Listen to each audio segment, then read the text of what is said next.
Hello and welcome to Jedbill Rock Talk. Good to see you here.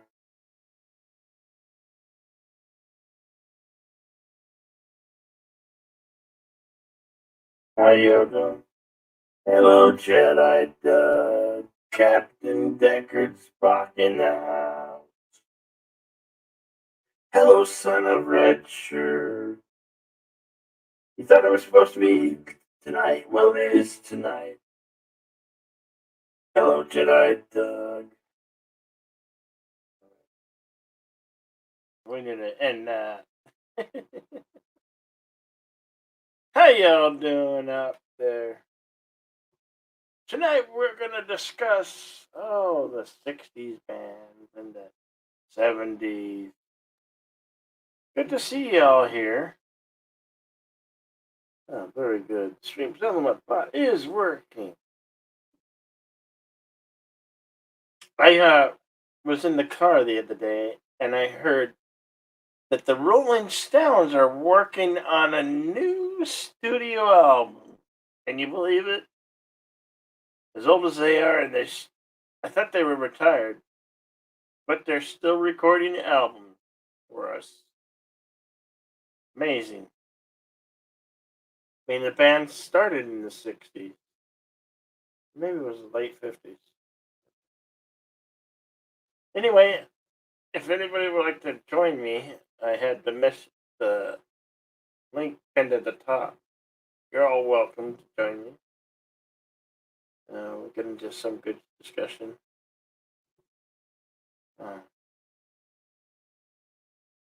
So tell me some of your favorite bands.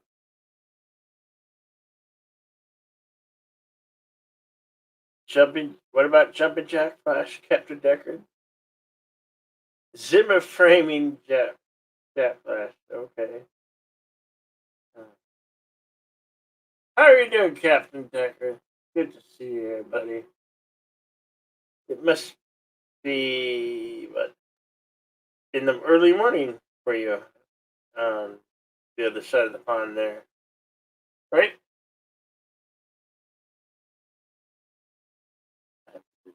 Yeah, turn that off. Very good. Oh, I was getting annoying. Hearing myself echo. Forgot to mute the other tab. Um, let's see. Other bands of the '60s. Well, you have the Doors, right? You can't go wrong with the Doors. Uh, Man, they made some really good music. It still holds up to this day. I don't care. I mean, some really, really good music. He's what? Jim Morrison's buried in France, I think, a cemetery in France. One of the very most visited grave sites.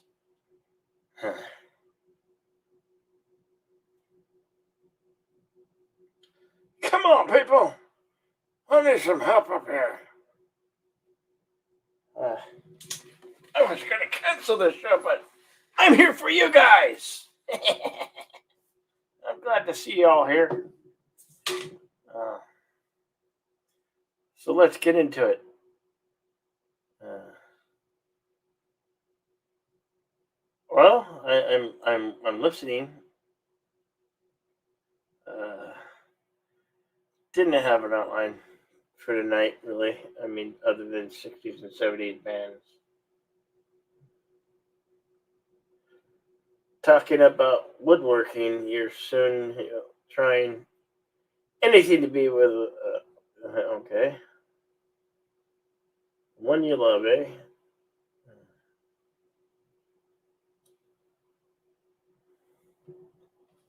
How about Credence Clearwater Revival? You guys like that band? Yeah, I'm going old school tonight. I mean, we're talking about the '60s and the '70s, so maybe you could tell me some of your favorite 60s or 70s bands. Trust me, I'm all ears, or I'm all my eyeballs to see you. Let me know. Let me know what you're thinking out there. Trust me, this show's gonna get better once I get invitations out. I have a producer, but he's a very, very, very busy producer, and I'm kind of running. I'm kind of running the show. I'm a one man show right now until my producer really digs in and helps out a little bit more. Uh, you shall also be.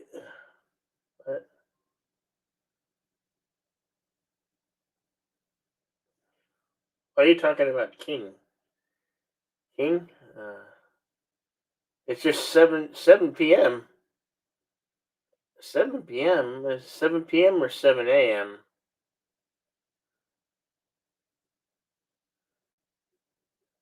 It seems awfully late.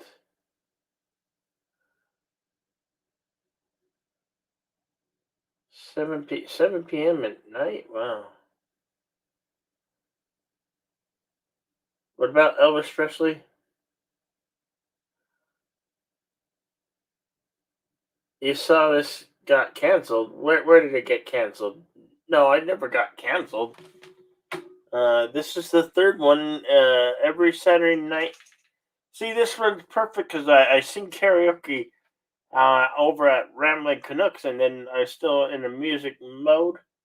So I talk about rock music or music in general.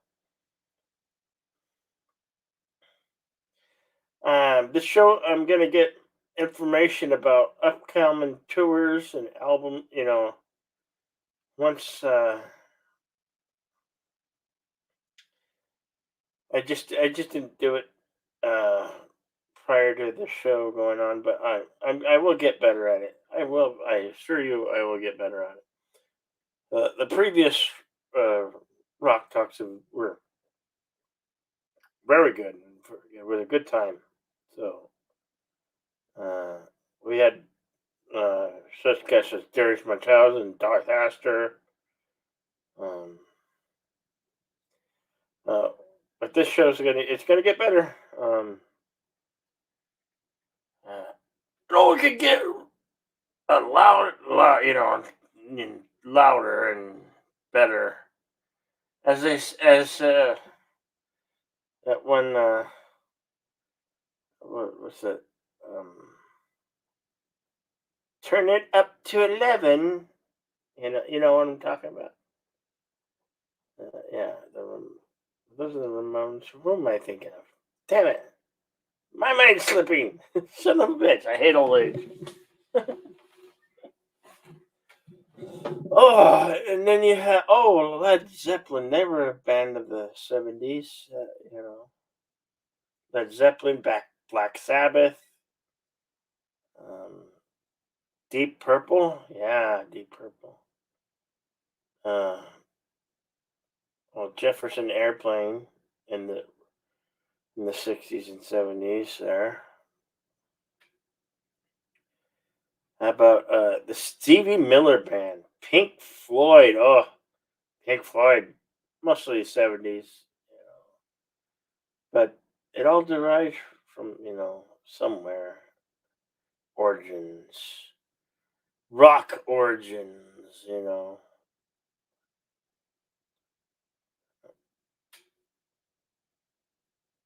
You drop by, you have 25 minutes. You have 25 minutes ago. Your screen has said you'd be on at 13 hours. What?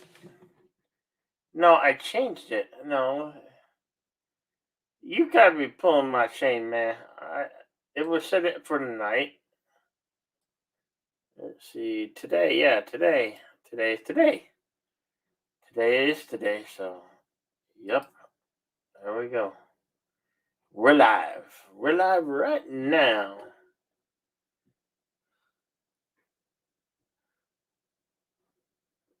What are you saying? Yeah. Well, too bad, man. We're live now. The show is now. So, not trying to be. Uh, what is it? Bag. I can't even pronounce That word's too long. Too long. Bagdagrous. I'm fortunate enough to seen Floyd and Stevie Miller on numerous occasions. Oh, uh, lucky son of a bitch. I never did see Pink Floyd live or the Stevie Miller band. I love both those bands. You know, I mean, look at my avatar. I'm throwing up the rock sign, the horns, the rock horns. It's rock on. I don't know if that's what they call it, but I've always called it the horns. Why you throw up the opposable thumb? What's the origin of that? I don't know.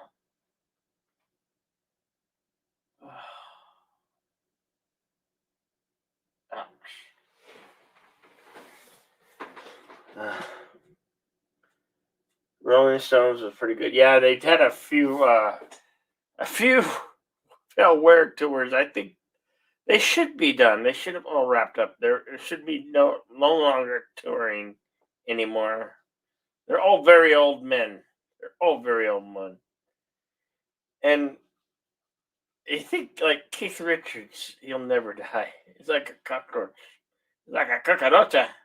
He'll never die. Hey, low specs Linux laptop. Good to see you here. How are you doing this evening or this morning, should I say? Somebody's scratching at the door. I need somebody up so I can go see who's scratching at the door. Somebody scratching at the door. Somebody wanting in. I need to do them a favor.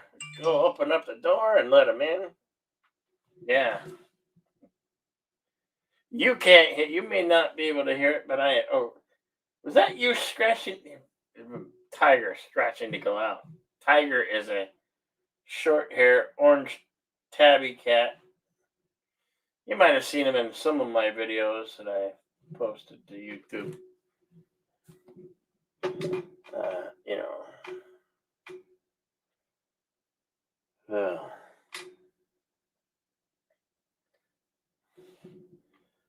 what's the worst thing you guys seen at rock show or concerts? Have they? I'm sure they've booed off many bands before, but did it ever get control or like throwing bottles and food at them? Uh, or is it that's just something you see in the movies?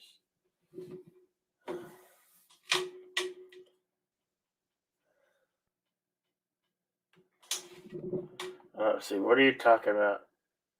I need glasses. Yes, I know I need glasses. When the SARS epidemic, Rolling Stones were good enough to throw a huge benefit concert with many guest stars like the Flaming Lips and pre-famous Justin Timber uh, Timberlake. Really? Hmm.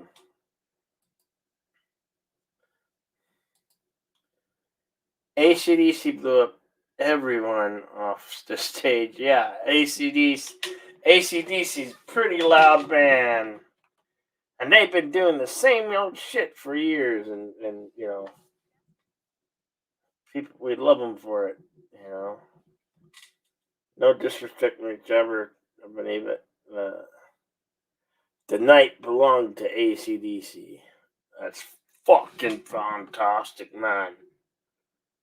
Uh, you're in the '90s, kids, but you like the '60s and '70s music. That's good, DJ Doug. Glad to hear that, man. Even older than life, 40s and 50s, Frank Sinatra, Dean Martin, among others you enjoy. Cool, very cool, very cool. Yeah, because You gotta have variety and viva variety in your repertoire of music, right? I mean, because here's how I feel about music. You know, there's different genres and subgenres. There's basically forms of music for every human emotion out there, uh, and it bleeds through in our music that's out there for everybody. And you know, some music will be forgotten, but most music, really good music, will is timeless and will last throughout the eight, will echo through eternity. And it's the one thing. It's like same as the literary, but as I think this is catching myself, they've of course they've borne books, but that's part of our culture that's being maybe taken away, hidden. Uh, so although tangible media is it's always a great thing. I mean, because one day they may alter your favorite music, or as far as books go, they'll burn it and change it, edit it, where it won't even look recognizable to what the truth was. Can you imagine the nerve of whoever does that stuff? You know what I mean, right? Hmm. You like Ghost Riders in the Sky? There's nothing wrong with it. Ghost Riders in the Sky is a good song. Hmm. Uh, Buck Owens, he was country and rock. Uh-oh.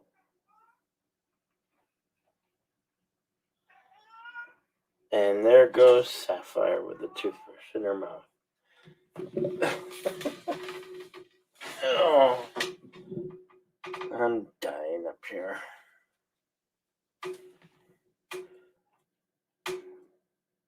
What else can you tell me, son of a red shirt? The link is pinned at the top. All right. Do I need to? Do I need to? No, I don't think I need to link it again. No, it's pinned at the top. The link to the panel is pinned at the top, folks. Uh, yes, it is pinned at the top.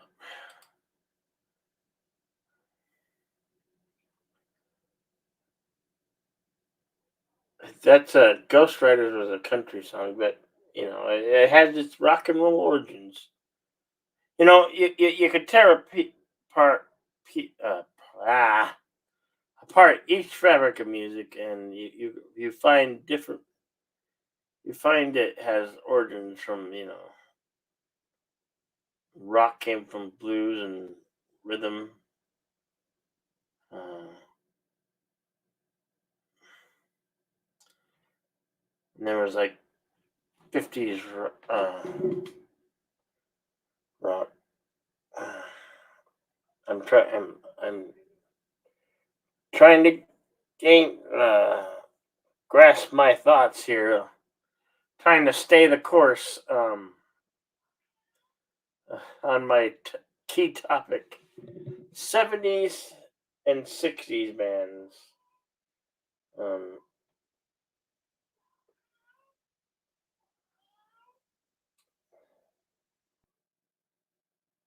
well, when you're talking the 60s, one influential artist you cannot, must never, ever forget is the legendary Jimi Hendrix amazing.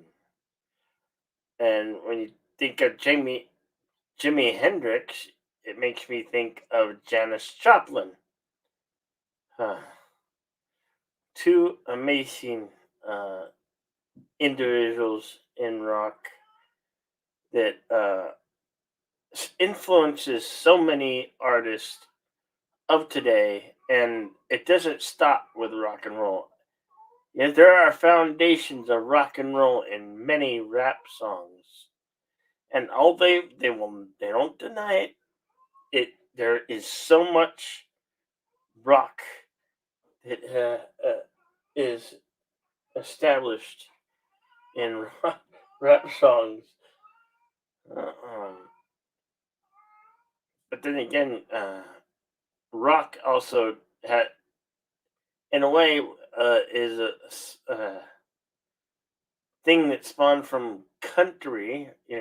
Maybe even some may say derived from Nashville. Maybe you know rhythm and blues. You have the blues from like Louisiana and whatnot. Uh,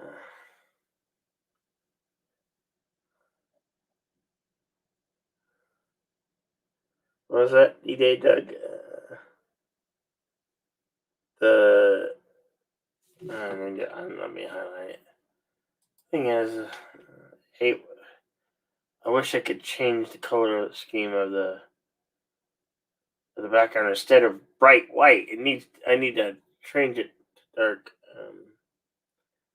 And I'm sure there's a setting somewhere I can make it screen darker.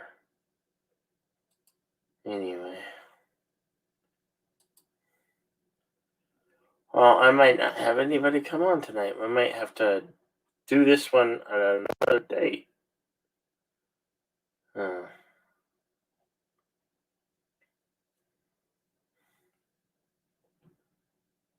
uh, is there what is there some other like heavy better streams going on? No, don't talk about that. We're here to talk about rock and roll, or yeah, music in general, and we'll talk about the '60s and '70s bands. Um,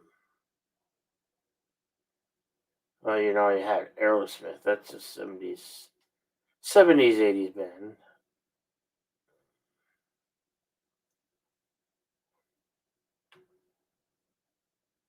What I would have given to see like Hendrix live or Janis Joplin to be at the original Woodstock would have been very awesome. Uh, um, having a thought. Where did come on? Where's my thought?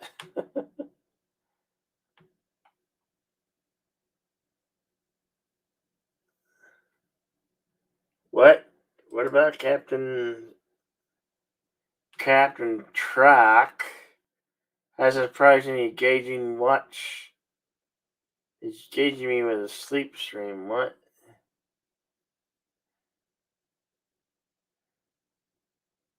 It's kind of toad surreal. What? Well, I don't want to talk about a sleep stream. Hey, I have a look at me. I have a pulse. I'm live. I'm coming at you live. Howdy, folks. How you doing out there? Here's what you come to see.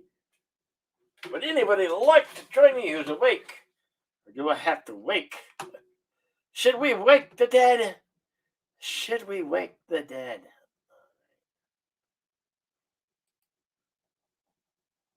Let's see if we can wake the dead. All right. Radio Demon. Oh, wait. Radio Demon. Do you hear me now, folks? Do you like this? Alright, it's better with an avatar died behind.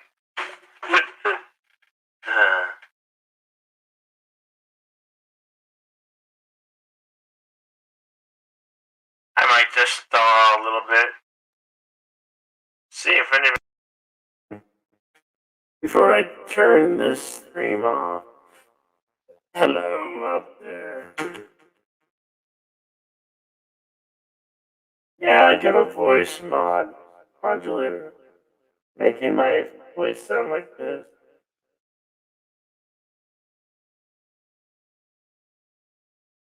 Alright.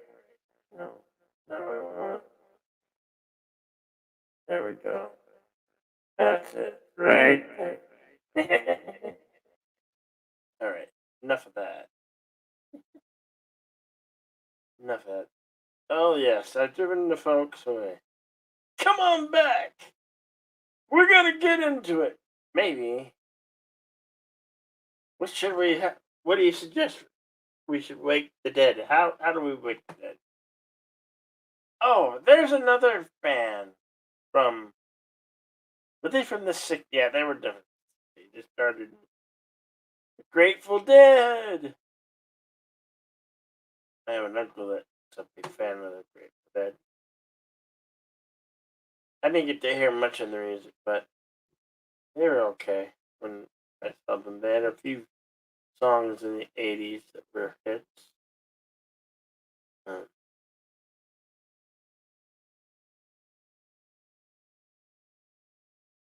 uh. Where are my friends? Oh.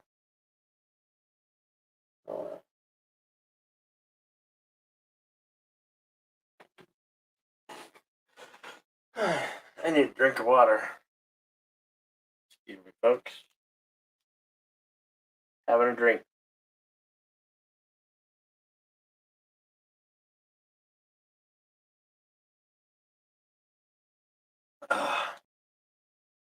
That's better.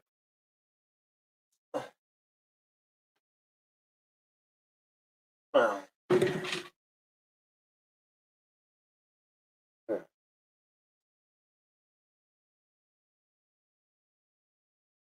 you're still here. Glad you're here, Jedi Doug. You've been a long supporter of my channel. I appreciate it, my friend.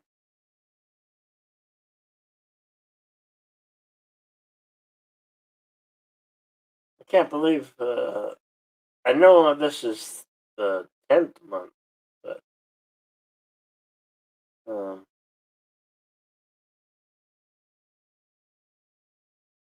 I don't think I'll have my 2-year mark until I hit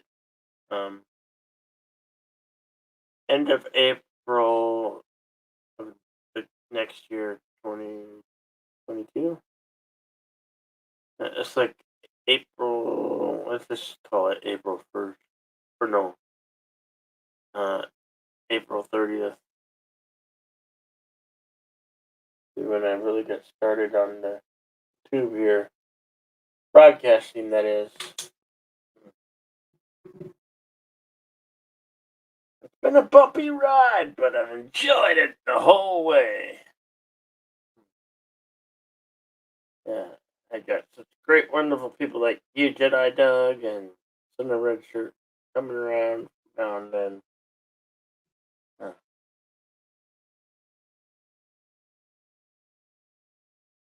My mind's just mush tonight. I can't really keep my train of thought on the subject matter. That's why I need cast of characters for help.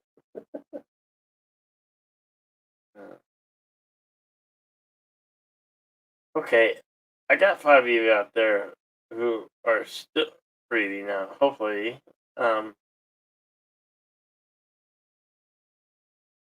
this show's for you. So ask questions. I'll answer the best I can.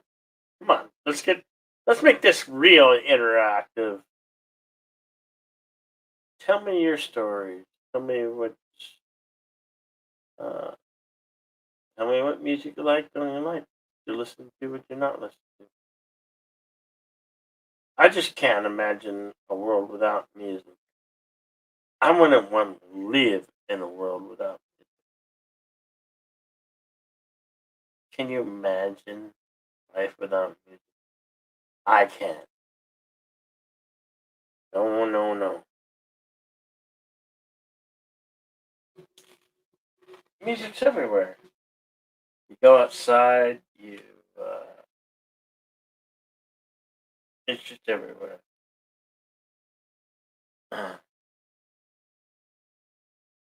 And I feel for those who are hearing impaired or completely have no hearing. But then,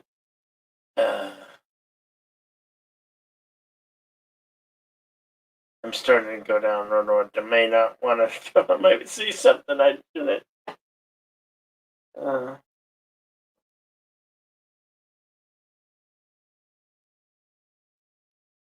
Questions, anyone? Going once, twice. How about you? How about you? Eh?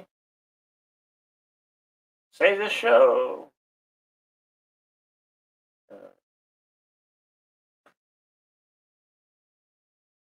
I'm waiting, folks. I'm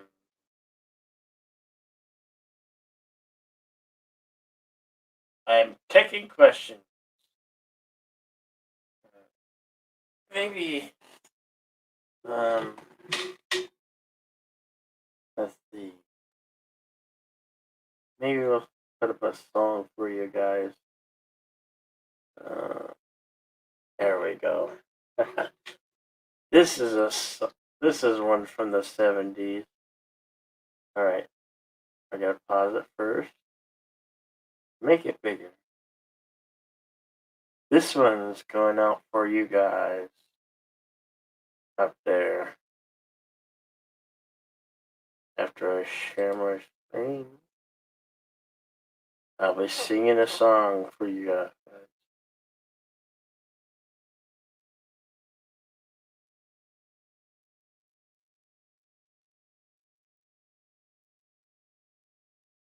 Okay, there we go. Here's a little song from Black Sabbath called War Pigs. Here we go.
Generals gathered in the masses,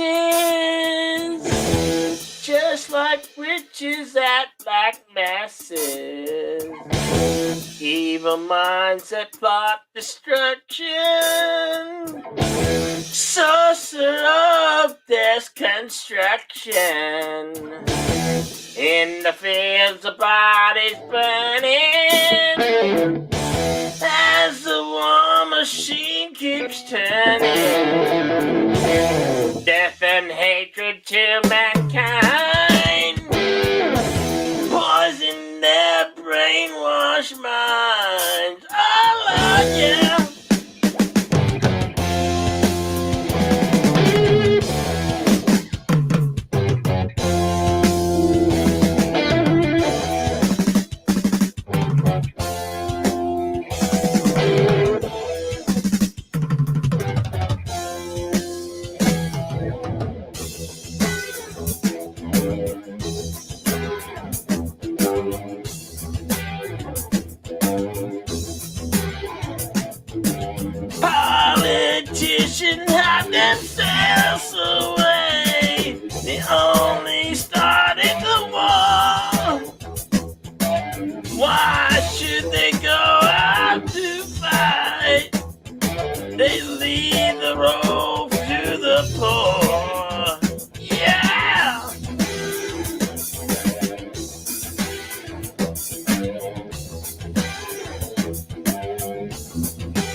till that judgment day comes, yeah.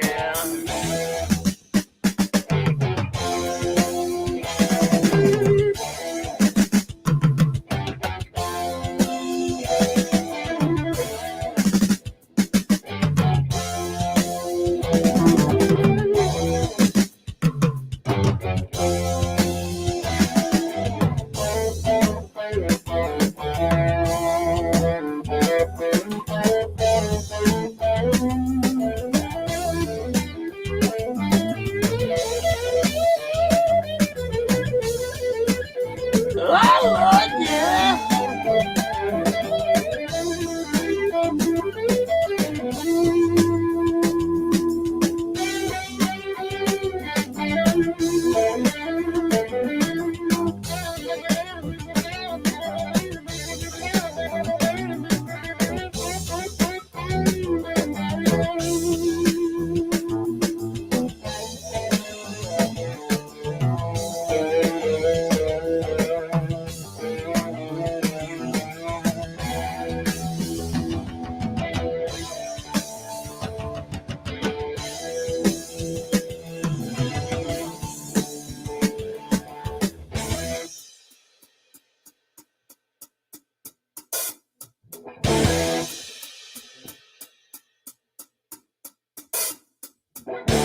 Now in darkness will stop turning,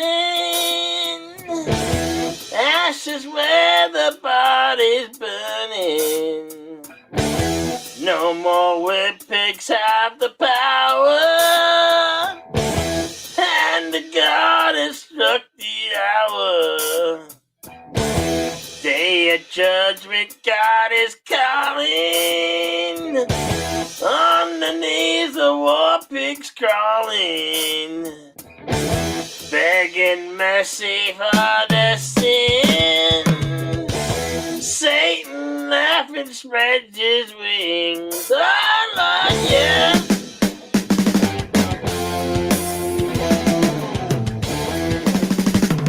Oh, welcome if you got 'em, folks.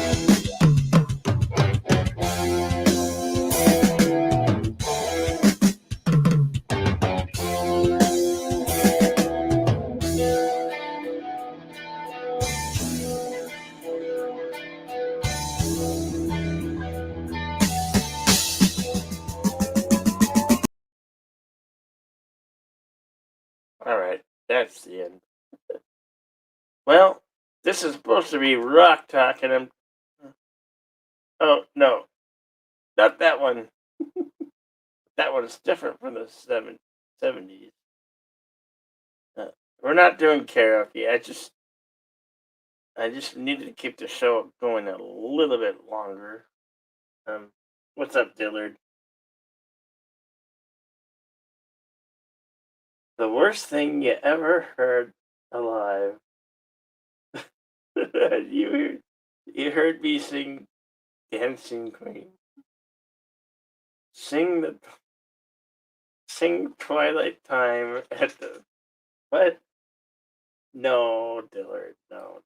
This is rock talk. It's supposed to be rock talk with friends, not solo. But I'm solo. That's okay. I was trying to talk about bands from the 60's, 70's. And I just sung a song from a rock band that was in the 70's, Black Sabbath. Anyway.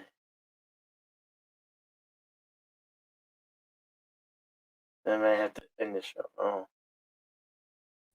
There's Dillard. What's up, Dillard Draws? What do you got? What am I looking at here? I'm turning your microphone off.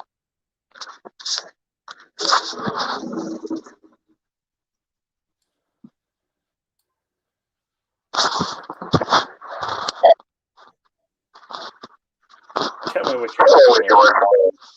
Say what? Tell me what you're working on. Oh, I'm over here in San Dimas at a hotel. San Dimas. Sam Davis High School football rocks. It does. Is what I hear anyway. Bill and Ted. Bill and Ted's Excellent Adventure. I can't talk. I just wanted to come pop in and say hi. I have to go grab the car seat out from the back of the car because my daughter fucking swamped it with piss on the drive over here. Oh, So now I got to go clean it out. oh, lovely. Lovely, man. Uh, I was trying to have a Q&A, but they weren't asking questions. And when they weren't asking questions, I started sing a song. Still in karaoke. I guess I'm still in karaoke mode, but not really. This is supposed to be rock talk, where I have a group of friends. We discuss music, upcoming concerts, upcoming albums, rock bands, rock music. Anyway, you seem like you're going to be busy for a while there, Dillard. And well, I think I just might end the show. What do you guys? Should I keep the show alive? Do you want the show to stay live? Do you want me to stay live? Because I need help from the chat out there. I mean, this is supposed this is a live stream that's supposed to be 100% interactive with all you wonderful people out in chatland. So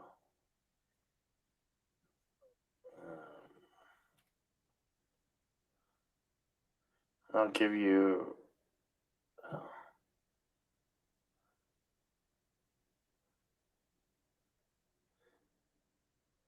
maybe 2 more minutes.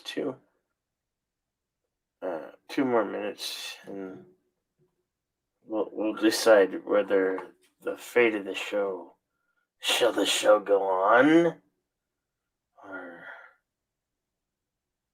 should it be exterminated.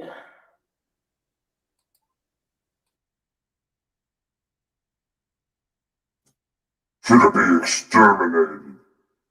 You're gonna have to let me know, folks. Yes, I'm using a modulator. Should the show stay live? Should we end it here and wait? Come back for the next one next week. Leave it to you out in chat land.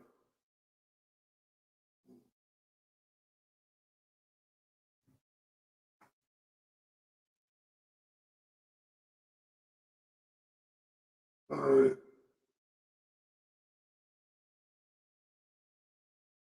2 more minutes.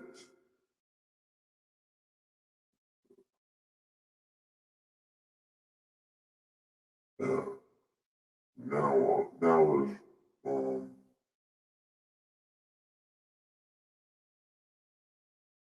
1 more minute. You have 1 more minute to comply. What's up, Darius Munchausen? You see Kate going. Well, I need some help. I left my brain somewhere.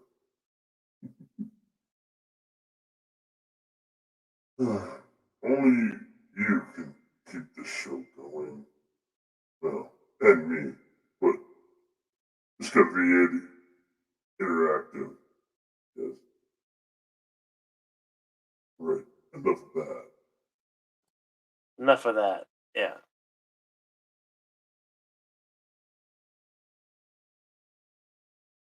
Low it to an yeah. Now. Well, we're trying to talk about bands from the 60s and 70s, and I actually sing a song. That's sure you're really voice built? No. No, that was voice mod. Voice mod. That's it. All right, folks. Come on. What do you think of a new Rolling Stones album coming out? I was in the car the other day and they were talking about it on the radio. They're saying they're talking about the new Rolling Stones album being recorded. I mean, those men are in their 70s.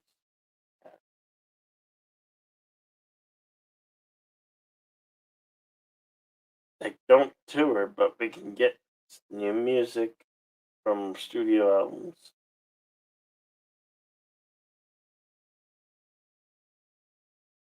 How about you, Captain Decker Spot? Do you have a favorite 60s or 70s rock band? The link is out in chat. Just in case. Paste it right there again. Been a while.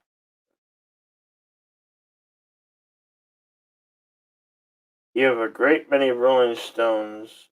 What was that? After 1973, it's hard past. Oh, okay. No worries, mate.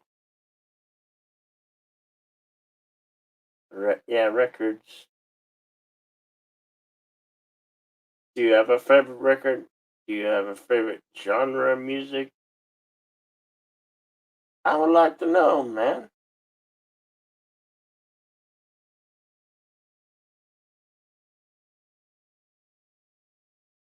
What's up, Darius Munchausen?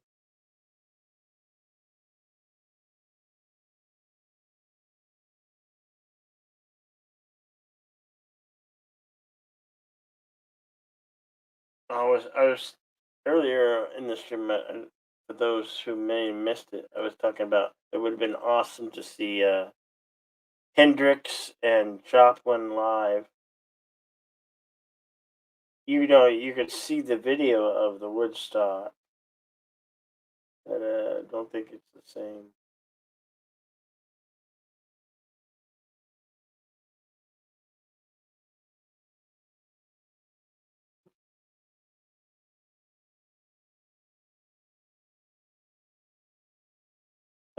Undercover the Night, there was good song. One of their.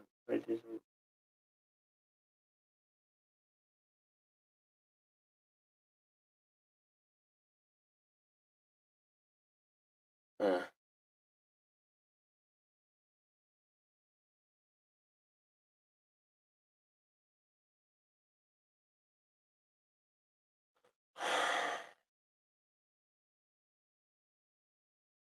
I'm drawing a blank here, folks. Not to mention, tired because I've been up for over 24 hours. uh, haven't been sleeping too good lately. I don't sleep at all sometimes. Really, seriously. Hmm.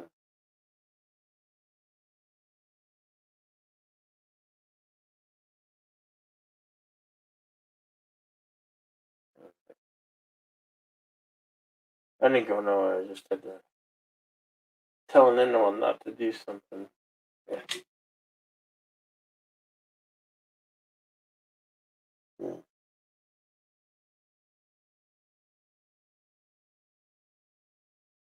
All right. Q&A time. Ask away. Question. Tell me. Tell me or ask me.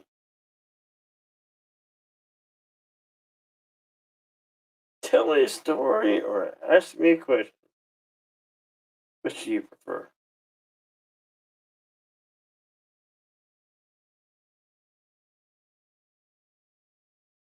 I'm waiting.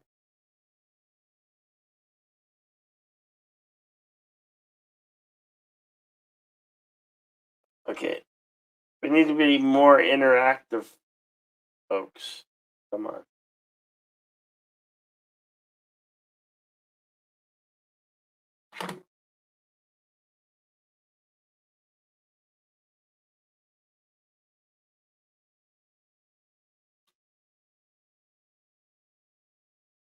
Can you relate on insomnia?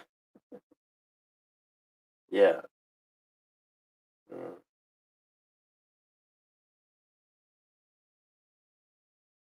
Well, that one is a little bit too personal there, son of Richard.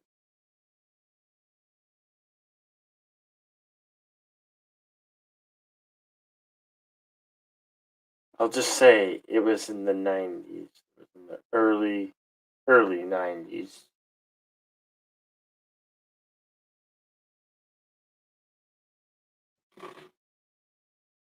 I'll just say it was sometime after the year 1991. What's that, Stone Cold Jeremy? Good to see you, man. Cheers.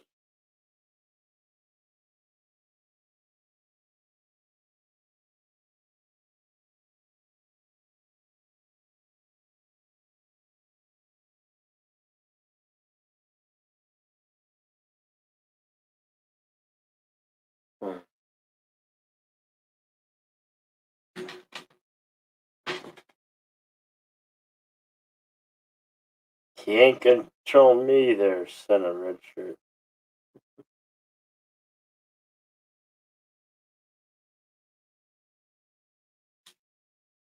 Who's in Canada? Honey.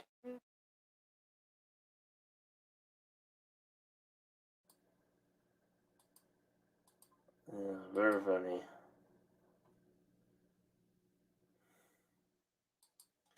Too much silence, I know. Oh, I'm fading fast. If I need this to be more interactive with you out there. Ask away or reasonable, within reason now, on the subject matter, music, rock talk. This is rock talk.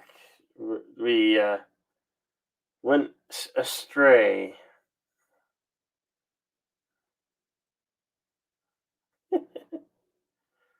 What are you talking about? What is your favorite color? I know, Senator Richard, you want to talk movies. This is not movie talk. This is rock talk, buddy. We're talking about rock and roll, yeah. You know what? This I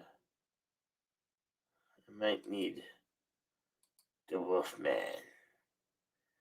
The Wolfman might need to come out. Hello and welcome. You got Wolfman Bill coming out. Coming at you.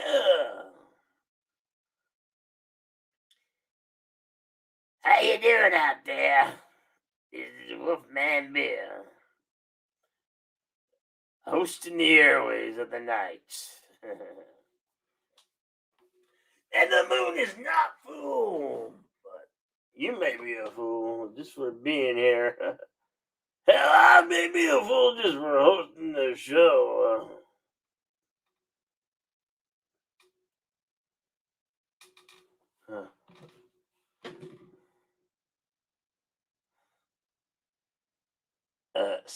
No, math questions. Are you asking me math questions? I guess I should have specified. Don't make my brain work so hard. Don't want me to make my brain work too hard. I'm here to talk about rock. I'm here to talk about rock. Chew some bubblegum. But I'm all out of motherfucking bubblegum, so come on now, let's talk about some rock music. 60s, 70s. Tell me your story, come on. Yeah, I can get rowdy up in here. You want me to get rowdy? You can have the Wolfman and the Money Airways tonight. Yeah.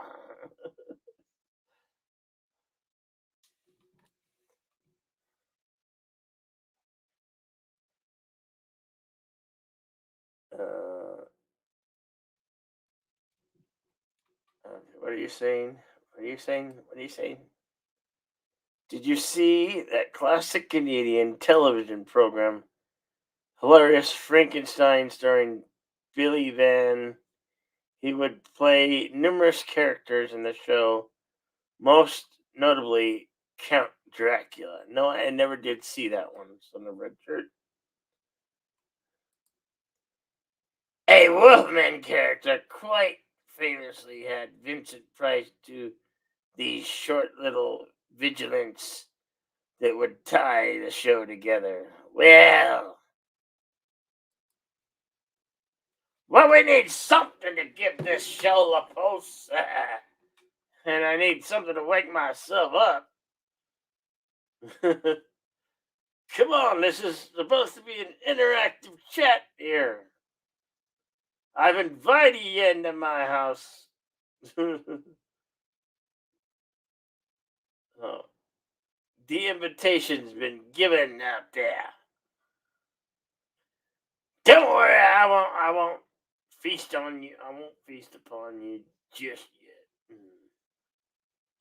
I'll hunt me some nice tender morsels down later before the sun comes up.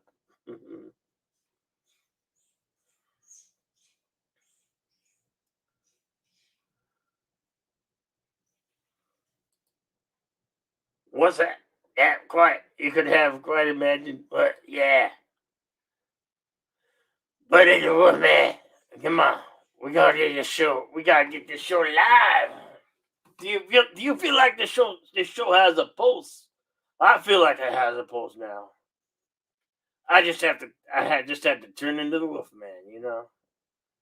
I mean, Wolfman Bill talking about rock talk, late nights.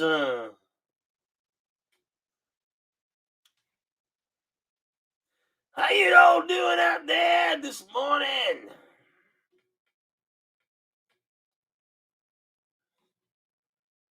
I'm trying to be a radio personality here. Come on, folks, work with me, work with me.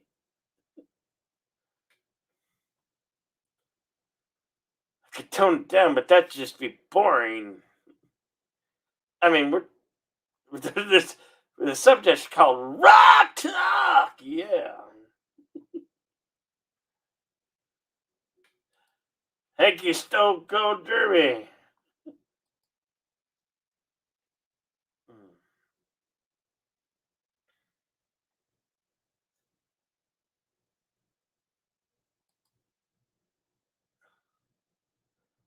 Jedbill has once again what?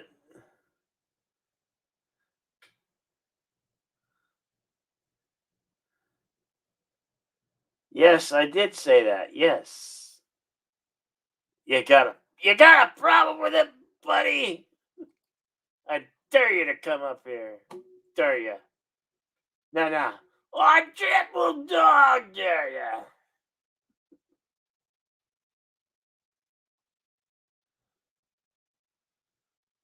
Darius Munchausen says, cheers, Stone Cold Jeremy. Cheers, mate.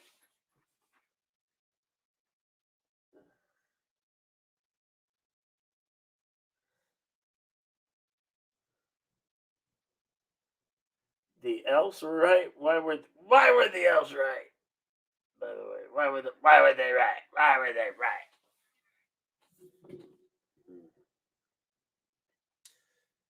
Don't let me die a slow death out here. No, get that silver away from him. I'm highly allergic to silver there.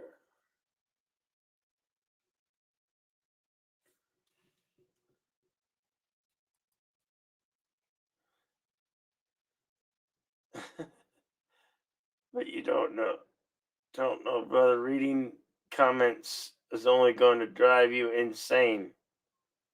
Why? Why would it drive me insane, man? Why would me writing the comments drive me insane? You know.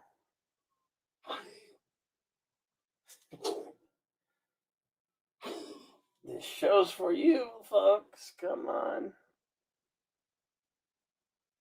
Let's get into it. Let's get into some trouble, yeah.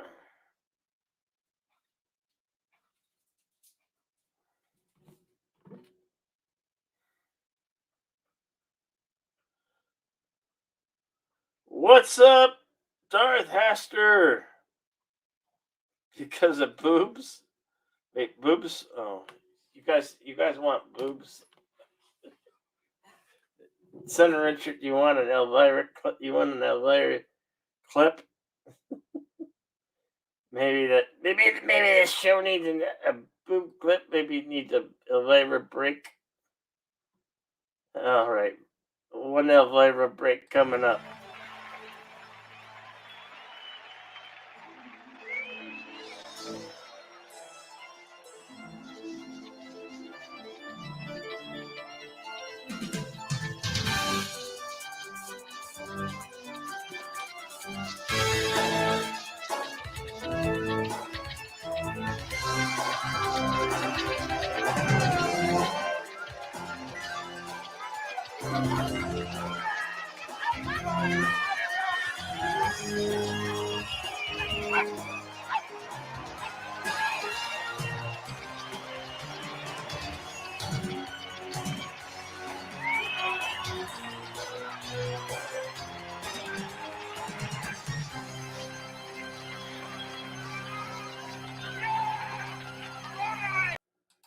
Yeah, rock and roll. Yeah, that never gets old, right? Never gets old, right?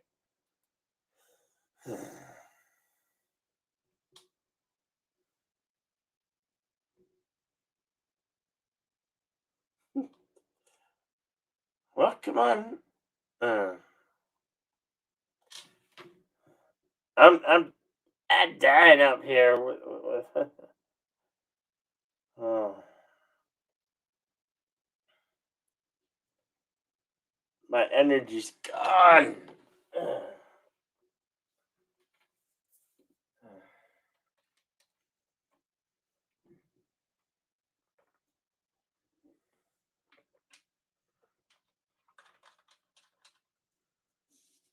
What are you saying, Darth?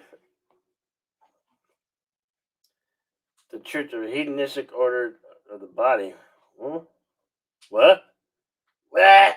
What are you talking about, Darth? What are you talking about?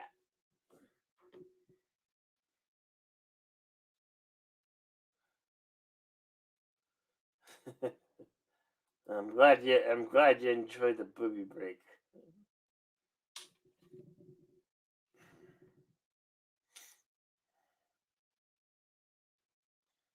I'm dying up here, aren't I?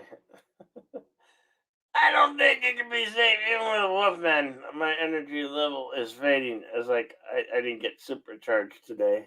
No, I didn't. Popping out for chicken. Be right back. Okay. We'll see if we can keep it going. See if we can keep it going. Yeah, boy, great. What's up, Wookie Supremacy? Good to see you, man. All right, Darkcaster, come on. The link is up in the chat. It's pinned. It's pinned. Join the show. Don't just be a spectator. Be a part of the show. I've invited you. I've invited you in. I can hold up to 10. Oh, or nine more. Come on. The lines are open. You're invited. Come on. I'm well.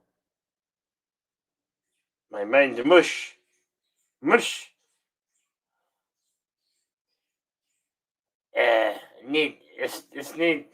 this live stream needs it needs a charge. It needs a charge, and I don't know if I have all the energy. I don't know if I have enough energy. I need you out there. I need you in the morning. Yeah. I'll try to be rock and roll as I can for all you out there. Rush, what about Rush? What's who did the biggest? What? Uh, you're not making sense to me, Wookie. Okay, question.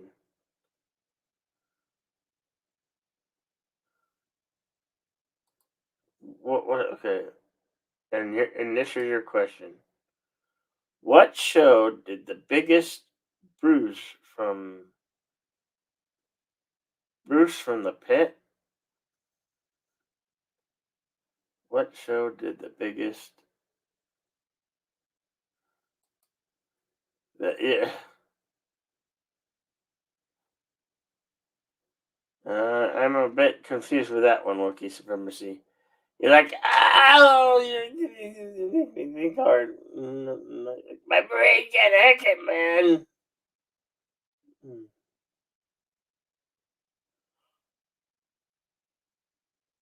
What's the biggest show gave you the biggest one? What? What are you asking? I don't understand. I don't understand what you supremacy. I don't understand, man. I'm missing something. I'm missing something. What am I missing? My brain's not functioning right. I think too much oxygen got cut off from the last time I slept. Which I don't remember. I don't remember when the last time I slept was. I don't. You sure need help. Come on, let's spin to the top, folks. You're invited. Come on. Don't let the show flatline. If the show flatlines, well, you're gonna have to go somewhere else. I mean, come on, people.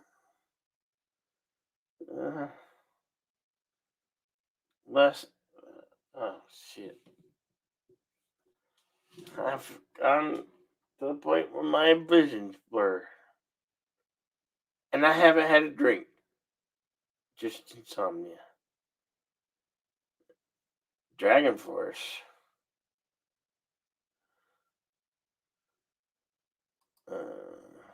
Are you talking about a video game? It sounds like you're talking about a video game. I don't know.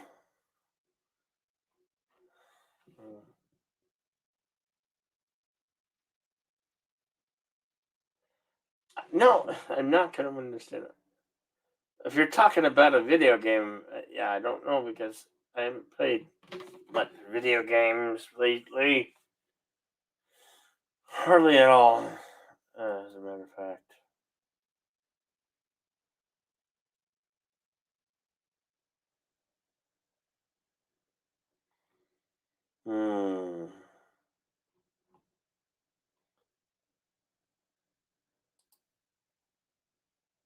I'm waiting, folks.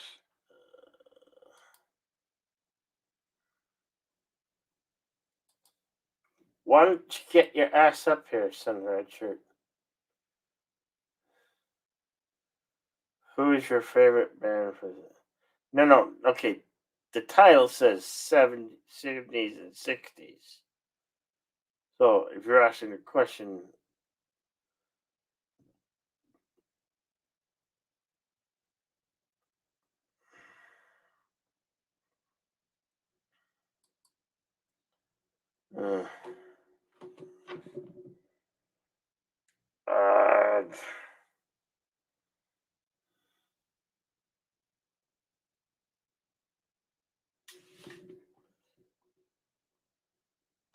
it so is. What?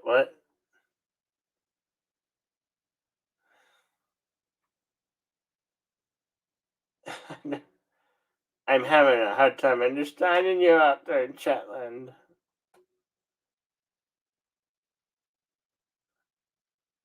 Never been in a mosh pit. They get pretty crazy. I've been in one where I got knocked around, pushed around, punched a few times, but never in the face. Probably lose it. I'd be like a rageaholic against somebody in the face.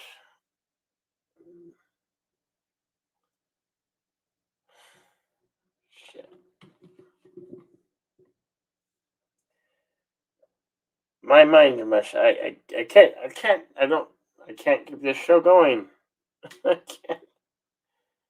Unless one of you wishes to join me panel. Otherwise, I think it might. It's an hour into the show. An hour, what? 12 minutes. I can't keep it up I can't keep the show going alive on my own. I can't. Because I don't have a coherent thought right now. My mind is mush. I think my mind needs rest. Oh, alright. Well,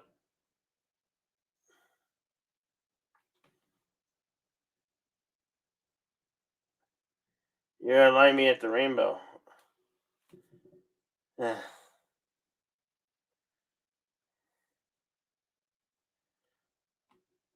Alright. I can't. I'm sorry. Sorry, folks. I can't.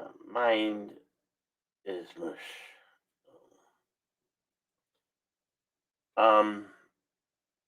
I guess I'll see y'all around.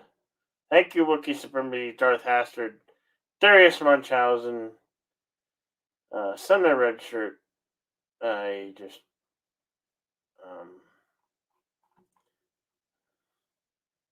wait, what are you saying? Hello.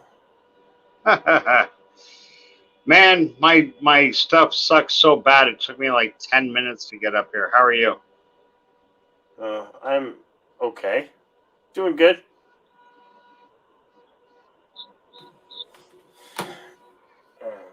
I need some energy, and I don't have it. I don't have any. I don't know why.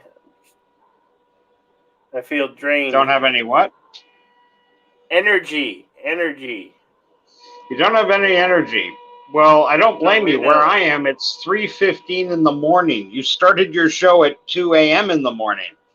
I was definitely surprised, although always pleasantly surprised to see you, Bill. 12:15, yeah. But truthfully, the notice I got told me that your show was going to start when I looked at it at like midnight or 1 o'clock. It said your show was going to start in another 13 hours.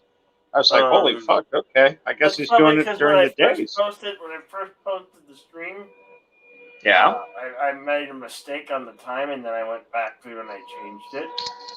Right. I do that. It happens, I make a mistake and I catch it. So when I do go live, it's the right time. Oh. Okay. Well, because the counter was telling me 13 hours. Like the countdown clock that goes up there? Right, yeah. So, I'm just, because I'm on the tablet here, I can't see anybody in the chat. I'm just turning on my phone to see if I can't find... We got Darth Haster and Wookiee Supremacy and Stone Cold Jeremy up there. Darth Haster, Wookiee. Holy shit, we got a real party here. Well, we don't need any more than this. So that's it. Nobody else can come to this stream. Fuck off. This is just the 5 of us. Or 6 of us. Everybody else, fuck them. We're a clique. We're our own independent combat unit of hot love. Yes, I want to be a combat unit of hot love with guys like Wookiee Supremacy, Darth Haster, and Stone Cold. Okay, you might be sending the wrong image out there, though. Yeah. Okay, I'm heterosexual. I prefer women. Women.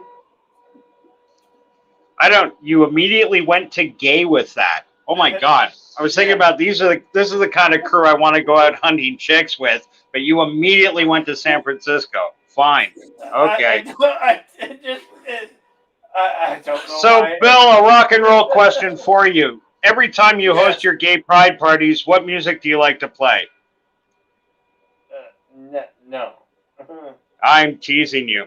And I Yes, can make I that know. teasing because I come from Toronto, and Toronto quite proudly, and I'm behind this 100%, quite proudly has North America's largest openly gay population and what is it, second largest or first largest, what do you call it, Boys Town, that part of area where the gay folks shop. Shit, it's right on the tip of my tongue.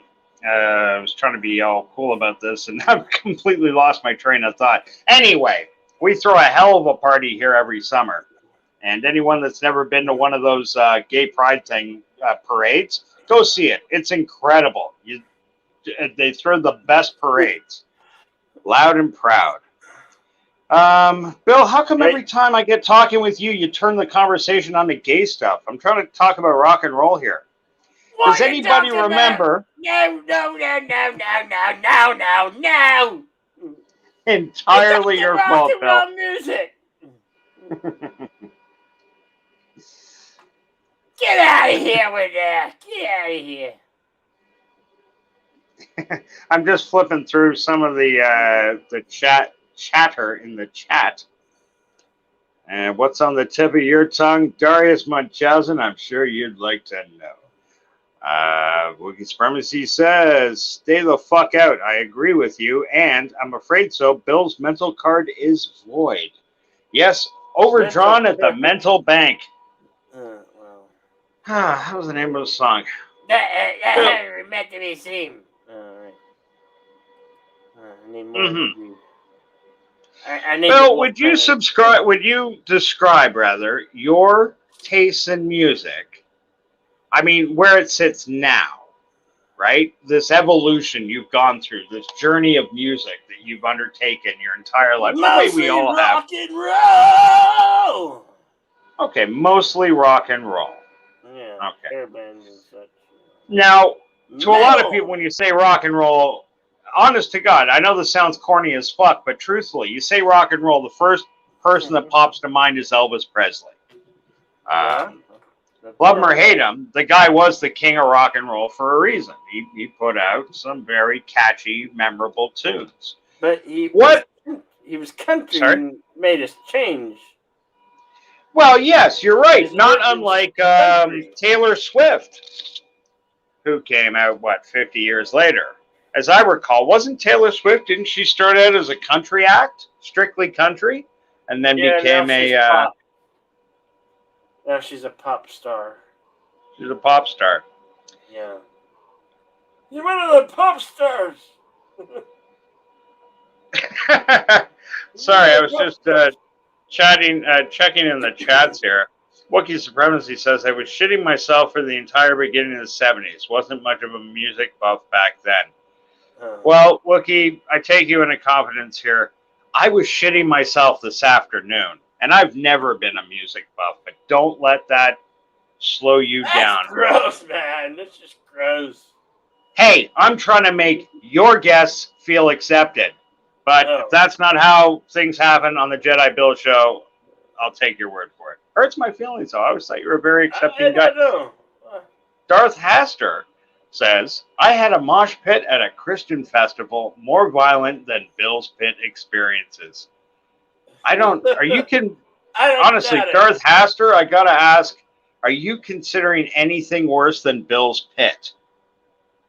Really, think about what you're saying here. I don't think there is. Wookie Supremacy, Tadolf Switler. Tadolf Switler. That's great. She's cute though. Oh fuck me! I know it's a unhealthy Christian thoughts to have, but she is a very pretty girl. Or at least she was. To be honest, I'm not being shitty. I haven't seen Taylor Swift in like 2 years. like actually seen her in an interview or talk or anything. I just known she's out there, you know. Uh-huh. I think Shake It Off. No, not Shake It Off. That was her first hit.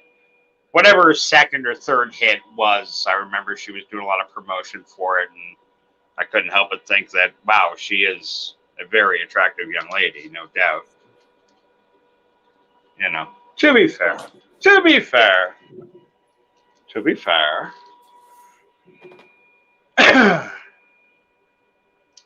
Right. Has her Metalocalypse. This is from Darius Munchausen to Darth Haster. It says Metalocalypse actually backed that up when Murderface went to a Christian metal show. Deathlock with Mastodon. I didn't know. It doesn't surprise me. There's a band called Deathlock. There was a comic in the 70s called Deathlock that was printed by Marvel. And it was about this half-murdered GI that got turned into a cyborg. Deathlock comics are pretty cool. No. Are you speaking to me? Yeah. Yeah, Deathlock. It was, you type him up in your YouTube there. He was actually pretty cool. Although he had this goofy, again, I mean, comics in the 70s. He had a gun he'd carry around, right? And this gun had like a big cable that attached to him. And where did it attach? Did it attach to an energy pack on his belt? Or no, it attached straight to his fucking heart. I'm not making this up. This guy carried a revolver that was somehow linked to his heart. Well, hey, Canadian Spider-Man. Good to see you. Canadian Spider-Man in the house. Canadian Spidey. Very cool. Yeah. Oh, Wookiee supremacy. You know what? I feel like an idiot here, buddy. I know what you're talking about now. I blanked for 2 seconds. I thought Metalocalypse was very familiar. Metalocalypse was that heavy metal animated show. It was pretty funny. To be honest, I wasn't a big fan, but I'm not a big metal guy. I don't even call myself a poser because I don't pretend to be. I just know like some of the big hits, which are universally cool. I couldn't tell you what the fourth fucking song on Black Sabbath's fifth album was. I just don't have that kind of mentality. I was a big Halen fan when I was a kid. Listened to a lot of Van Halen. I had all their records. Yeah. But as for real heavy metal, one of my best friends growing up, he was right into it, If Ronnie James Dio was playing within 500 fucking miles of Toronto, he'd be in a car out there to go see it. Yeah, he had some good concerts. I never did get to see him, but No. I only watched his concerts on videotape. Sorry, say that again. I gotta turn up my volume. I only used to watch his concerts on videotape, or was it because I recorded them when they played on MTV. Huh. Speaking of television, I saw Wookiee Supremacy was talking about a show he was a big fan of, Metalocalypse. Did you ever see that, Bill? No, but I did watch Headbangers Ball frequently. Are you familiar with the concept though? It's a animated show, but it's a comedy, but done about a heavy metal band named Deathlock. No, it's called Metalocalypse. And I really think you'd like it. It had some good laughs. Where would I find it? Wookie, can you give us a help here, buddy? Where's he gonna find Deathlock or Metalocalypse, rather? I'll give you a minute to think about that. Or maybe not, because it hasn't run in a few years. Perhaps Adult Swim. I don't know if any of you go to the Adult Swim website. They've got a lot of their old stuff that you can watch for free. Mm-hmm. Old episodes of like the Venture Brothers, shit like that. You know what I'm a big fan of on the Adult Swim website? And you can find some of this on YouTube. Did any of you guys ever watch oh shit, what was it called? After Hours on Adult Swim. I gotta look this Yeah. up. It was Yeah, I did. That's where like I saw like Rick and Morty and You know what I'm talking about, Bill? yeah. Yes, of course I do. Oh, okay, wonderful. Yeah, wasn't that a great show? Like, kind of surreal, but the way they blended music with all these little mini vignettes they collect from the internet and get permission to use. It's just a genius idea to run a show. I watched Dan Deacon's When I Was Done Dying. When I Was Done Dying. It was a great little tune, and they turned it into really the most surrealistically beautiful video I've ever seen. It was Dan Deacon, When I Was Done Dying. Anybody else ever hear about that or knows about it? Check with me. It's not too bad. Oh, Wookiee Supremacy got back to us quite quickly on this. Cartoon Network. Metalocalypse, sorry, my tongue's twisted. Metalocalypse was the most brutal dark comedy with real music. Yeah.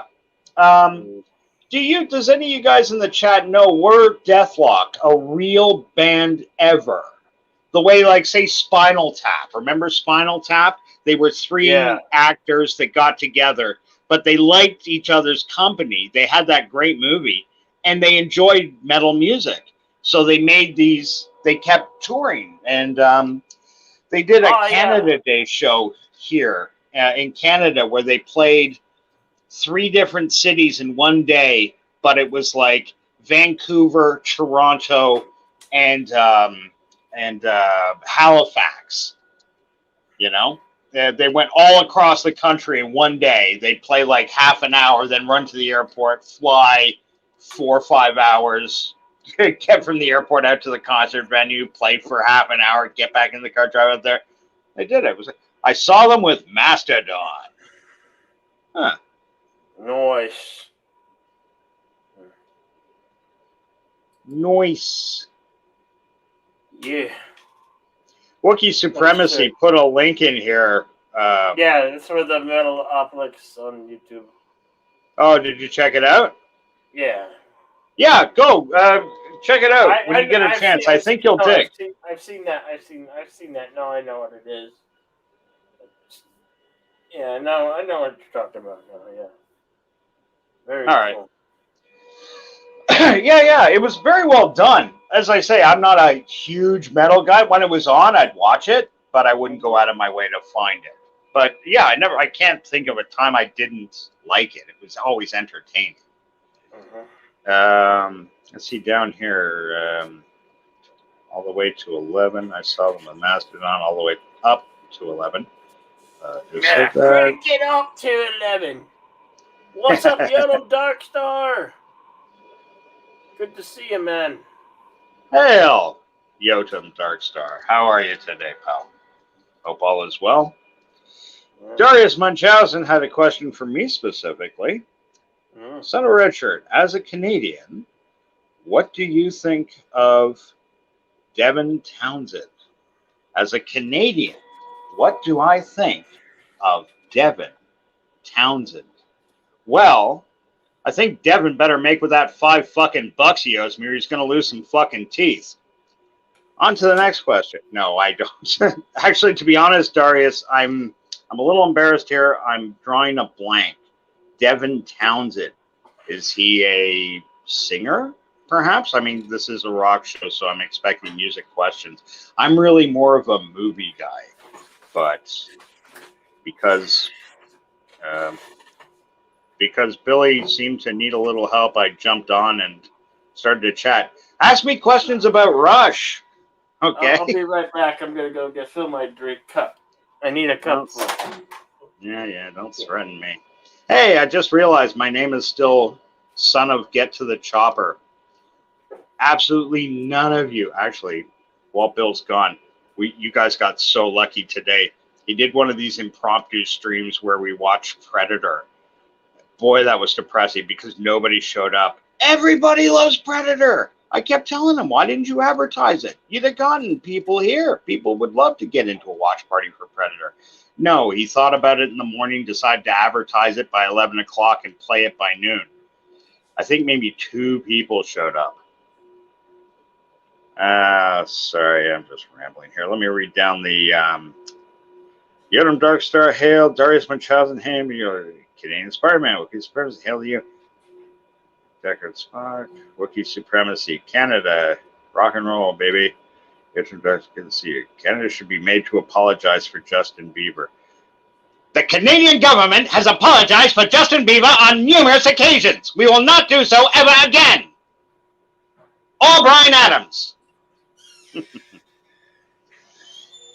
Hey, if we weren't going to apologize for fucking Nickelback, you're not going to get any apology out of us for Bryan Adams. That's just how it is. And just because I'm a prick,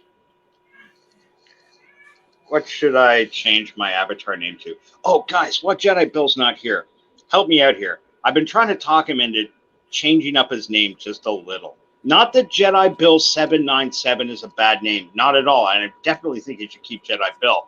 Just the 797. It's like a mushmouth thing to say. Jedi Bill 797. Has anyone ever called him in conversation Jedi Bill 797? I've never heard it. It's always just Jedi Bill. I call him Sweet, Sweet Jedi B. That's what I like everybody else to call him. So let's all, but now that'll never happen. I see the chats are flicking by as I'm chatting away like a fucking loon. I ain't got time to bleed. One of my favorite lines from that movie. Oh, yeah, Jesse Ventura was legend. I mean, that really was his biggest movie. He did that and Abraxas, Guardian of the Universe. Anybody remember Abraxas, Guardian of the Universe? It was that was an unusual one. Sorry, I'm just trying to type. Billy, is that you? Are you back? Fucking bloody animals. So demanding. I'm back. Let one out, let one in. Damn. Got my cup filled. Okay. What's been going on? Sorry, folks. I just had to step away. You had to go Jaloja it, did you? And deal with animals in the house. And deal with animals. You had to Jaloja on animals. That's horrible. No. You're a terrible person. I'm reporting you to the Humane Society. Ain't got time to bleed. Wookiee Supremacy, Nickel. What? Never heard of her. Never heard of her. Kind of like user 56743. Son, you know that Bryan Adams' best song is I Want to Be Your Underwear, right? Seriously, from Waking Up the Neighbors era. I want to be your underwear. Really? Okay, yeah. Canuck Spidey, you got me on this one, buddy. I've never even heard that before. That's funny. Okay. He's a damn Canadian legend. I want to be your underwear. Huh. I mean, it's a cute, so it sounds like the sort of thing like he might have come up with when he was a teenager, but it's kind of way I want to be like Kristen Kruick's bike seat. Anybody know Kristen Kruick? She was the chick that played Lana Lang in the Smallville series. Lana Lang, yeah. Yeah. Oh my God. Every now and then I catch her in a movie or something, and it's just like, you know, we all got that girl in our fucking lives or whatever. You see her and you kind of like stop for a second, whatever you're doing, your wife's beside you or whatever, you go stone cold, you say nothing, just, oh yes, no, I'm fine, honey. Wow, that chick's hot. Seriously, waking up the neighbors there. Damn Canadian legend. Yes, he is. Canadian Spider-Man. Aren't they called bloomers in Canada? Fuck off, Darius. They're called man panties. And you know that. Man panties. Ha, Darius Munchausen. Only if they're on your sister. Ha. Canadian Spider-Man's not taking that laying down. That is a real song. He was mid-20s or more. Is it really? Iggy's I Want to Be Your Dog has got to be better? Huh. Does that have something to do with peanut butter and a vajayjay? I don't. She was God, nice. holy shit, man! Oh, Christian wow. Kirk was smoking hot. Wait. Darius knows what I'm talking about. Oh, What? Are you reading a different chat? What are you going on about? no, I'm just going off of what you're saying there, buddy. Excuse me, boys. Oh, well. Okay, well, this is a rock and roll music show, so I got to pretend like I care. Yes. How about this? Yeah, okay. What in... Because, Bill, you know me, I'm more of a movie guy than anything. Right. But I will try to work a music and movie question in together. Okay. And this goes out to the guys in the chat, Bill, you too. All right. In a movie that you can remember, do you have a favorite song, and or can you, in a movie, remember a song you heard and you thought, what the fuck is this doing here?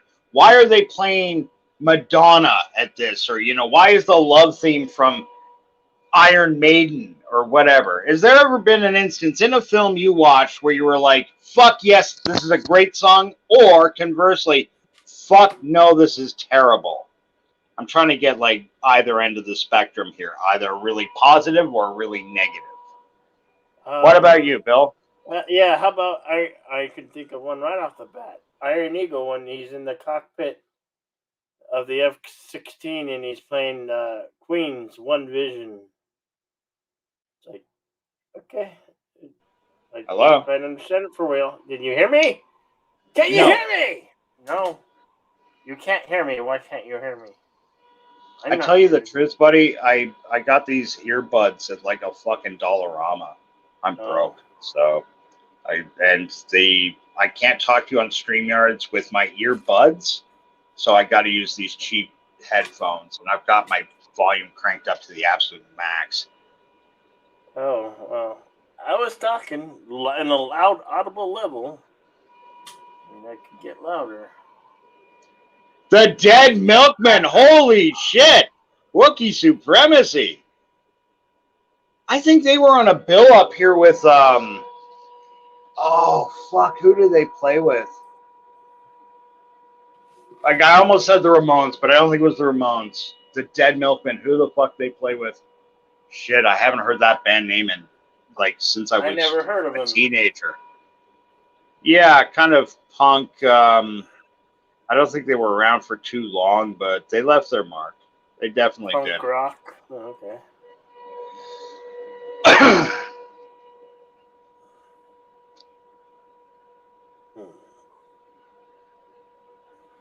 Oh. You're Darius up early this morning, Darius. Or hasn't been to bed yet. Yeah. It is Saturday night. Oh. Okay, so you said Iron Eagle was the Dead Kennedys? Oh, yeah, sure, the Dead Kennedys. Fuck yeah. Dead Kennedys. Boy, this is taking me back. Up in Toronto, to be honest, I never had the most impressive scholastic career. I know you hear me and you think I'm a fucking genius, but truthfully, school and I didn't get along too well. As a result, I had to go to a high school, which was known as a alternative high school. Mm-hmm. You and Me, Punk Rock Girl. Yeah, I love that song. That was probably their biggest commercial hit, Punk Rock Girl.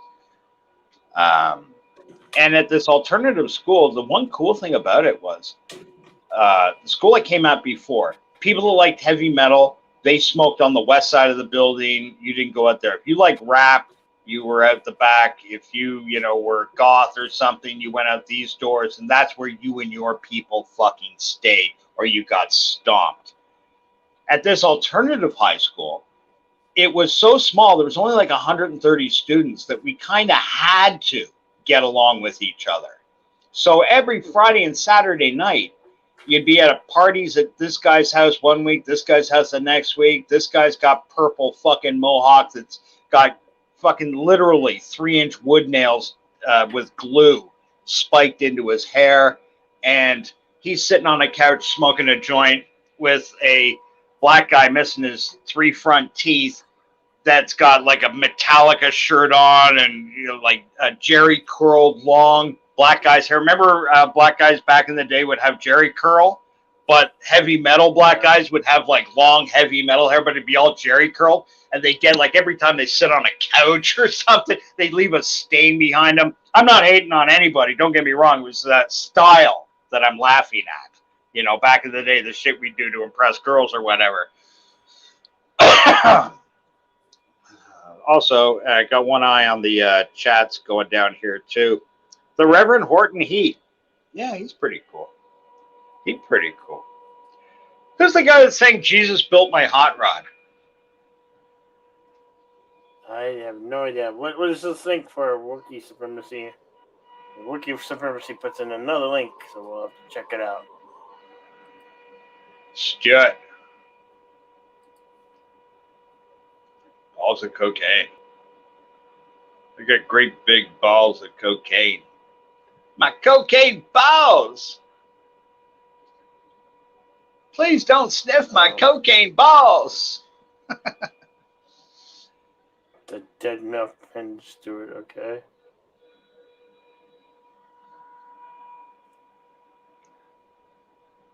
Sorry, for the people to chat to understand, I'm busy smoking a cigarette. One of those skinny cigarettes you roll by yourself that you kind of got to hold in your lungs for a while. So. No worries. Hey, Captain Deckard Spock, what's going on again? If you guys remember the Dead Kennedys and Milkman, what about Susie and the Banshees? Any Susie fans out there?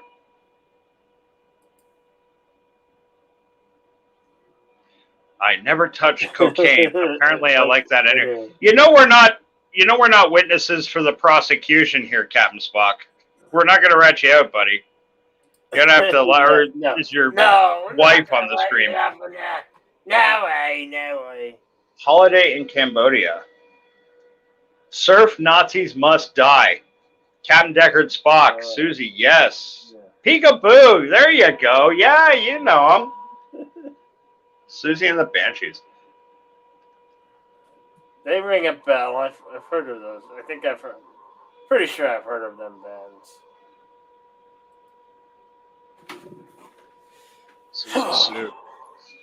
Oh, what's that chick too? That's she's not as old as Susie. Like, not being shitty. I'm just saying, like, she hasn't been around as long as Susie. But she's got that song, Peaches. Her name's Peaches something. Peaches. She's got that song, "Fuck the Pain Away." Has anybody here ever heard it? Fuck the pain away. Boom, boom. No. Fuck the pain away. Boom, boom. Fuck the pain away. Boom, boom. It's actually a pretty cool tune. She plays with Iggy Pop sometimes. The Teaches of Peaches. And shit, I haven't thought of that in a while. If I ever do cocaine, I'll tell you. Hardcore strong psychedelics are more me. Captain Spock, if you ever do cocaine and you don't call me first, I will take that as a huge affront to not only my honor, but the honor of Captain Bill, I guess. He has no honor. He has no honor. Ha, ha, ha. I'm teasing you, Bill. Come on. Bounce back. Say something. Phil, where's Phil? Peaches is her stage name. That's right. Great song, great philosophy. Happens to be the motto of my church. It was in Jackass the movie, really, Darth? The chat moves so fast. Fast, but fast for me. Okay, here's a question. Since nobody's here is actually showing their faces or anything, you can answer honestly. What is your biggest guilty pleasure song? What is the kind of song that comes on the radio, and if your best friend was in the car, you'd reach out immediately and snap the radio off, but if you were alone, you'd reach out and crank that bitch up to 11? Is it Steal My Sunshine? Is it Walk like an Egyptian? Is it? Oh, I'm trying to think of. YouTube is my cocaine now. Ah, that's adorable. Cocaine is my cocaine, but YouTube is fun. Mine would be the Offspring. Offspring? I can't think so of you're the song. ashamed you like Offspring? No, I'm not. I'm not. Oh, I took the question wrong. Sorry. Yeah, I don't. No, son of a red shirt. Oh. Actually, right now it's Son of Nickelback. How dare you, sir! Get the fuck out of here with your Nickelback. Hey, I want to be a rock star. Yeah, something like that. Yeah, I'd crank it up to 11. Selena Gomez. You guys are so much fun. You're keeping me away from Drunk Pappy. Awesome! Drunk Pappy. Awesome sauce! Yeah! You pump the some Drunk life Pappy back sounds like dying. The Drunk Pappy sounds like a sleeper hold in a really bad family wrestling league. You gotta put the Drunk Pappy on you.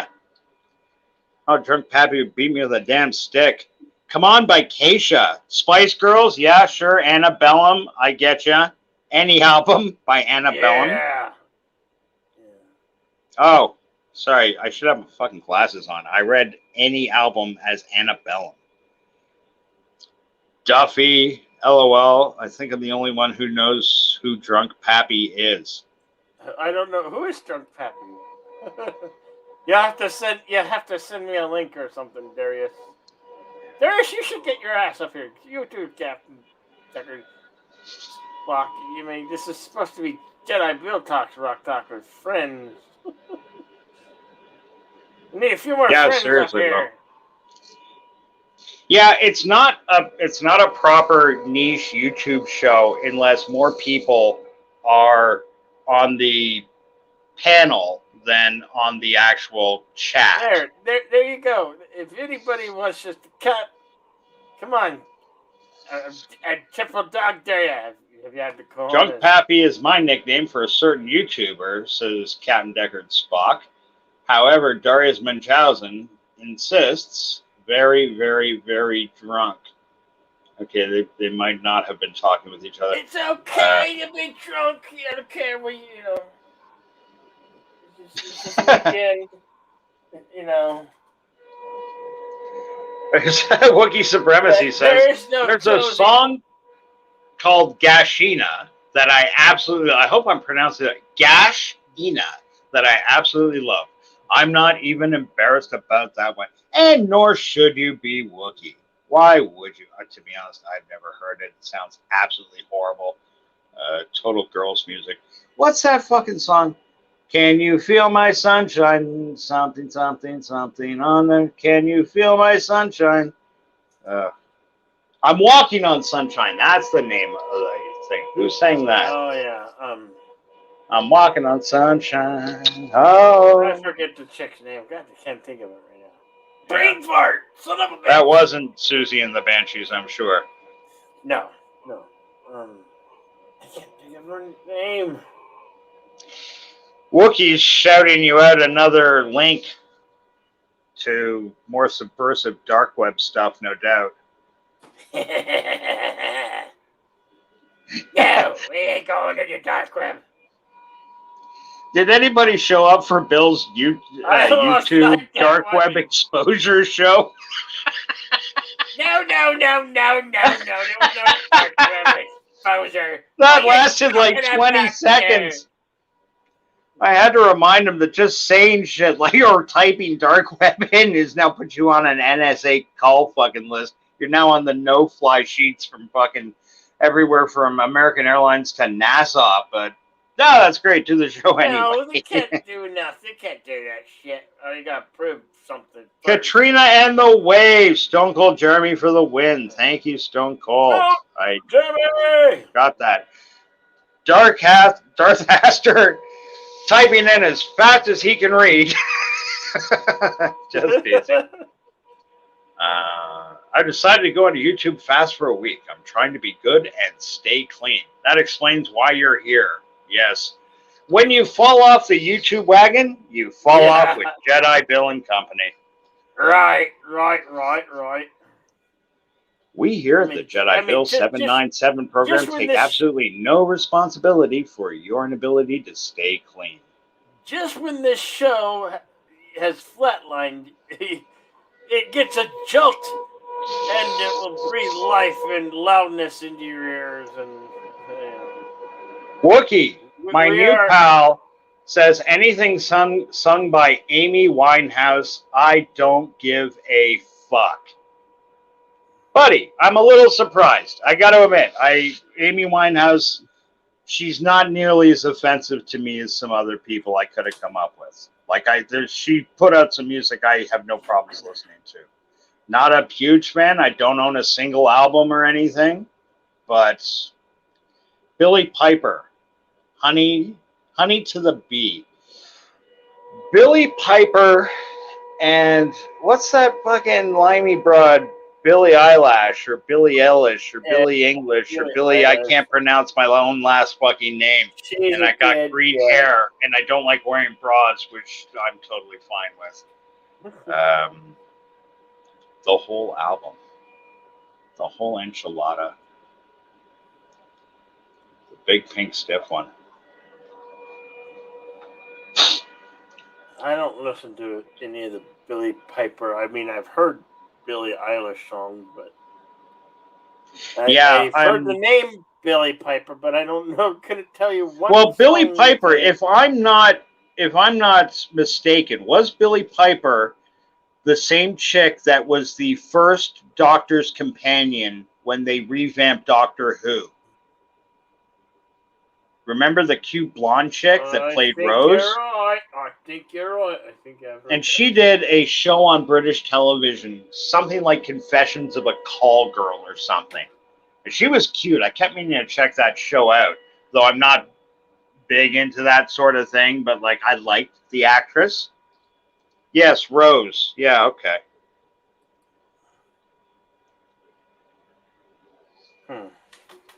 Yeah, Billy Piper. She had a bit of a rock career going for a little while. It's funny.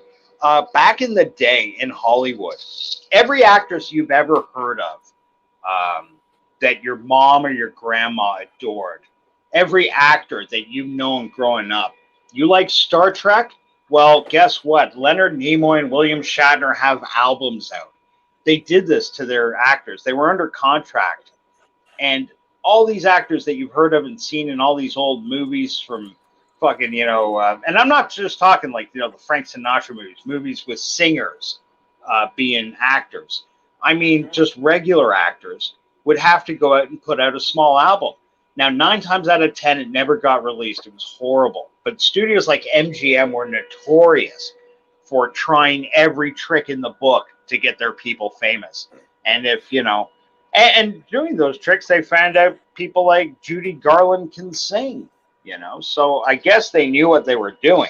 But it's amazing. Yeah. If you look out there, you can find some albums by people you had no idea. Steven Seagal has blues albums. I bet. Wow. I bet. No doubt. Yeah, that's a great example of what I'm talking about there. Wait, we're bringing up Tiffany now? Why are we bringing up Tiffany?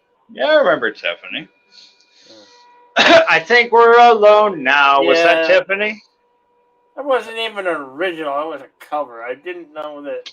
Yeah, but fuck it. You know what? She was a teenage girl that was thrown into the machine. She did one knockoff song. She probably got enough money to buy a cottage, and she was never heard from again. I don't remember any other hits from her. I really don't. It was the only one I ever heard.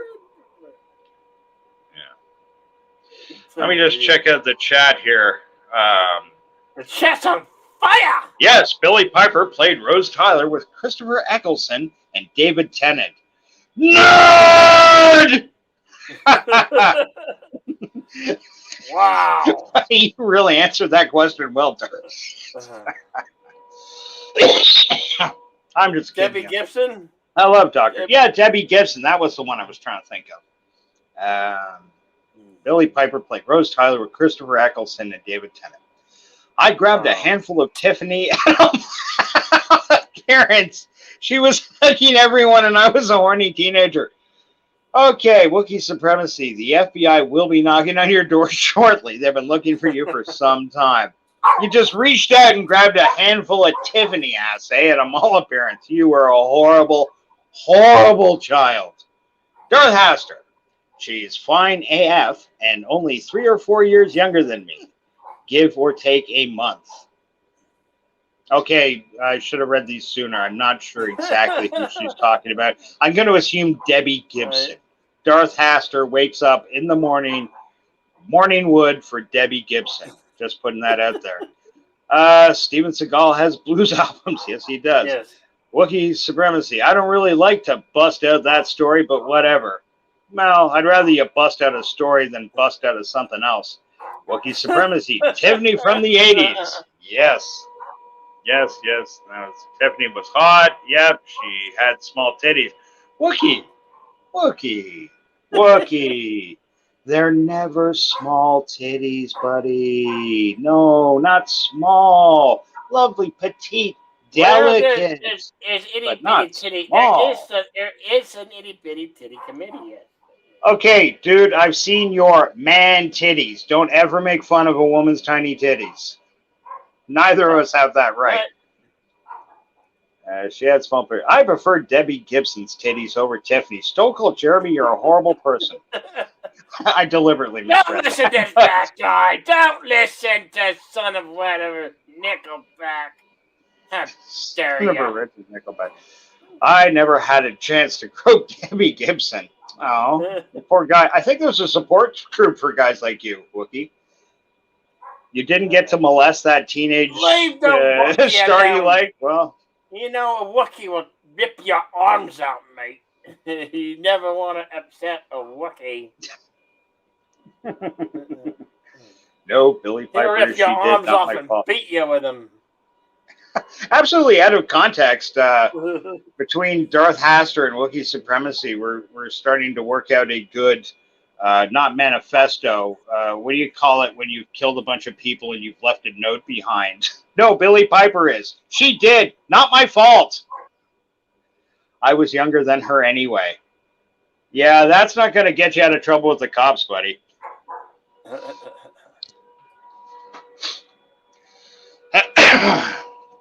Well, Jedi Bill, another episode of Rock Talk. Yeah. We've done everything but talk about rock. Oh, well, sometimes it happens. You probably get more hits if you put it in as Jedi Bill's Cock Talk. Just rely on bait and switch. No, you get a bunch of people here for the wrong thing, but once they're here... No, we're not going to do that here. No. Send out the totally wrong message, man. Jeez. We here at the Jedi Bill 797 program cheerfully endorse Cock Talk. Bill's all about the Cock Talk. Oh, dude, you get so many hits. What are you talking about, man? This would be the biggest show on YouTube for the entirely wrong reasons, but Billy Piper is only 39. Wow, only 2 years younger. Billy Piper's only 39. Huh. Big hairy bush. Son of a red shirt is son of Sam. Oh, dude. I don't know how you grew to that conclusion. Son of Sam. Boy, I haven't heard that name in a while. That's going back. What was the movie? What was that? Not Son of Sam. Okay, I'm going off on a bit of a tangent here. A movie popped into my head. I'm trying to remember. It was about the Son of Sam killings. Good movie. Shit. Forget it. I didn't come prepared to talk about serial killer movies. That's the Red Shirt Manifesto. Oh, I'm still working on that. That's like a Chinese phone book, buddy. Jedi Bill's Cock Talk. Yes. No, that's what I'm saying. Yes, but it's cock spelled C-A-U-K. Bill, get your head out of the fucking gutter. I worked for years as a renovator. My head's right here. It attached to my head, man. Wrong head. Head? What head? Oh. Chris Seymour head. Darius Munchausen asks, do you guys like white cock or black cock? Now, Darius, I need to know, is this satin finished or extra glossy? Because I'm all about the gloss, but I think Bill likes that smooth satin finish. Hey, I'm a master of. Okay, Darius, if you're going to write shit, you got to write DNR in front of it, brother. You can't just after the fact, after I've read something, go, don't read that comment. I am Done. I am the master of clit. I am the master of clit and cunnilingus. The master of what? Ass? You're an ass master? Cunnilingus! Cunnilingus. Spell cunnilingus for me, Jedi Bill. I dare you. Fuck you! No, you should learn. Only because if you actually have you guys this shouldn't turn into a sex show. I'm just gonna say it quickly. Have you guys ever played the alphabet game with a girl? You know what the alphabet game is, right? It's when you're going down on a girl and you do the alphabet on her. Woohoo! And A, B, C. You draw it out with your tongue. This is why I said, Bill, you have to learn to spell the word cunnilingus. You'll make her like just have a total leg shake orgasm where she smashes her head through the headboard. I promise you. Wookiee supremacy. Way to hit with the Google spell check. Cunnilingus. You got it right the first time. Click Commander. I had that for the old Atari 2600. I am the Clit Commander. What's up, Parrothead? All coming out of the roof. Japanese alphabet is better for that. You know what? I haven't. But I haven't don't you have to do it sideways or? Has What did you anybody say, Bill? seen Kronos? Has anybody seen Kronos around? I haven't seen him around in a while. Kronos must be off the airways for a while. Kronos Yeah, it's funny. I haven't seen him in a long time. You know Kronos, right?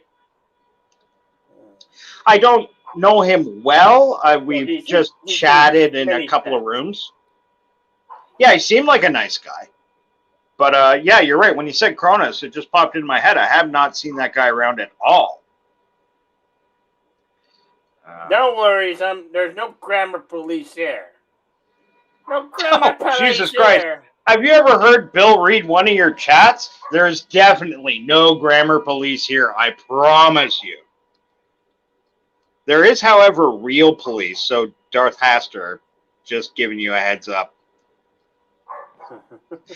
Now he's getting paranoid. I just randomly picked Darth Haster's name.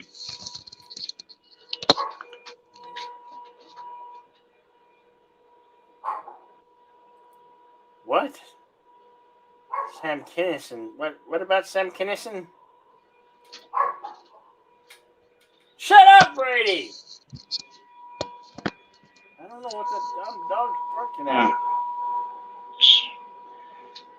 Sorry, I just slept up. I thought somebody was knocking at the door. This is kind of late in my neighborhood for anybody to be knocking on the door. I have people talking outside my window from time to time. I can hear them with the headphones on. It's like, shut the hell up, people! It's 9 at night. They're speaking their Spanish, and I don't know what the hell they're saying. I really need to learn Spanish, especially the curse words. I'd love to curse out my neighbors in Spanish because sometimes they be loud.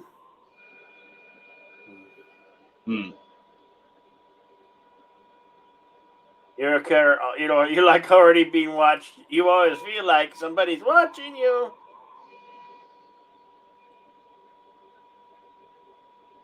Wait a minute. Parrot says he got swabbed last night.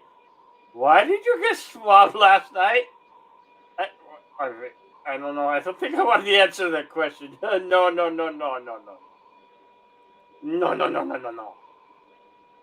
No, sir, for you. Oh, wait, this is not soup. This is Rock Dog!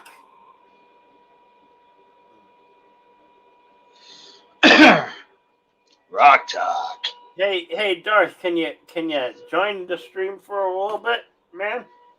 You too, Darius. Come on. Yeah, honestly, this isn't a Jedbill stream if you don't have 6 people on the screen and 1 person in the chat. Yeah, come on. We want to. Would you like to buy an argument? Would you like to buy an argument? We might get contradiction instead. We can contradict it. Come on, Captain Decker's spot. You're up. Drop in for a moment. You're invited. Supposedly, Kronos is an old man. I've heard that story too. Darius, like I care, already being washed. Yeah, the NSA is watching all of us. I got swabbed last night. Parrothead, good for you. And hello, Parrothead. I didn't realize you were in the chat. Yeah, good evening. Welcome, Stone Cold Jeremy. Hey, what's up? Swabbed last night. How's it going? Good for you. And hello, Parrothead. I didn't realize you were in the chat. Mute that tab. Hello, Stone Cold. How are you? Doing good. How you doing? Surviving, brother. Good. Sorry if I'm not so chatty. I'm smoking one of these skinny cigarettes I got to hold in my lungs for a while. It's a health thing. Hey, man. Puff, pass. Oh, wait, shit. You can't do that. Damn it. Puff, pass? Yeah. So, not to take away from Stone Cold just joining us, but I feel I got a report. Parrothead tested positive. Holy shit. That's terrible, buddy. Look, they've got medicine all the time. There's millions being spent on AIDS research. The point is, don't give up hope. You know, we're here for you in the community. So, yeah, stay strong, brother. Tested positive. Can you believe that? Poor guy. Hello to the NSA and shalom to the Mossad. Shalom, shalom. I think you're Hanukkah, shalom, shalom. Not tonight, fellas. So, yeah, that's what your wife says, Darth Aster. Must resist. The NSA doesn't share. I know a bunch of statements that'll start arguments. Yes, I do. Stone Cold Jeremy, want to see some Parrothead? I wish you the best. Yes. Want to see some? Oh. Sorry, Bill? No, he says want to see some. What are we going to see? As he reaches for his fly. No, I don't want to see some. Oh, arg. Shut up, Brady! Damn that dog. Barking at nothing. I need to muzzle the dog. Actually, just as I'm scanning back through the chats, I realized I started a Parrothead has AIDS joke and I didn't finish it off. Parrothead doesn't have AIDS. I think he tested positive for COVID. Don't anybody get the wrong idea. Sorry about that. I just realized I forgot to. That's what I just said, man. Jeez. You did? When? Yes. You lie. No, I don't. Why would you bring me up here to lie to me? Seriously. You could lie to me anywhere. Why bring me all up here? Pappy is blottoed, by the way. Oh, good for you. Well, I'm glad somebody's happy.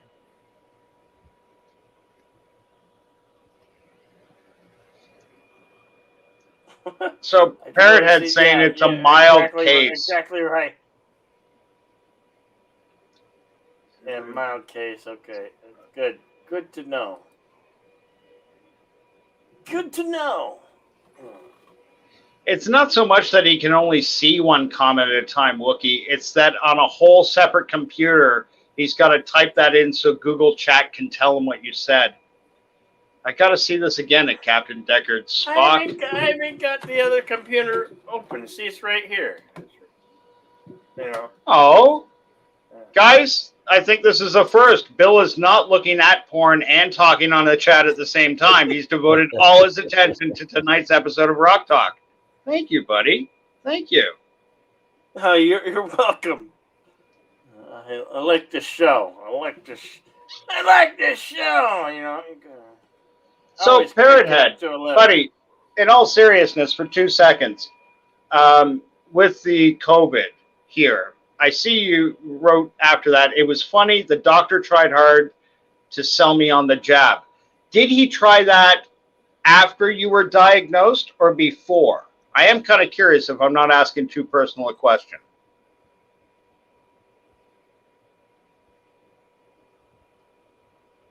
Bill can only see one comment at a time. I don't know what's going on. Sorry, I'm reading your previous question, but that doesn't... No, I can see. I just haven't been reading it much. Sorry. Before. Okay, before. Now, if you don't mind my asking, brother, and if you do, please just tell me you don't want to talk about this. I won't bring it up again, I promise. But I am a little curious. Do you in any way regret not getting it? And whether you do or not, do you think that would have helped prevent you from getting it? Yeah, he does. It's kind of sad. We're working on him. We're working with him on that. No. Okay, so you don't regret not getting it. Well, that's good. And I'm very glad to hear you've only got a mild case. And I do sincerely, brother, and I mean this, I do sincerely hope it doesn't get any worse, because I don't know anybody personally. It's funny. This is the weirdest fucking bug ever, because everybody that I've heard about getting it is always like 2 degrees of separation away from me. It's not me. It's my best friend who lives in Angus, Ontario's wife's mother that has it, you know, and she's real sick. But it's never anybody that, like, you know, I know on a day-to-day basis. So I hope you got the strength and presence of mind to check back in with us over the next couple of weeks. Well, with Bill at least, because I know he's always concerned about his good friends in the chat, and let us know how everything's going with that. And hopefully it's not going to get any worse. And, oh, here's a last question, if you don't mind. I don't know where you're from, buddy. I don't. Up in Canada, though, if it's confirmed you have it, you can apply, and the government will give you like 2 weeks' pay. I don't know if you guys can hook up with that. Sweet Jesus, Bill, put your penis away. And why does your app have 2 eyes? It's hideous. I can understand the green color in ears, but I don't know why it has 2 eyes.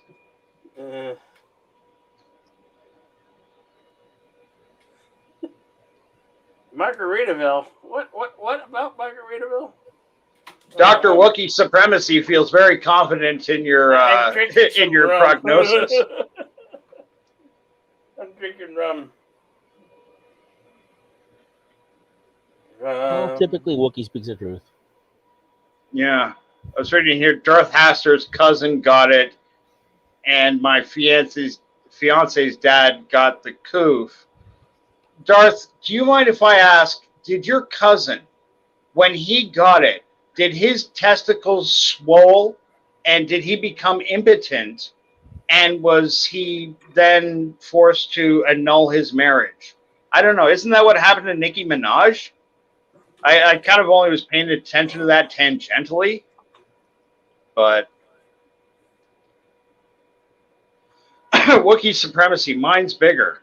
Well, dude, Wookiees top at an average height of 7 feet. I hope yours is bigger.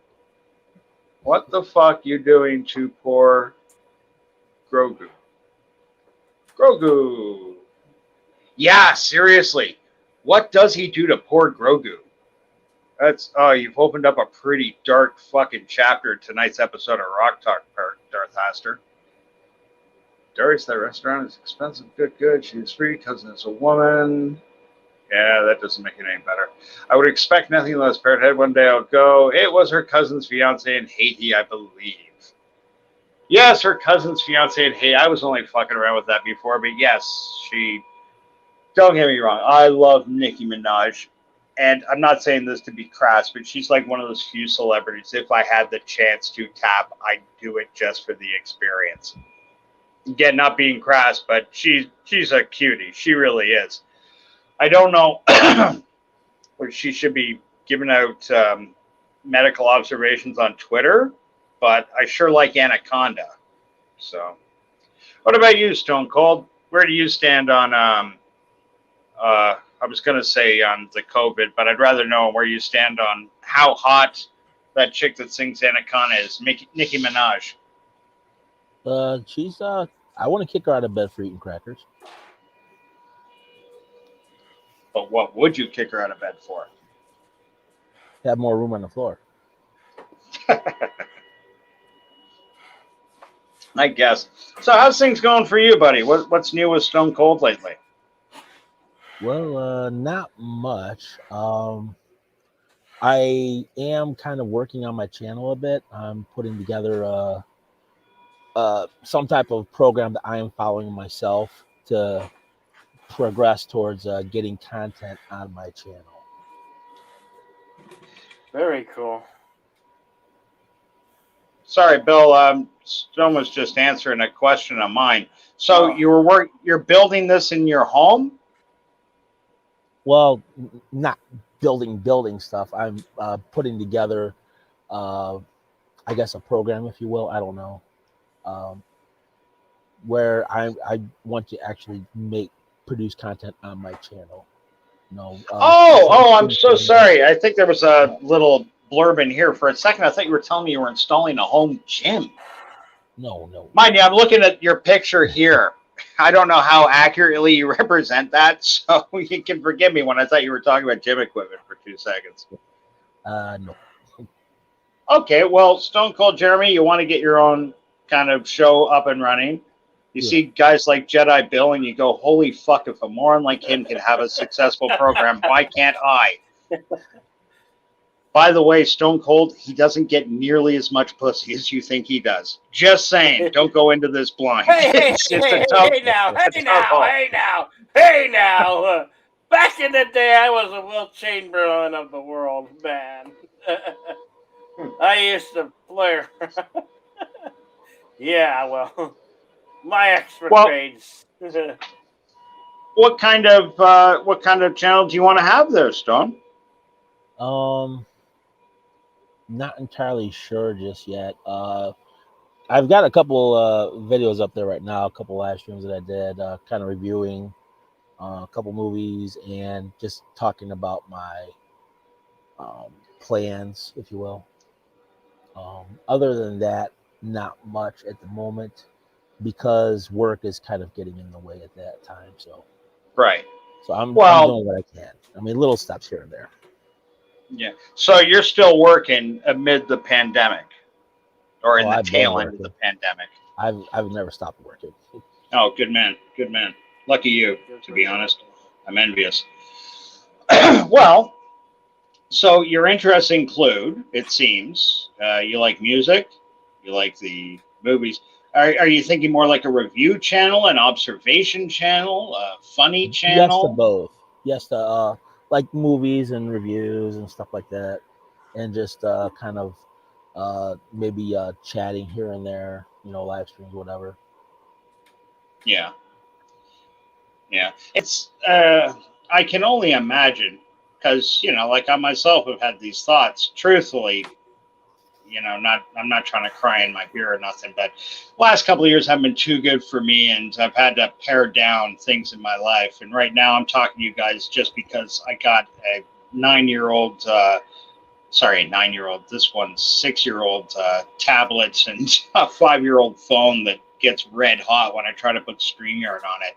I couldn't hope to run a channel like this. It would just crash and burn every time. God, you finished that sentence with tablets. Oh shit. I didn't worry here. Holy fuck. I'm okay. Hey, you're use them. We can't talk. Well, I have a laptop that I bought about a couple years ago, and I actually did a couple like this, did a couple of test streams really, and it worked out fine. So I'm really not having any issues. I mean, I'm not looking, to make any, big presentations and special. No, that. Yeah. So I guess where I was going with that line of questioning though was, were you thinking, because there's some YouTuber guys, like Bill is kind of halfway between. Sometimes Bill will have his face on and he'll chat, and sometimes he'll do a whole show with just his avatar. Yeah. Do you see yourself as that guy, camera ready? Yeah. I don't want to sound like a dick in any way. Are you confident in front of a camera? Is what I've been guess on I meant. camera before. I think it was on Bill's channel, or it might Yeah? have been on Bruce Lombardo's Yeah. channel. I don't remember. Like Okay, a week ago, okay. I think. Like a week ago, I think it was. Because, you know, some, like, even successful YouTubers. Have you ever heard of the Critical Drinker? Yeah.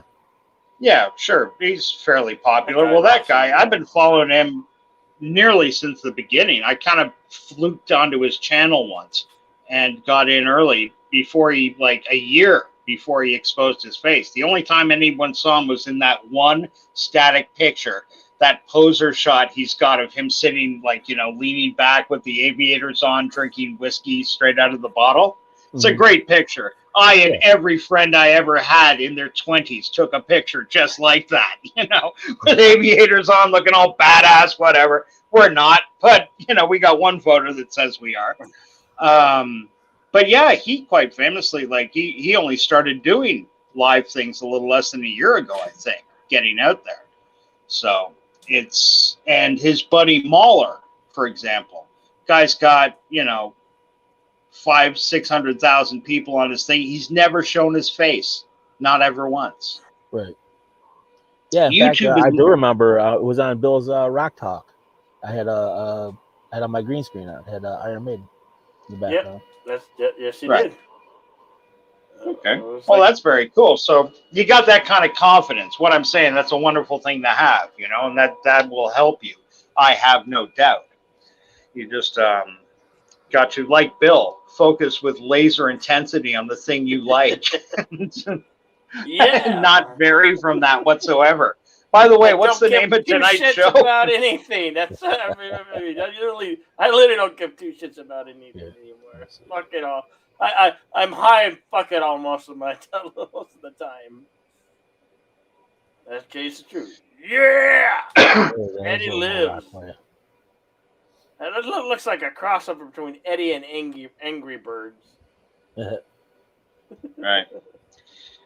There's a shitload of chats that's spewed in. Do you want to take a swing at them, Jedi? Or you want me to read them, or maybe Stone Cold? We can all read them. I'm kind of drinking here, so it's. But the last one I believe I read was Parrot Head at 4:15 a.m. on my phone, at least. Says it was her cousin's fiance in Haiti, I believe. That was answering when I was talking about Nicki Minaj and that thing she said. Better cousin's balls getting all swole. They got all swole. Fuck, I hate how people talk now. Holy shit! I looked up at my YouTube thing. There's Uncle Jeremy right there. Yep. With the Deadpool Very hat. cool.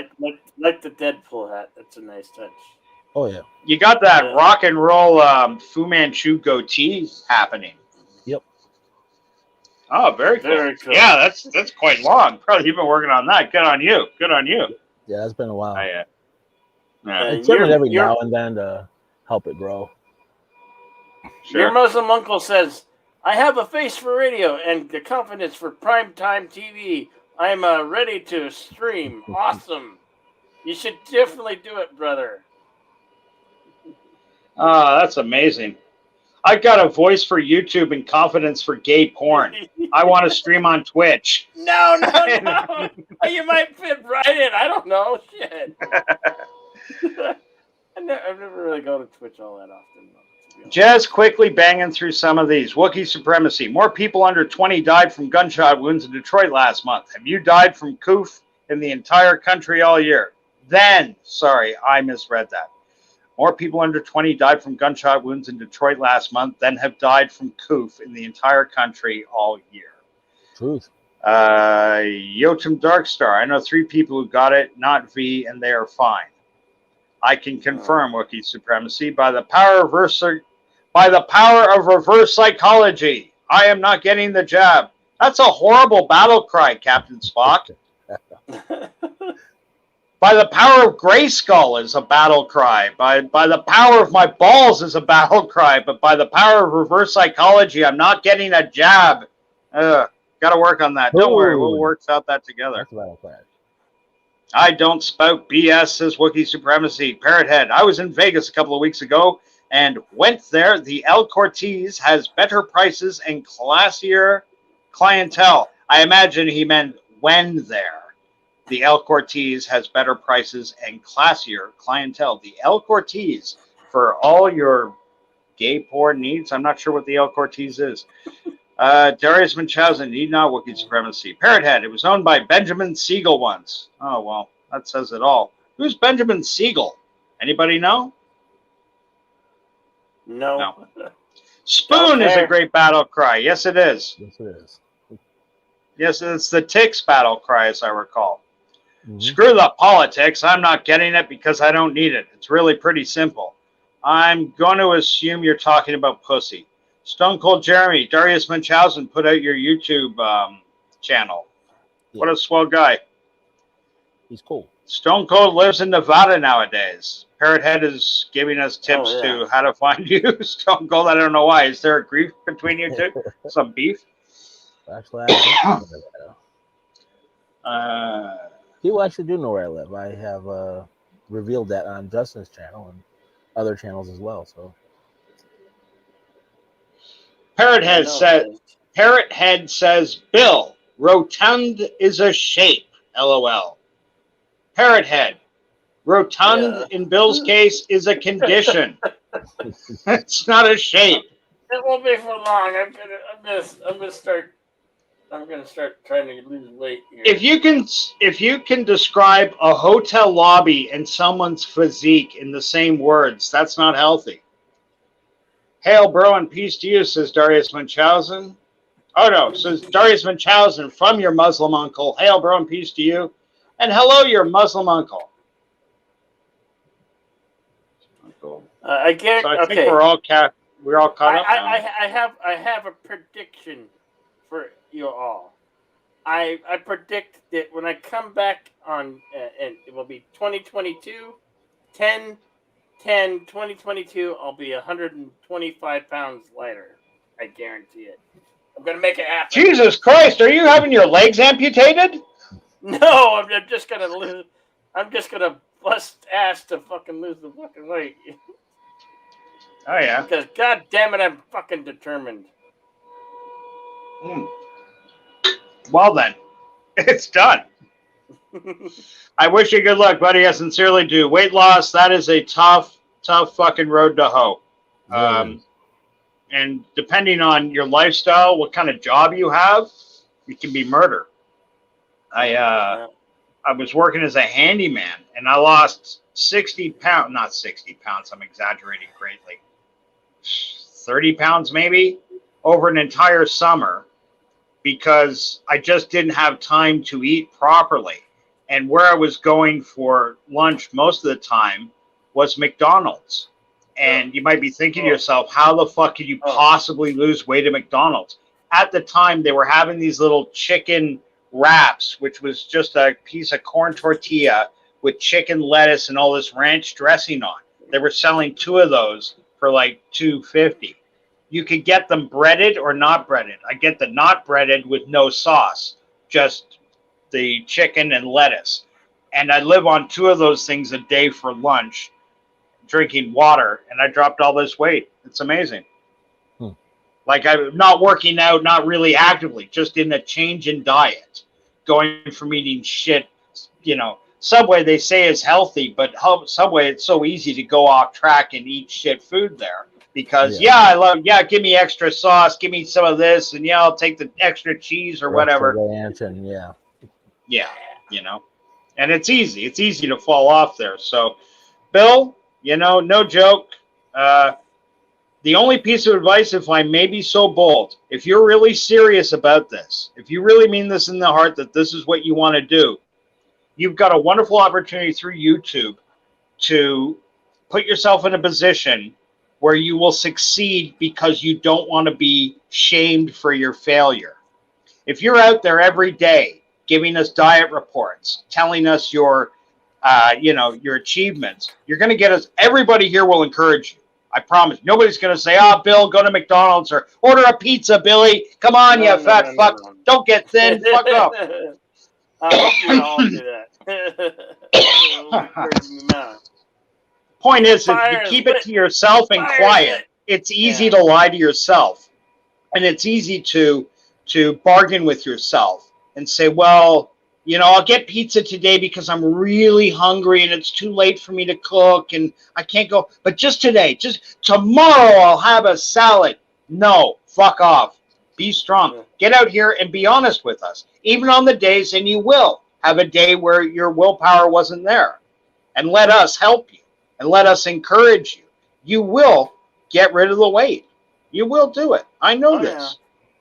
Well, I was at the beginning of the year. I was on my way, but it got deterred from that. So it kind of fell through. I was so That Dairy Queen just appeared before me. It wasn't my fault.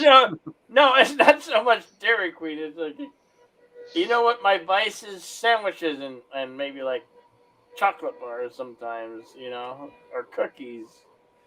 You know, that's my bad habits. Look at this. Look at the support you're getting from the chat already. Soda pop. You know, I'm addicted. You know how most people are addicted to coffee. I'm addicted to soda pop, and that's the biggest thing. You just gotta break the bad habits. Break the cycle. Break the cycle of bad habits. Sometimes it can be insidious, you know? Like, I love sugar. I'll be absolutely honest with this. Like, I've always had a sweet tooth. In my coffee, I always have 2 sugars. I do, you know?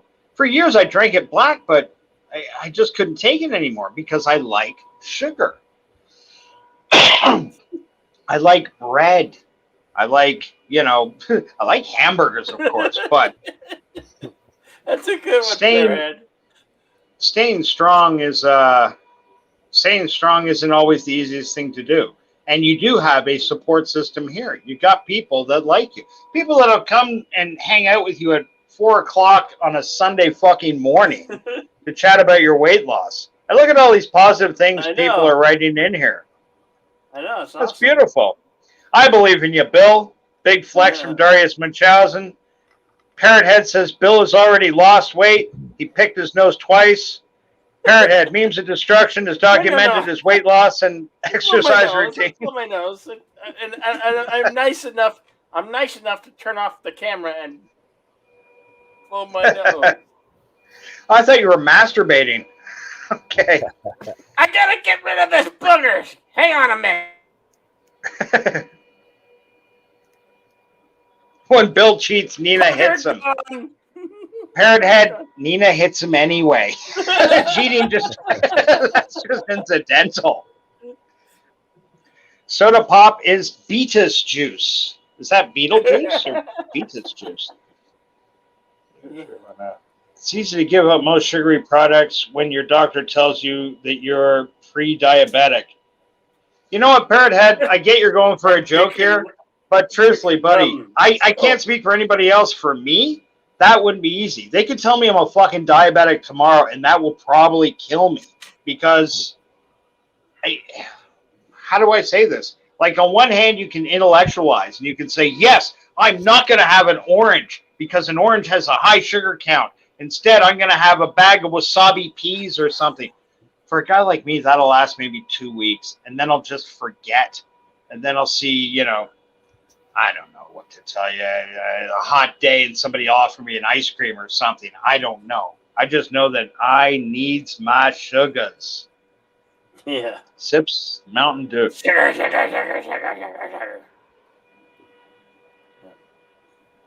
Beets juice.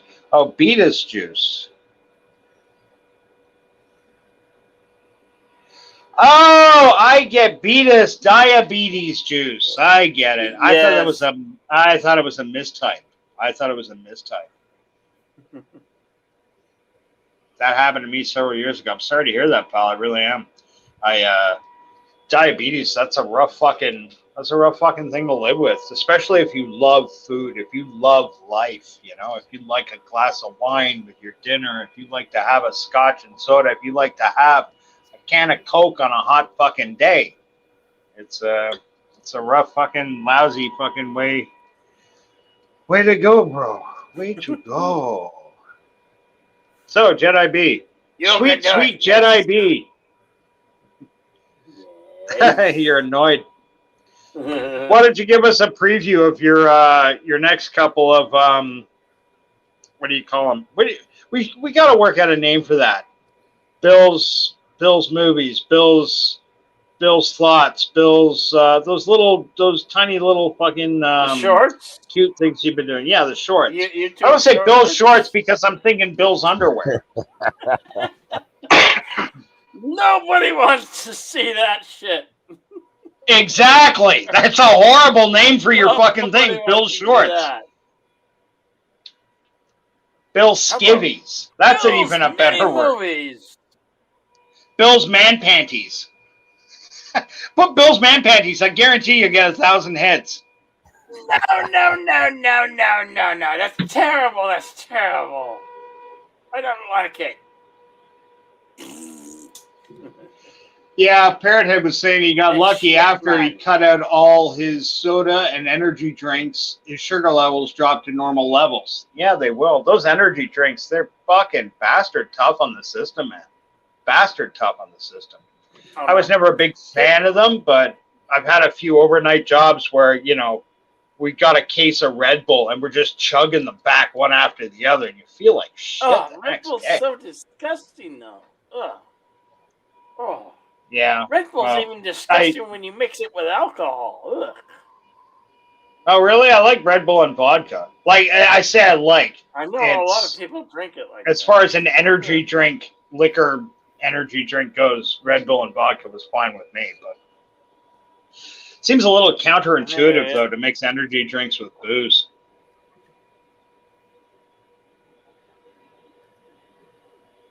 What's that? But,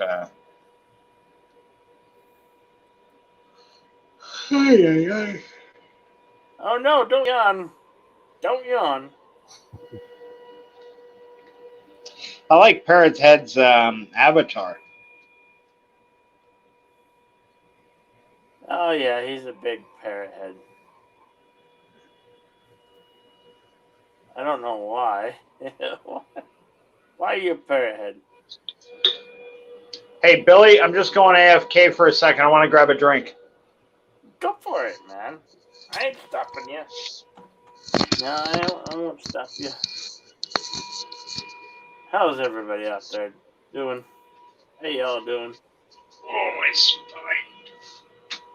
Oh, don't you just hate when that happens?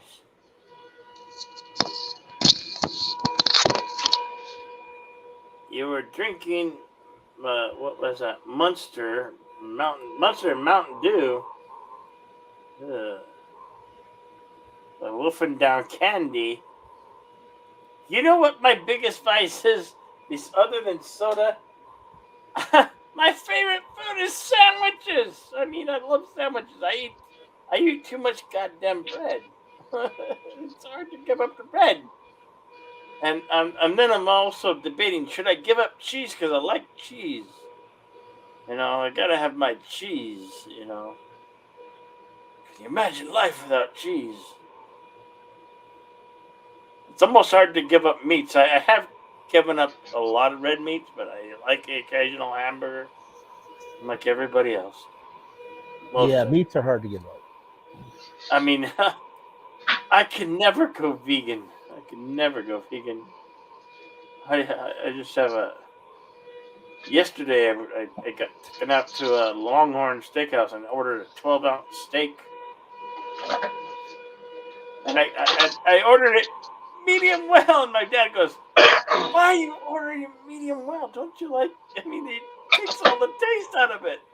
I don't know. I just always ordered it medium well.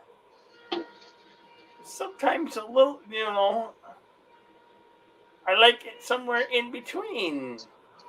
But he said, medium well's not in between, you know. How do you guys like your steaks? I mean, come on. I typically eat medium rare. Medium rare, okay. Yeah, I guess there's more flavor.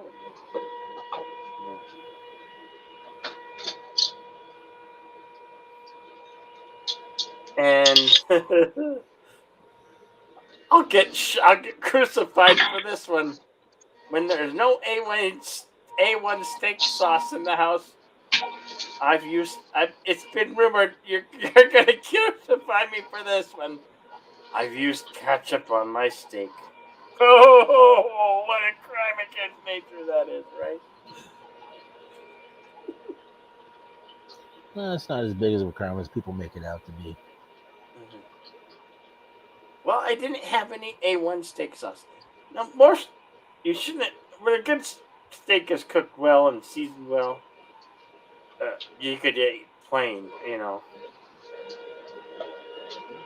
Well, yeah, if it's properly cut and cooked, and you got the right rubs on it or whatever, it should be juicy enough where you don't need like steak sauce or even ketchup. Mm-hmm.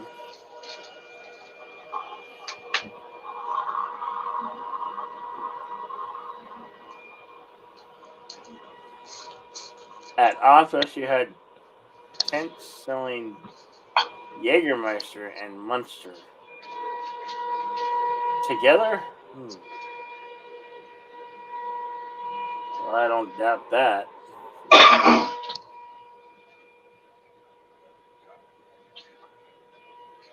Try that ketchup on a medium ribeye. No, I mean,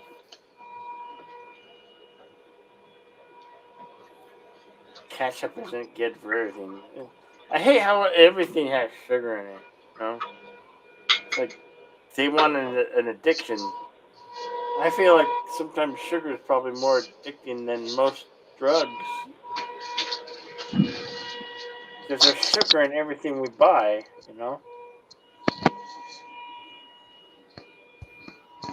Who thought of that? Hello, bonsoir. What? I was just saying hello. I just stepped back in. Okay. Welcome back. Yeah. Welcome back, man.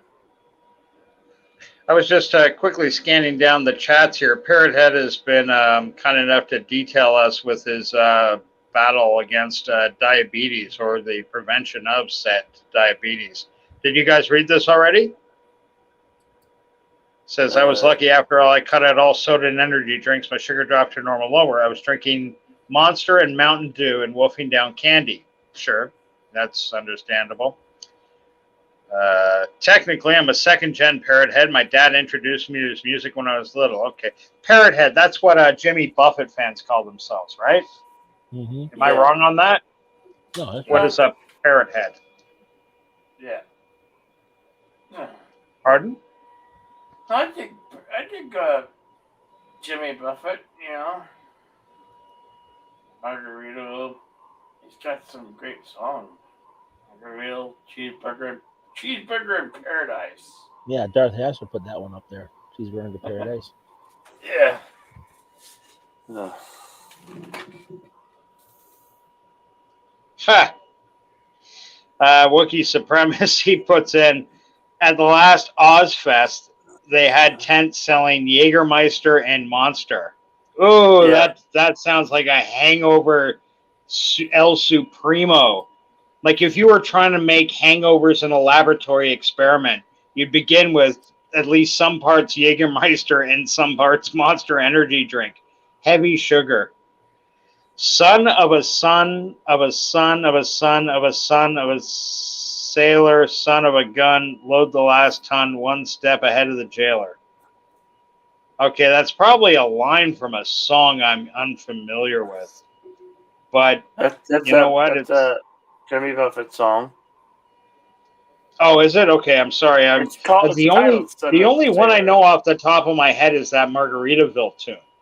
Like I know Buffett's absolutely beloved by people, but just where I played, it didn't come up that much. We don't have the kind of climate where to walk around in Hawaiian shirts too much. I think that's it. That's why we're not as cool as some of our cousins to the south.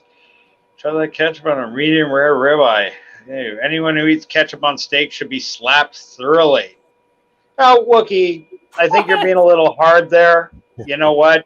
For children, I'm fine for a small child if they put a little ketchup on their steak, if that helps them. After the age of 6 or 7, I agree with that. But 5-year-old puts ketchup on a steak. I'll let that go. Best steak I ever had, I let my chef friend order for me. It blew my mind. I bet it was probably just salt and pepper too. A couple of chefs I know, that's how they always do. There's just a little salt and pepper, nothing ever fancy. You know, sometimes less is more. Addicted to drugs, sugar is almost as addictive as YouTube. Yeah, you're right, Darius. Sugar is almost as addictive as YouTube. No doubt. I know sugar is more addictive than most heavy narcotic drugs. Yes and no. I mean, like, I get it when in the long term, people will say, well, you know, sugar is like crack. No, sugar is not like fucking crack cocaine, but it is highly addictive. It could be to No some people. doubt. Yes, but you'd have to have some real heavy duty chemical imbalances, so much so that, you know, you probably would have died by the time you reach that age. Who would know? Give a child an orange and he's going to run into fucking traffic because he needs his next orange fix. The sugar in an orange. Talking crack cocaine, not even heroin. Heroin, you just fall asleep on the floor. Crack, any of those drugs where you get a little hyper or a little too, shit, what's the word? I'm not a drug counselor. You know, uppity. Too much energy, too much, you know, go, go, go. I grew up in Washington and didn't have a Hawaiian shirt weather. We didn't have Hawaiian shirt weather often. Yeah, I believe you, buddy. They're just south of Van down there. So that's entirely possible. I was only teasing about, you know, it's too cold up here for Jimmy Buffett. Lots of people listen to Jimmy Buffett up here. We just don't have Margaritaville weather in the Toronto area. What about you, Stone Cold? What's that? What kind of weather do you like to have when you drink your margaritas and listen to Jimmy Buffett music? Typically I like a light spring weather. Mm-hmm. Okay, I get that. It's just a little cool, not too hot. I can't stand hot. I can't stand muggy and humid and heat. I loathe the summer. Oh, really? Yeah. Yeah, I'm not big on the heat myself. You know, growing up here, I don't think you either love it or you just can't cope with it. And I'm just in the latter. I can't cope with it when it's too brutal. You know, there's I have a lot of Canadian friends that live in the Toronto area and Markham.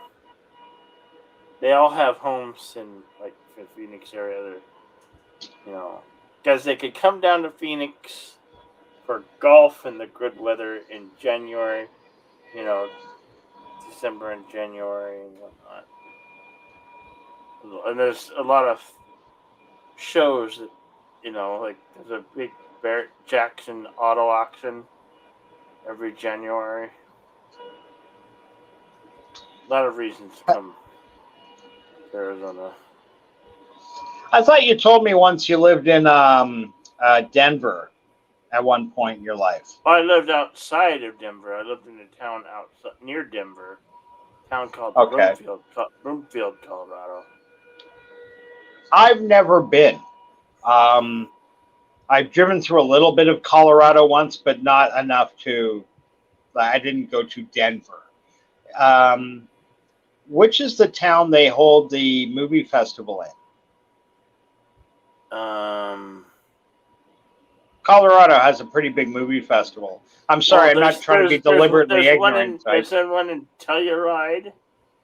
Telluride, and doesn't Robert Redford host most of his thing there? Sundance, isn't that Denver's big on Sundance? The Sundance is in Denver. It's a movie festival, right? Yeah, but I don't know what I don't know when other than the Telluride one. I don't know. Yeah, you know what? You're probably right. I'm just honestly, I'm trying to go through my head about the different movie festivals and stuff, and maybe I'm wrong about the Robert Redford one. Maybe it's a traveling festival. I seem to remember they were in Denver at one point. Isn't Denver? Is that the Mile High City? Yes. Yes. Okay, right.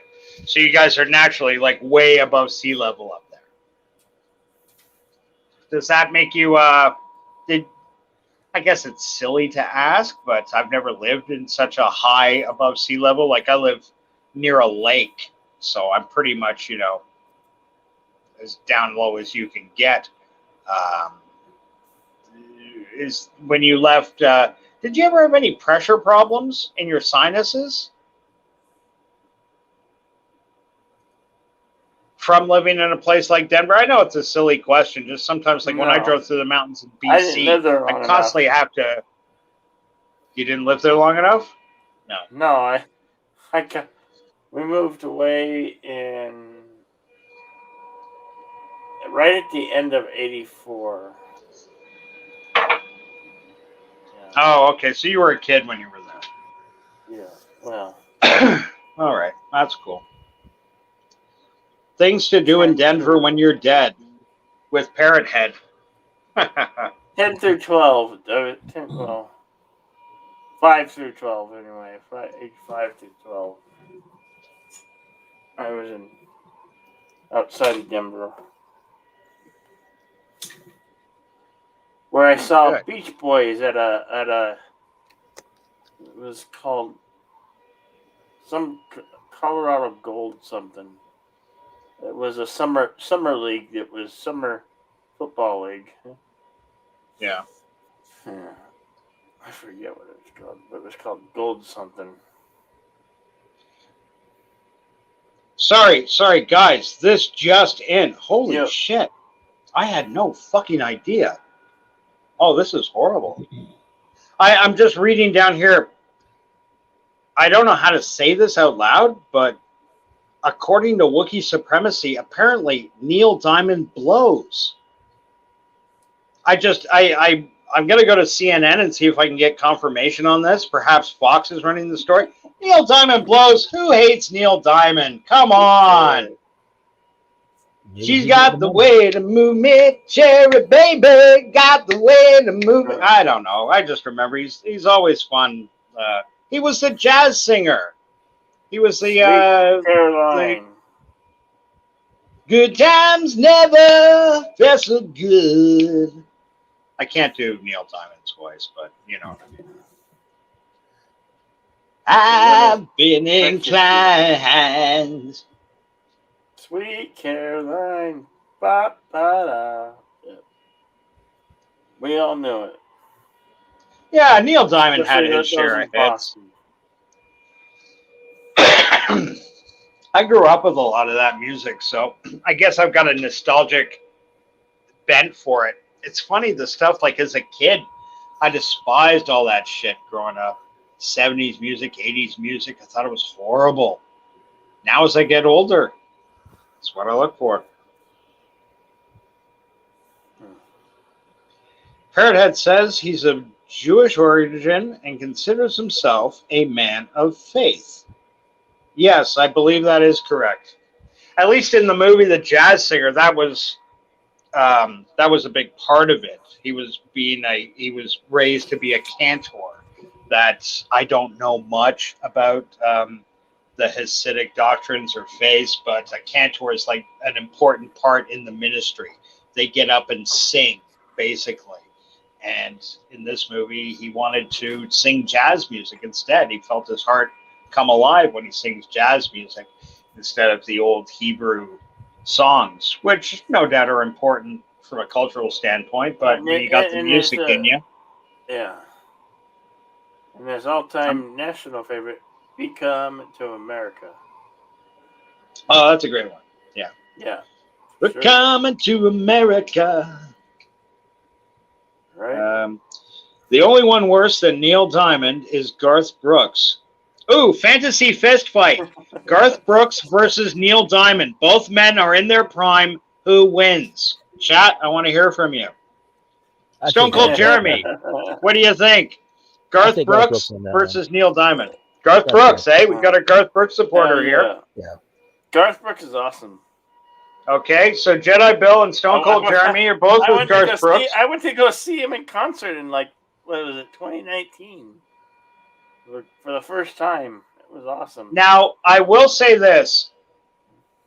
Garth Brooks physically in a fight, like he looks like he could hold. I'm not saying, like he's a big ass kicker or nothing, but he's a solidly built man. So you got to expect he's got some power to his punches. Neil Diamond, however, and I don't know if this is widely known, but was trained by the Mossad to be an Israeli capture agent that used to go down to South America and grab Nazis. That kind of fucking tenacity in the ring counts. So, Garth Brooks may have 30 pounds on him, but I wouldn't write Neil Diamond out. I wouldn't. I was once told, because I was wearing a cowboy hat at the time and Western wear, that I was a shoe-in look-alike for Garth Brooks. What I was told. That's what I was told. Yeah. Was this by a salesperson of any kind? No. No? Okay. Just wanted to confirm that. Some very attractive females, but I'll never see again. Yochum Darkstar. Hey, when you do these wrench things, we got to have a ceremony or something when you knight people with a wrench. Yochum Darkstar is now Jedi Bill's newest wrench, the newest wrench in Jedi Bill's Dark Army of Angry Sith. What the hell are we? The Jedi? I don't know. Hey, I even give Parrot Head a wrench. Parrot Head, you have been drinking. Oh my God, Parrot Head's been enwrenched. Yes, Parrot Head, you are blue now. You're blue, so you're welcome, sir. I think you should take it away. He's quoting Bon Jovi lyrics in here. We can mute Wookie for his wrong thing. Okay. I'll tolerate it. I'll tolerate it, man. I'll tolerate it. It's all good. I like Wookie's response, though. People who drunkenly shout the lyrics to friends in low places in bars should be sterilized. Hey, I agree with that 100%, Wookie. That is so overplayed. That's more overplayed than AC/DC. You can never overplay the AC/DC. True. Yeah, I hate to say but there are some radio stations that play AC/DC. Like you can set your watch to AC/DC. I've seen the AC/DC pretty good. Well, yeah, I love AC/DC. One of my favorite AC/DC's, but they tend to be overplayed on some radio I could fill in for the lead singer for AC/DC. I've been told. Apparently, Parrot Head is putting his money behind Garth Brooks. He says Garth looks stronger in his prime than Neil Diamond. Yeah, no, I don't doubt that. Garth in his prime has at least 30 pounds on Neil Diamond, and that's no small amount of weight in the ring. 30 pounds is fucking considerable. I'm just saying, Mossad trained to kill Nazis. He probably knows what he's doing. So I wouldn't write him out completely. Do you guys want to hear my rendition of AC/DC's TNT karaoke style? We can't mute you, right? No. You can leave the stream. You can leave the stream. But, you won't offend me, shit. I won't? Good. No. Okay.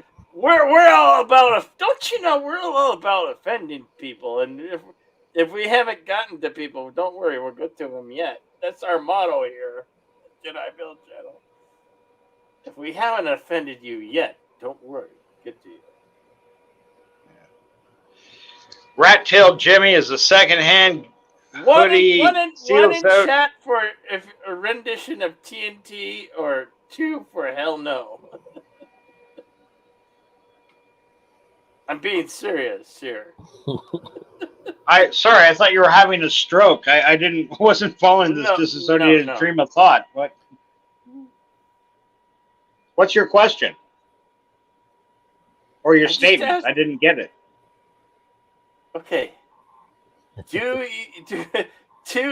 1, if you want to hear my rendition of TNT by AC/DC.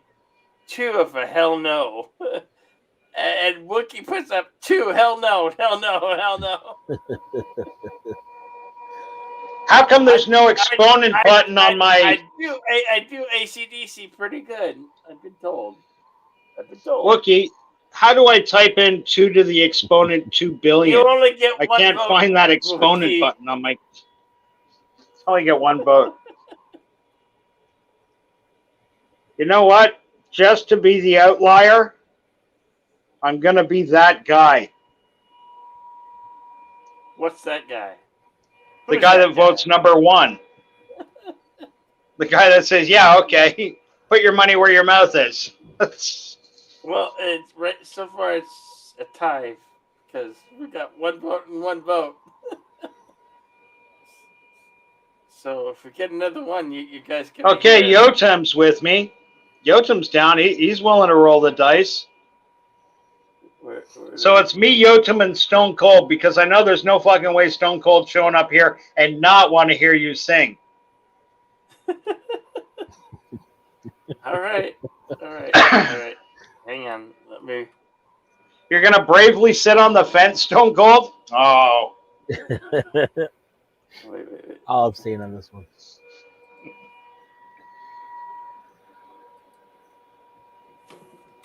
I gotta bring it up first.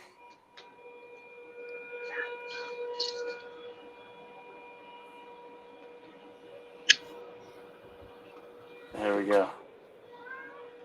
Coming right up. All right. Plug your ears or leave if you have to. But here comes. Wait. I gotta pause it first. I gotta share my screen and my audio. Yeah, Wookie, I don't know how you can type an exponent there. Mind you, I'm just on a tablet, so.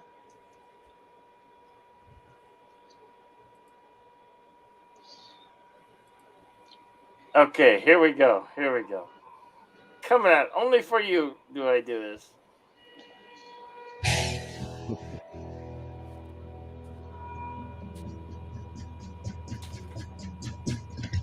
Oi! Oi! Oi! Oi! Oi! Oi! Oi! Oi! Oi! Oi! Oi! Oi! See me ride out of that sunset on your color TV screen. Out for all that I can get, if you know what I mean. Women to the left of me, and women to the right. Ain't got no gun, ain't got no knife. Don't you start no fight. 'Cause I'm TNT, I'm dynamite. TNT, I win the fight. TNT, I'm a power load. TNT, watch me explode.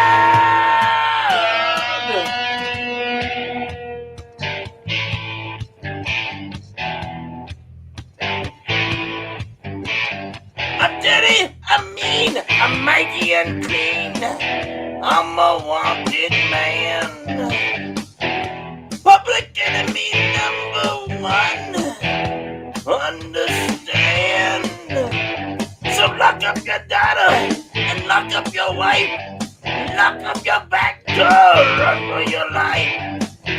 I'm the man that's back in town. So don't you mess around. 'Cause I'm TNT, I'm dynamite. TNT, and I'll win the fight. TNT, I'm a power load. TNT, watch me explode.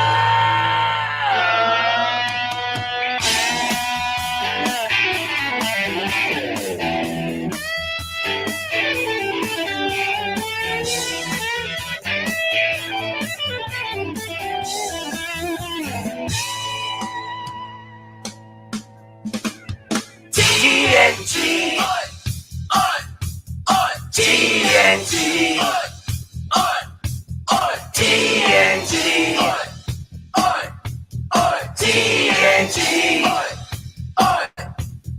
TNT. A dynamite. TNT. And a window fight. TNT. I'm a power low. TNT. One explode.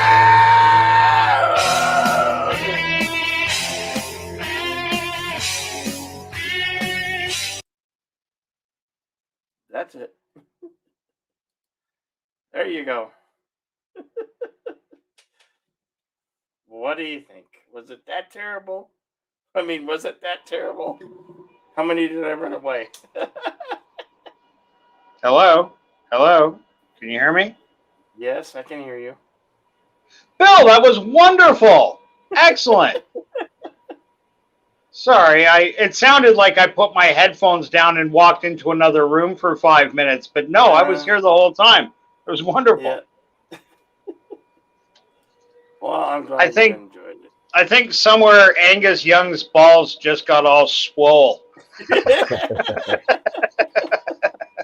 I have to agree with Son of Redford. That's pretty good. Thank you. Thank you. Your predilection towards heavy metal and karaoke. How long has that been? Have you always liked doing the karaoke heavy metal? Are you a car singer? Hell yes. Hell yes. Hell yes.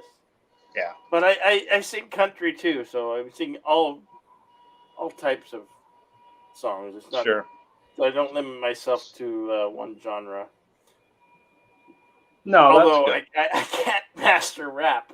I mean, I've tried and failed. You don't like rap? No, I like rap. I especially like Eminem and like the Beastie Boys. Eminem and the Beastie Boys and Run DMC are the top diggity, man. I was gonna say, like, there's no small irony that passed me that when I ask you if you like rap, and there are only two white people in rap, and you name both of them as your influence. I like the Beastie Boys and that's cool.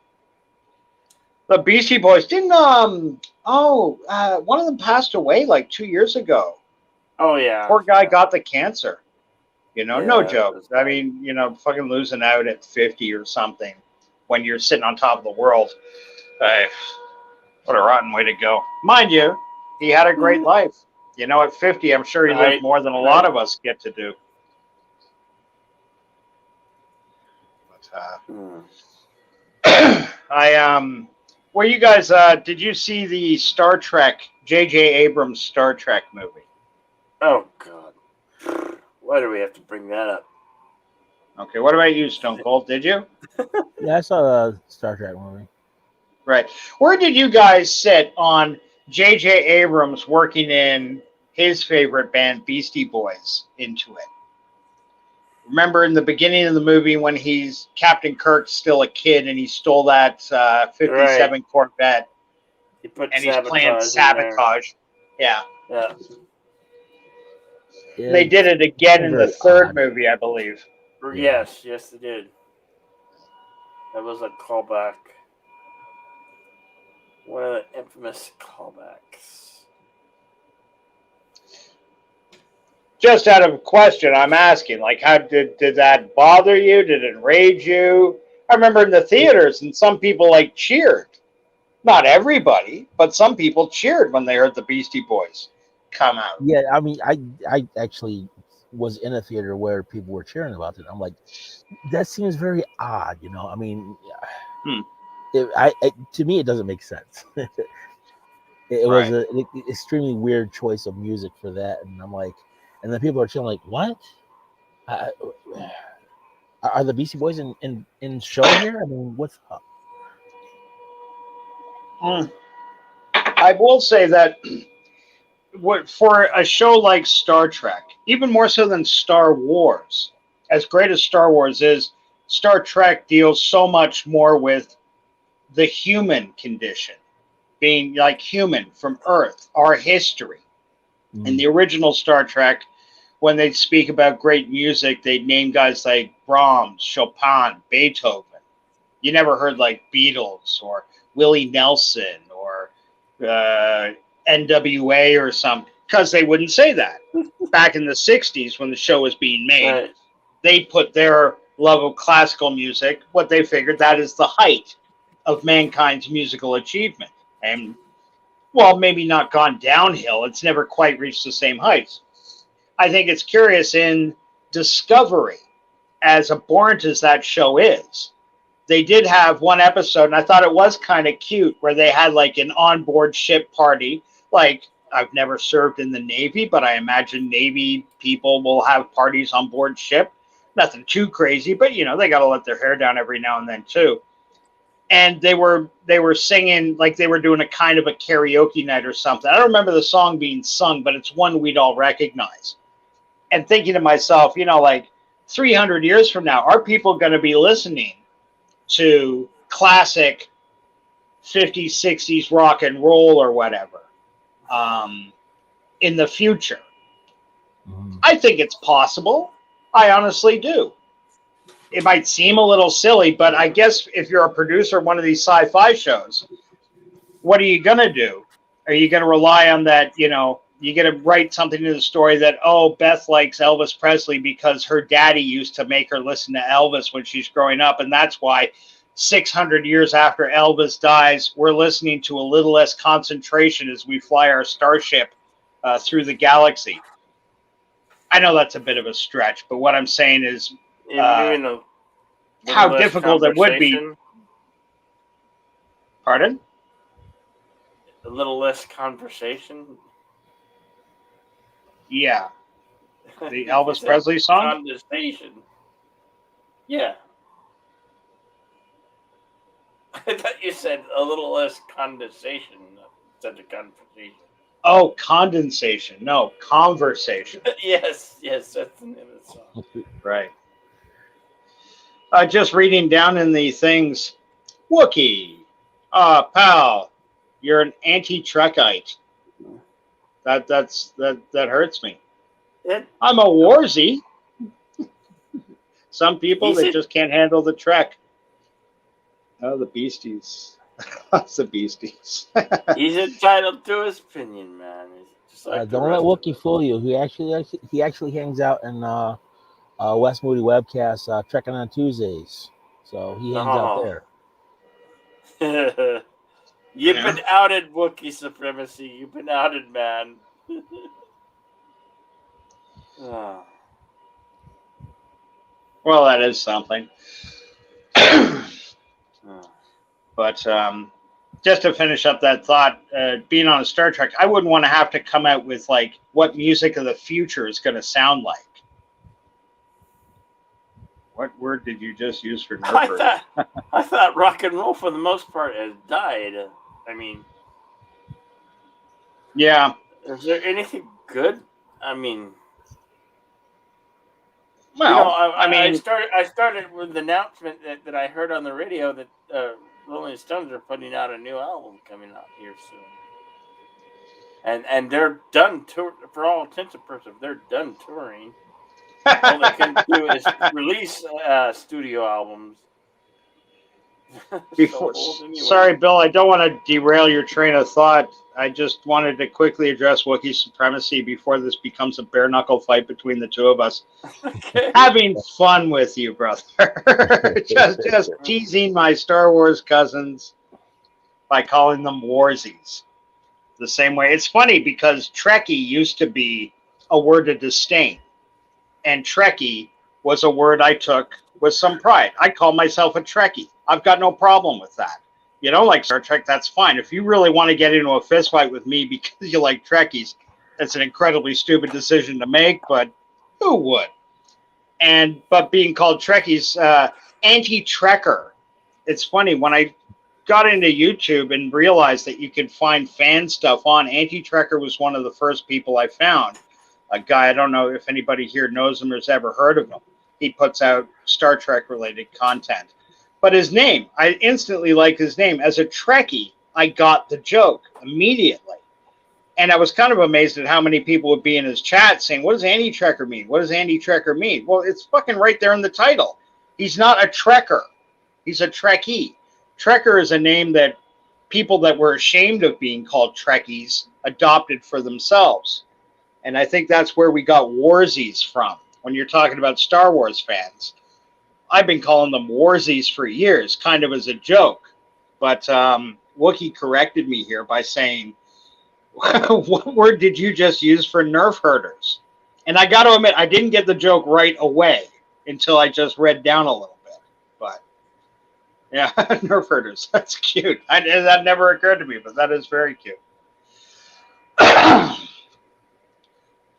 Parrot Head is parroting all the songs that we're talking about. Oh, that's what he's doing. I said a little less conversation. Now he's typing the lines to little less conversation. Ha ha ha. Ha! No parrot satisfy me. Da, da, da, satisfy me. Fanboys was a great movie. A terrible way to spend your life, but a great movie. Debbie Does Dallas was better. You know, Debbie Does Dallas wasn't a bad movie. I'm a movie guy, trust me. Hey, Stone Cold Jeremy, like the Avatar switch. Yeah, as far as, you know, cheesy 70s porn movies go, Debbie Does Dallas, they had a run of that too. And yeah, the quality went down, and I haven't seen them all, but I did see Debbie Does Dallas. And I've also seen the Star Trek porn parody and the Star Wars porn parody. And honestly, the Star Trek porn parody is much better.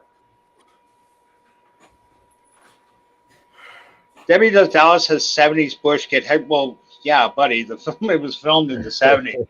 She's got a fucking throw down there like Link from the Mod Squad, buddy. Wow. Holy shit, what did I walk into? Is it? Hey, man. What the fuck? What?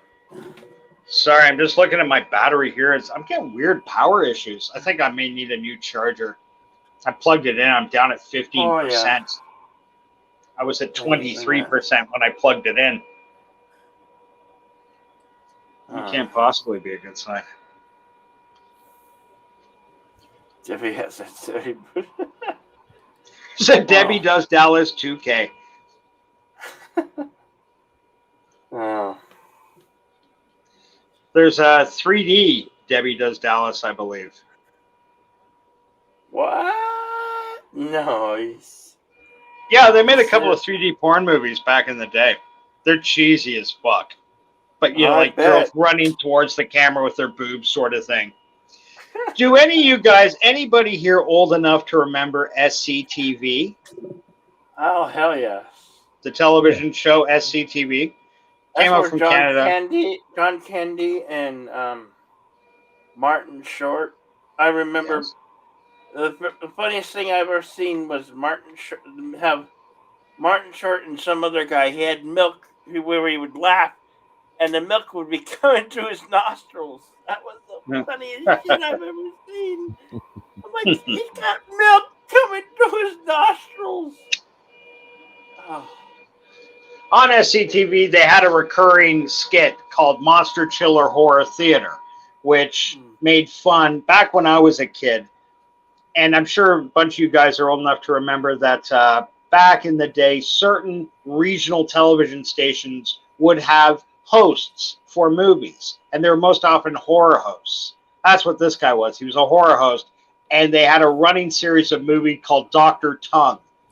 Dr. Tongue was played by John Candy. And the best ones were Dr. Tongue's 3D House of Pancakes, Dr. Tongue's 3D House of Stewardesses, and Dr. Tongue's 3D House of Slave Chicks. If you ever get a chance, type in those on YouTube. You'll laugh your ass off. Dr. Tongue's 3D House of Slave Chicks with Woody Tobias Jr. Eugene Levy. If anybody watched Schitt's Creek or you've seen American Pie, he was the dad in American Pie. Oh, yeah. He was, he was a long-time SCTV proponent. The amazing amount of talent that came out of SCTV. John Candy, Dave Thomas, Rick Moranis, Martin Short, Catherine O'Hara, Ed Grimley. Ed Grimley. Yeah. I must say. It's funny too because there's a guy who I subscribe to on YouTube. He goes by Kevin Smith, and he's a SCTV nut. Not the Kevin Smith. No, I know he changed it Not when the Kevin was actor, coming back not to. the director Kevin Smith. No. Guy At least I don't fucked think up so. He-Man. Yeah. Fucked up Okay, you know what? fucker. You said fucked up He-Man. I've got to ask you, Jedi Bill, because Yes. I know I'm a couple years older than you, but Yeah. how does Kevin Smith doing He-Man, how did that affect you?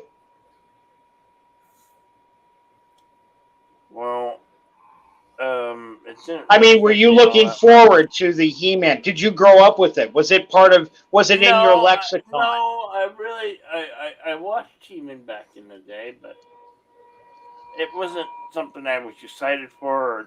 But then when I heard what they did to it, it's like, wow, yeah. Like, Okay. damn, Kevin Smith, you become a shill for, every new Disney movie.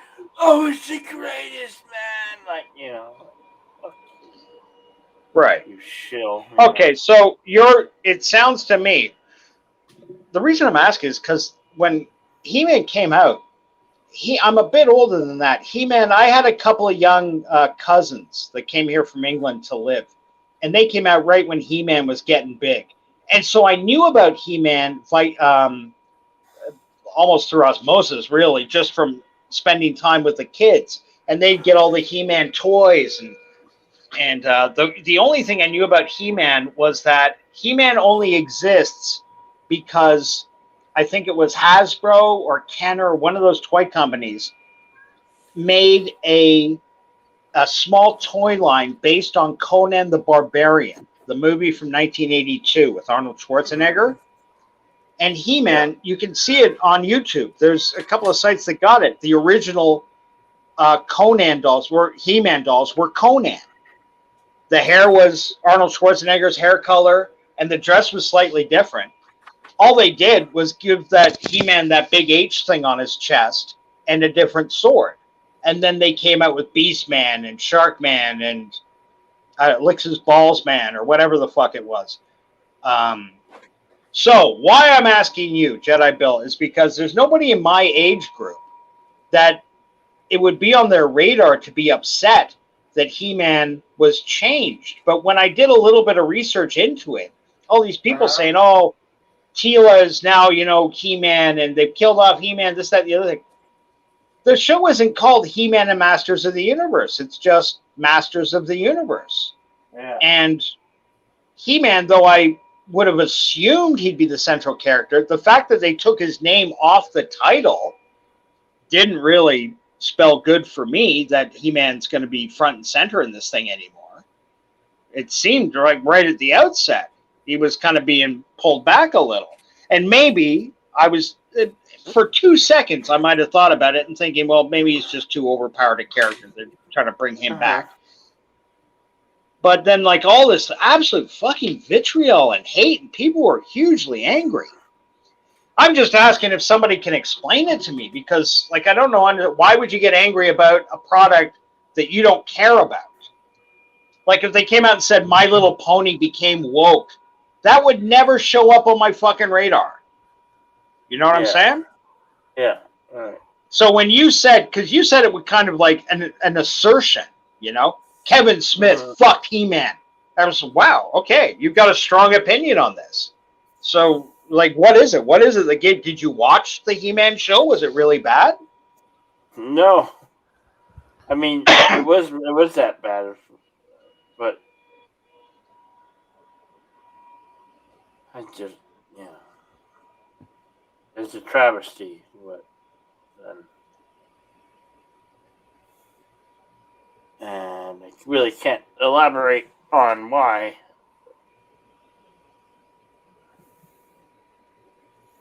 Okay. Now, okay. So as I'm formulating what I'm saying in my head, it sounds like I'm in no way trying to make you feel bad or stupid. I just want to go into that saying that. I'm just amazed that, like, all these grown men were literally losing their shit have you seen what they've done to He-Man? Have you? Well, and the few times you get somebody saying to them, well, do you watch it? Well, no, I don't watch He-Man, of course, but now I see Wookiee Supremacy wrote an interesting thing in here. Yeah, Wookiee that actually it summed it up didn't. pretty good right there. Sorry there, Stone Cold? Wookiee summed it up pretty good right there. You want to read it for us? Yeah, it says, it didn't affect me personally, but what he did was a soy boy bait and switch. Pretty lame move. Because he did. Okay. Yeah, Because initially he absolutely. was promoting it as, you know, He-Man is going to be awesome with He-Man and Skeletor and all this and that. And then he kills He-Man within the first, within the first act of the first episode. Okay. And then Now all you becomes say heliocentric. you say he killed He-Man. One Yes, question that I am a little the vague entire on. thing. He took all he did all the production, and he wrote the story for it. Okay, so he was the author. Yes, Because that I wasn't sure about. Like, was he a producer on the show, or was this his story? No, this is his, entirely, completely his. Okay. Now, as a grown man, I'm sure you could relate to the idea that, like, if you were working for a company and they wanted you to promote this product that you're working on, they say, well, you can't give away the bag, right? You can't, like, tell people what the big surprise is or anything, but we need you to promote it. When I look at it from that angle, I get a little less angry with Kevin Smith. I agree 100% with what Wookiee wrote, that he did. He pulled a bait and switch, basically. And that was wrong of him. But as an adult, I can understand pressures. Like, he's a writer and a producer on a show. He can't go up there and say, because I remember somebody there was a leak.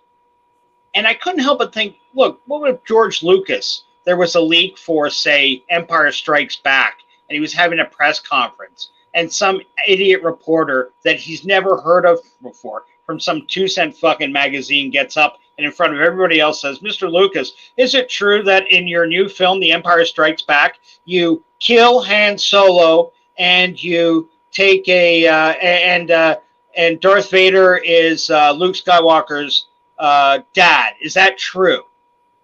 Well, the movie comes out in 6 weeks. It's the most hyped movie in history.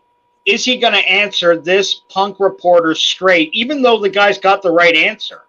Is he going to tip the beans for the movie, this thing that they've been working on in top secret? Could he do that? Would he have then been held responsible by the studio for any revenue lost because people now, well, I don't want to go see it. I know Luke Skywalker's Darth Vader's son, or I know Han Solo dies. We know he doesn't die, but at the time it was presented that he could have. It was a possibility. Would you have been angry at George Lucas if George Lucas came out and told those kind of lies? Is what I'm asking. Generally, people because of the fact that when that happened, it happened in the third act of the movie. So it was a big revelation, that he was building up to.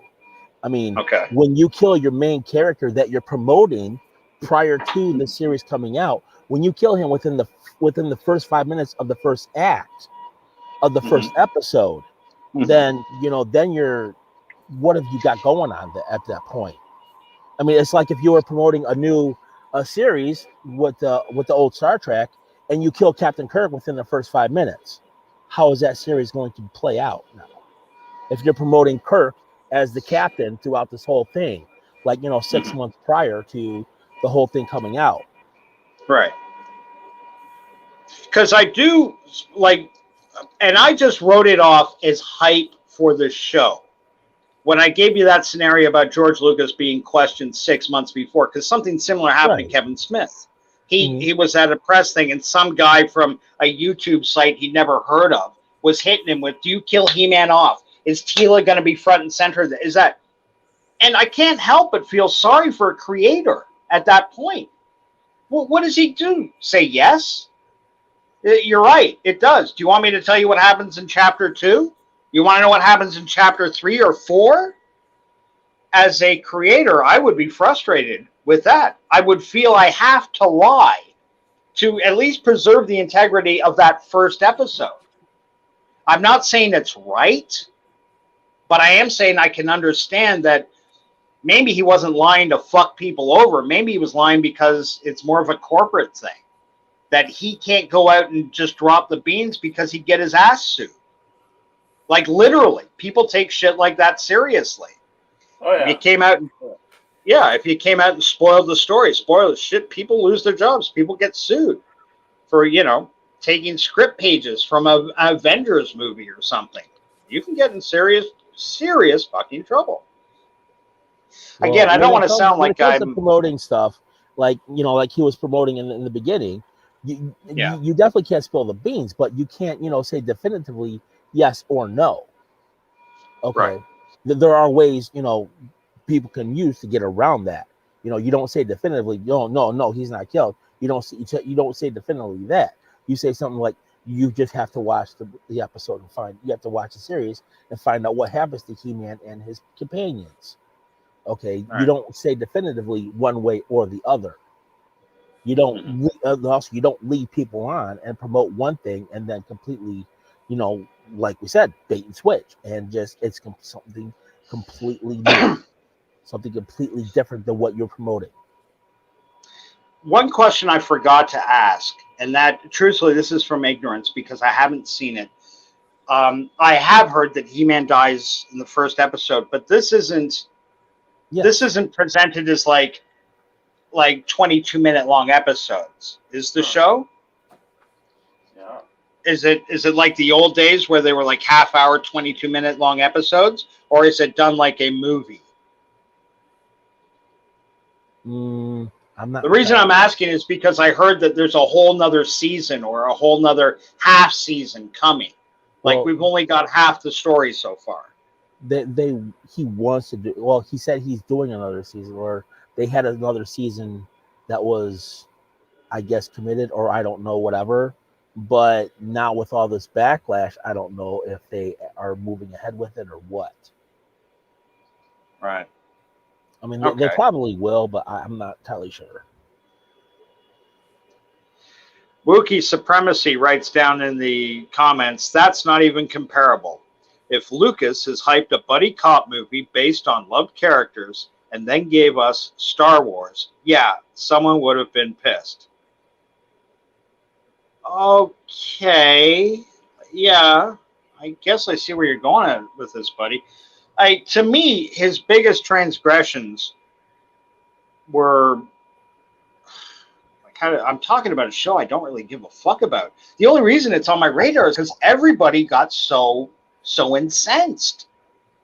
And what little research I could put into it, it just wasn't adding up why grown men would get that pissed off. Now, don't get me wrong. I'm not trying to devalue anybody's...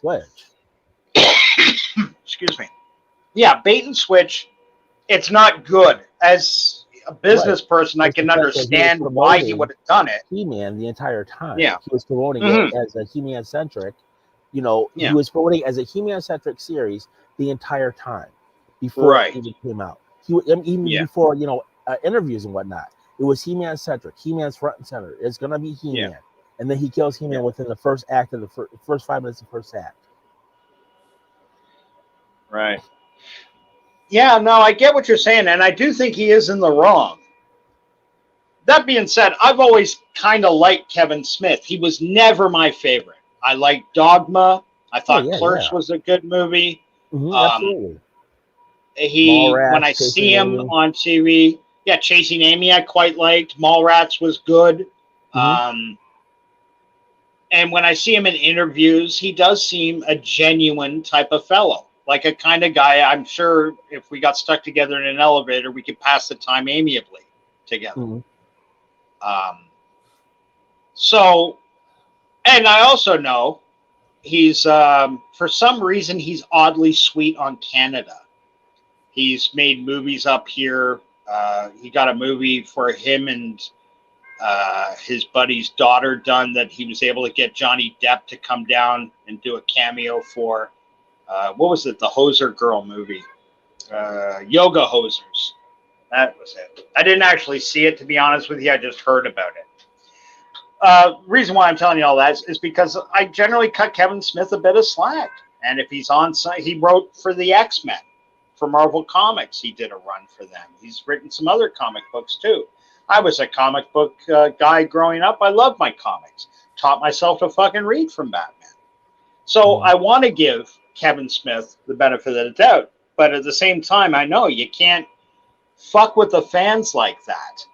In Kevin Smith's defense, though, I don't think he was doing it to fuck over fans the way Ryan Johnson was. Do you understand what I'm saying like that? Like, I'm not trying to hate on Ryan Johnson, but what Ryan Johnson did to that fucking Star Wars movie was egregious. But I can't blame him because he had to have higher ups, and the higher ups let that go on. They deserve the blame. It's one thing to give a monkey a gun, but if he kills somebody, it's your fault the monkey killed somebody. Was he one of the things I can understand about why people are so on Kevin Smith about it and the hatred and the vitriol is due to the fact that in the early days, when Kevin Smith was coming out with, the earlier movies that he did, Chasing Amy Mallrats and all this and that, at the same time, he was also saying how he is kind of one of us, the nerds, the geeks, what have you, where he would call out these corporations, these bigwigs, these suits who would, change and ruin their fandoms. And then he goes and does that. And that's a lot of the nerd and geek culture felt like he stabbed them in the back. Yeah, no, I get it. And I get why people are hurt with Kevin Smith because he was a trusted name. He was somebody. If Kevin Smith told you this is going to be good, you kind of believed him. I lost a bit of faith with the guy, I'll admit, when he started turning shill. But again, as I get older, I'm more comfortable with selling out. And I'll be honest about that. I can be more forgiving of a guy that's like Kevin Smith. If I put myself in his place, it's not hard to do because we're very close to the same age. Yeah.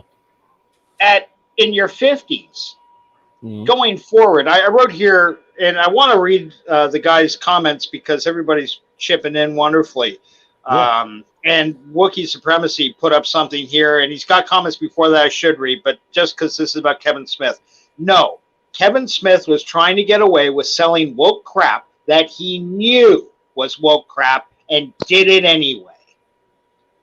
All right? I can't argue that. He did. He did wrong. I guess what I am saying is at my age, looking at it through his eyes, knowing that you have corporate people above your head promising you shit, saying, that special you want to do with your daughter and stuff like that. Yeah, buddy, we're putting all that together, but we just need you to really push this He-Man thing home for us, right? Once you get that done, you do. It's whatever they promised, whatever he did, whatever corner he painted himself into. He was on record. He's been caught on video saying he was never a He-Man fan. Then he got the He-Man job, and he's been caught saying, oh, I'm all about the He-Man. I love He-Man. He-Man's my guy. So, exactly, yeah. Which is another reason which promotes the fact of, it just adds to the hatred of Kevin Smith. Yeah.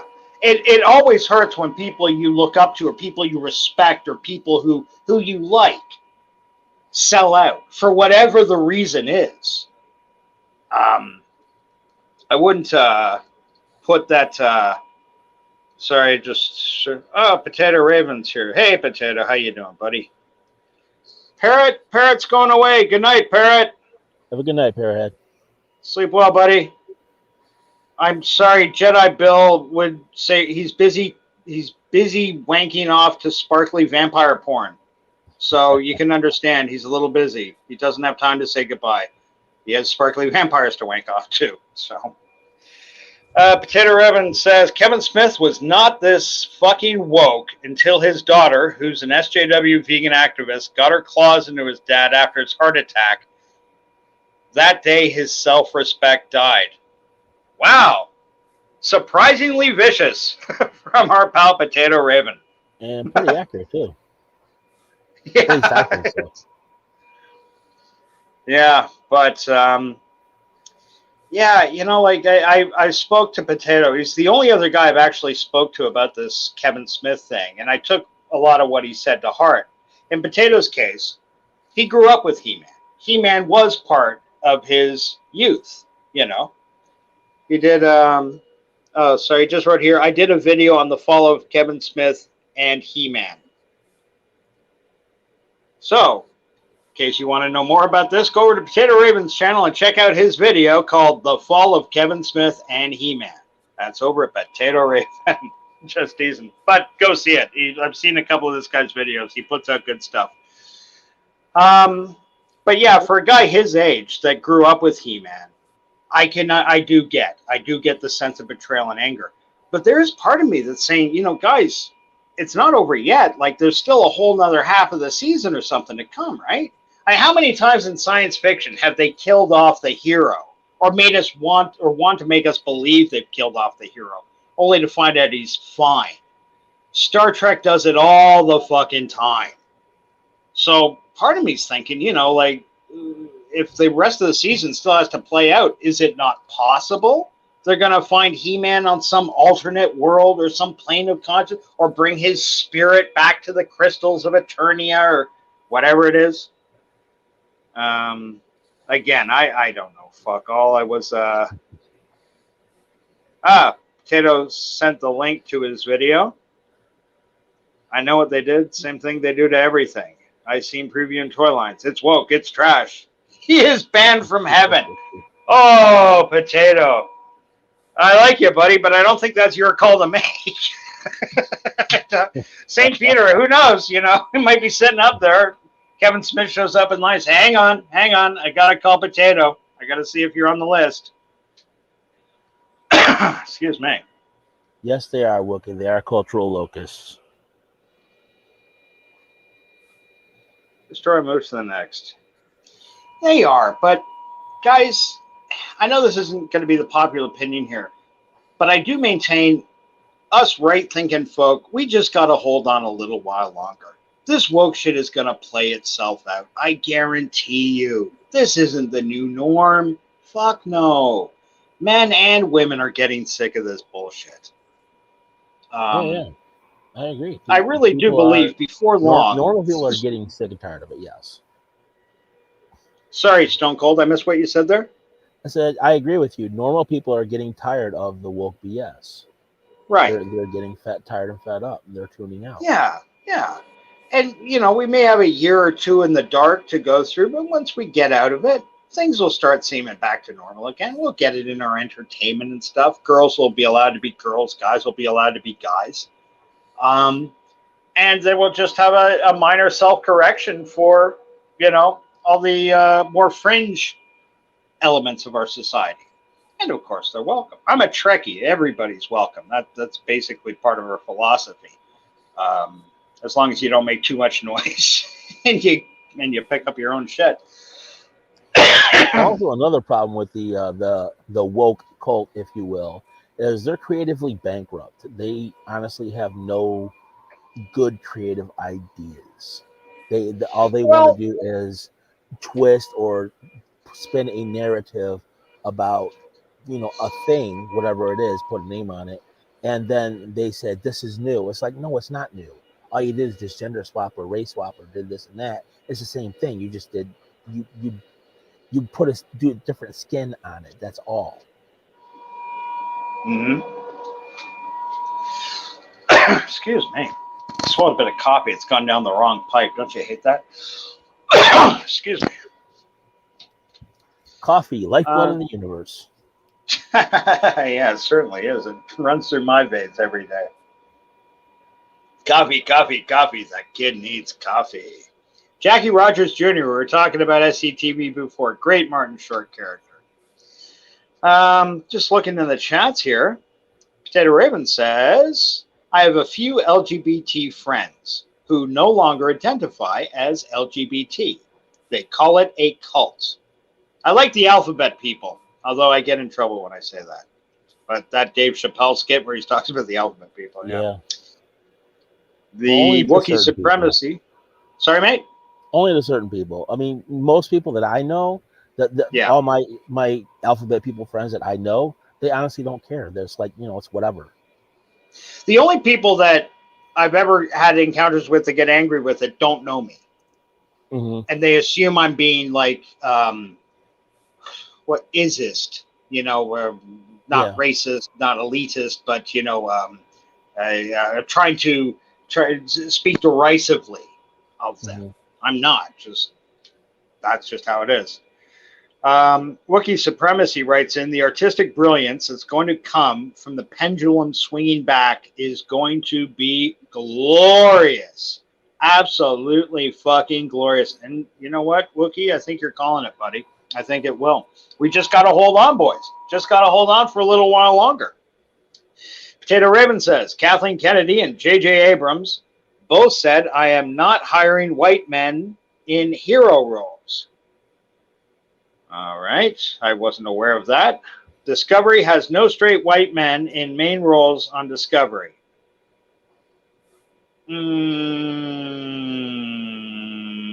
Yes, technically true. I don't know Doug Jones' sexuality, but he isn't playing a human. He's playing an alien. So, I'll go with you on that.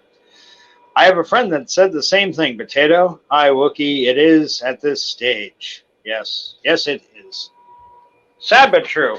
However, I really do believe, boys, a correction is coming. We can't live through all this shit. And while it may have started with and that's not even true. People say it started with Me Too. It didn't. It didn't. I watch a lot of old movies and television. This sort of thing has been coming for decades. It's just finally peaked. The pimple popped, for lack of a better word. Now we got to wipe that shit off our face and get on with the day. I don't think we're ever going to be mired or anchored to this woke culture nonsense BS we're all had to put up with politely. I really do think the end is coming, guys. We just got to hold on. I know I keep saying it, but I'm trying to drill it in everybody's heads. Did Jedbill fall asleep? His avatar looks sleepy. Or do I need my glasses on? Oh, I do. It's this Wolfman avatar. His eyes go all kind of squinty in the Wolfman avatar. I thought it was sleepy. Yeah. She said Biden was a pedo and a horrible president. Oh, my God. I couldn't have been prouder of her. I almost cried. Who the hell was she? I'm going back to I'm trying to find out. Oh, Kathleen Kennedy, I guess. Oh, Discovery has a line in new trailer. You, Michael Burnham, has swung the pendulum. It's a fine line between a pendulum or a wrecking ball. Yeah, I know. Potato, he's got a real hate on for Discovery and stuff like that. And yeah, I'm a Trekkie, been a Trekkie my whole life. And it was a dark time, but I think we're coming out of that dark time. I do. I think there is positive things that are coming in Star Trek. I'm looking forward to the Strange New Worlds. Stone Cold, are you a Star Trek fan at all? Yeah, I like Star Trek. I grew up watching the original series. Right. And watched TNG in the 90s when it was coming out. I liked it all. Groovy. Cool. Star Trek, it was for me, it was the first. As a kid, I was into Star Trek before I even saw Star Wars. There was Star Trek. I was a small boy when Star Wars came out, and I remember the magic of that sitting in the theater. Yeah, it wasn't until I was in my mid-30s that I would get, until I was in my mid-30s, I'd get goose flesh up and down my arms, goosebumps. Every time I heard the 20th Century Fox logo, that bump, bump, bump, bump, bump, bump, bump. Yep. Because that to me meant Star Wars was coming. There's an event about to happen, an actual event, not just some poxy movie. This is a thing that's happening. Yes, exactly. Not so much anymore with Disney's Star Wars. No, that doesn't happen. But that's not Disney's fault insofar as that they don't own the rights to the Fox logo. But it's just funny how stuff like that can affect you. For decades, I was like that. Really was. Like, I just get fucking excited when I heard 20th Century Fox logo. Just going through the chats here quickly. With your swing. Oh, Discovery is in line. A new trailer. You, Michael Burnham, has swung the pedal. Oh, I read that. Sorry. Be careful of what you swing. I screenshot her message saying that because I was so proud of her. Okay, that's out of context, but it reads kind of funny thinking that Wookiee is very proud of Michael Burnham. Yotam Darkstar found that funny as well. My lefty GTBQLZ friend.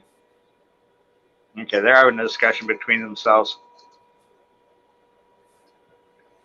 Important for reasons. Disney Star Wars is nothing but absolute forced blasphemy, plain and simple.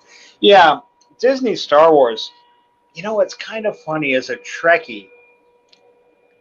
No, as a human being, I don't like Schadenfreude, that German word that explains joy you feel when other people are going through humiliation or pain or shame.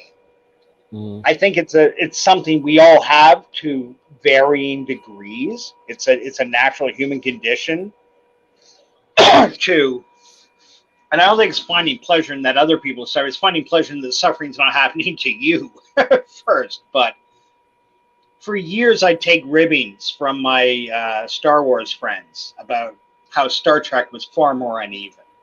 One of their biggest criticisms they always say, "Oh, Star Trek, all the even number movies are good, or only the even number movies are good. All the odd number movies are bad."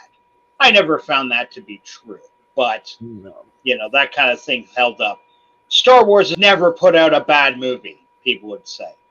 Then the dust from the Phantom Menace settled, and people, you know, I got this running theory.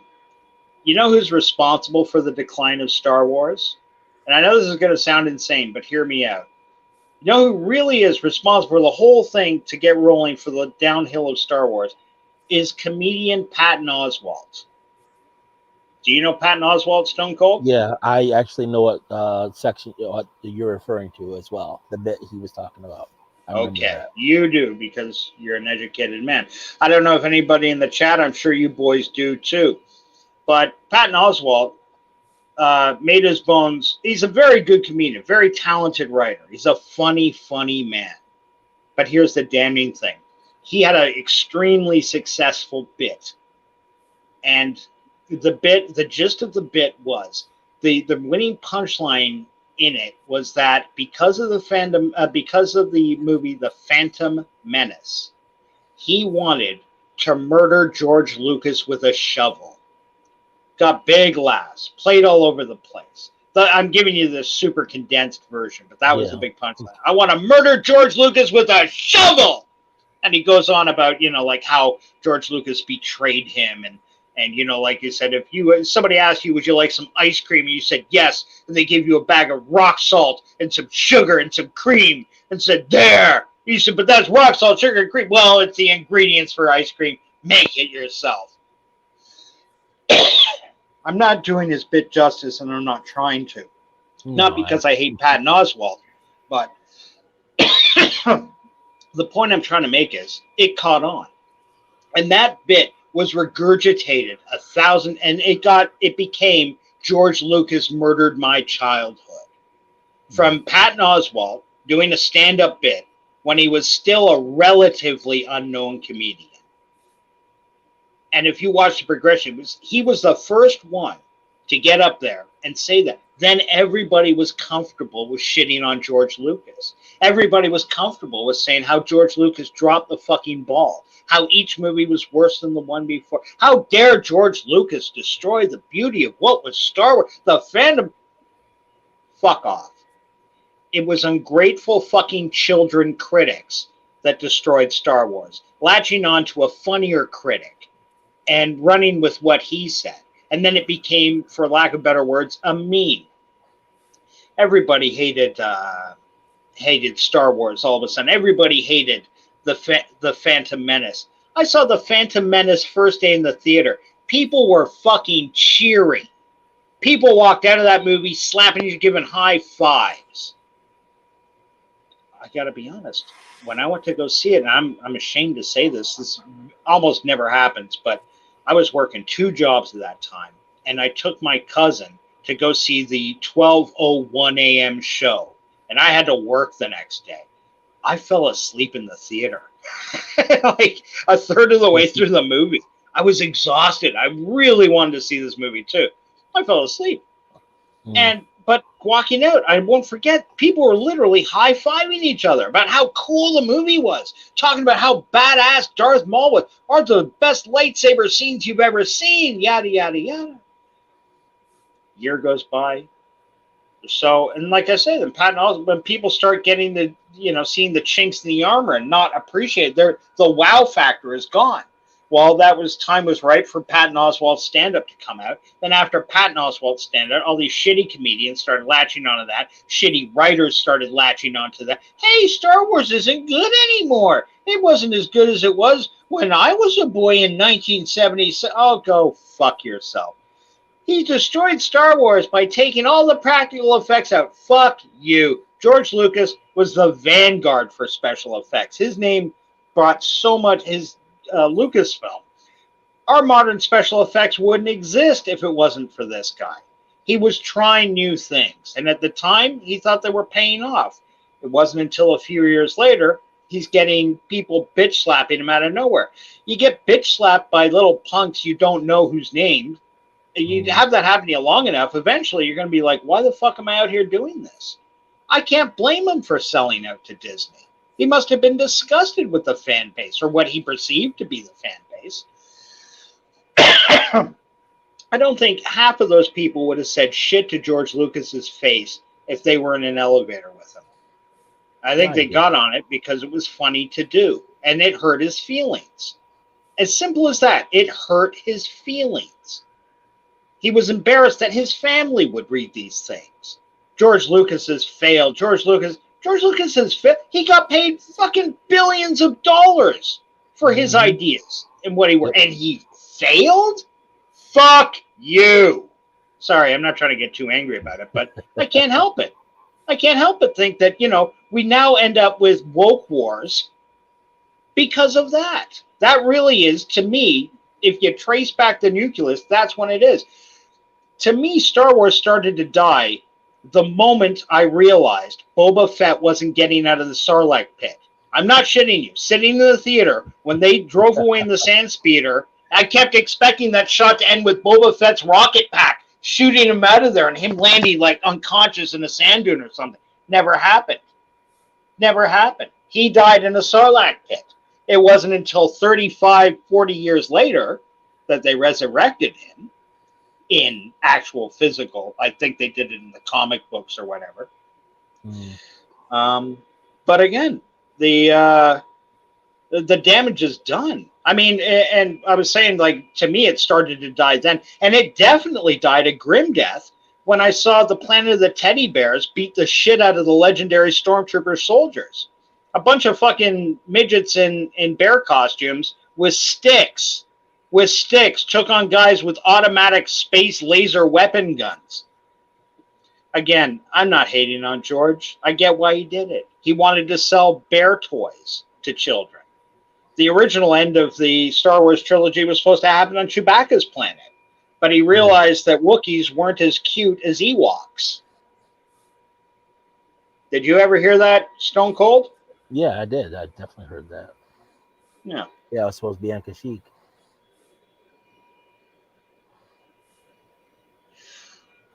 Excuse me. That did suck. I hate Patton Oswalt. Sorry, I'm just quickly reading through the chats. I didn't mean to go on a bit of a rant there. I got far behind with these chants. I never said anything like that. Jar Jar Binks is arguably the most pivotal character in the entire saga. I love the prequels. I used to be laughed at. Now people are saying they're good. You're right, Potato. You're right. Absolutely right. So many people for so many years used to shit on those that would hold their heads up high and say, I love the prequels. Fuck them. You know what shut them up? The sequels. They look back at the prequels now and they look like they were written by the hand of Jesus himself. Wookiee supremacy. 1 through 6 are gospel. That's just the way it is. Mandalorian is generally good, says Potato. Potato, I'm with you on that. I quite enjoyed The Mandalorian. And I've only seen one episode so far. But I like that Japanimation Star Wars Visions thing. Have you seen any of that, Stone Cold? No, I haven't. I don't know if you like the anime or not. That first episode, they stole from half a dozen different top-line samurai films, but not in a bad way. They did it with a lot of love and a lot of respect. And as just a one-off individual story in the Star Wars universe that took 12 minutes to tell, it's a very, very nice bit of Star Wars. I'll have to check Somebody that out. somebody was arguing to me, oh, well, it's not, the Star Wars don't have samurais like that or what. Oh, fuck off. It's a one-off goof. It's being told by a Japanese production company. Yeah, they went with a little kind of samurai magic to it, but don't hate them for it. It was very, very well done. I can't speak. There are 9 episodes in the series. From a dear Star Wars friend, he told me I would enjoy the vast majority of it. He said 1 or 2 episodes really were aimed towards kids, but he said, for the most part, don't worry about it. They're entirely watchable. But that first one, really something nice. Wookiee Supremacy writes, they lied to George about what they were going to do with it. Yeah, they probably did. That being said, at that time, I'm sure they had ideas coming out the ass. If you somehow lucked into being able to make Star Wars movies, I'm sure each one of us would have a shit ton of ideas to go in with until you actually sit down to write them down. You see those ideas disappear pretty quickly. At least it explains why my last 3 books didn't get written. Potato Raven. My cousin delivered a truckload full of stuff to Lucas Ranch and got to meet the man. I'm not jealous, you're jealous. Ha ha ha. Yes, I am. Potato Raven says, watch Mandalorian Season 2. We're getting a Boba Fett post Episode 6 called Book of Boba. Yes, we are. Yeah, the Mandalorian, that's weird what's going on there. They're putting that show on hiatus, and they're going to do a Book of Boba Fett. One source I heard from said there's a slight retooling going to happen where when the Mandalorian comes back, it'll be known as the Book of Mandalorian, the Book of the Mandalorian or something.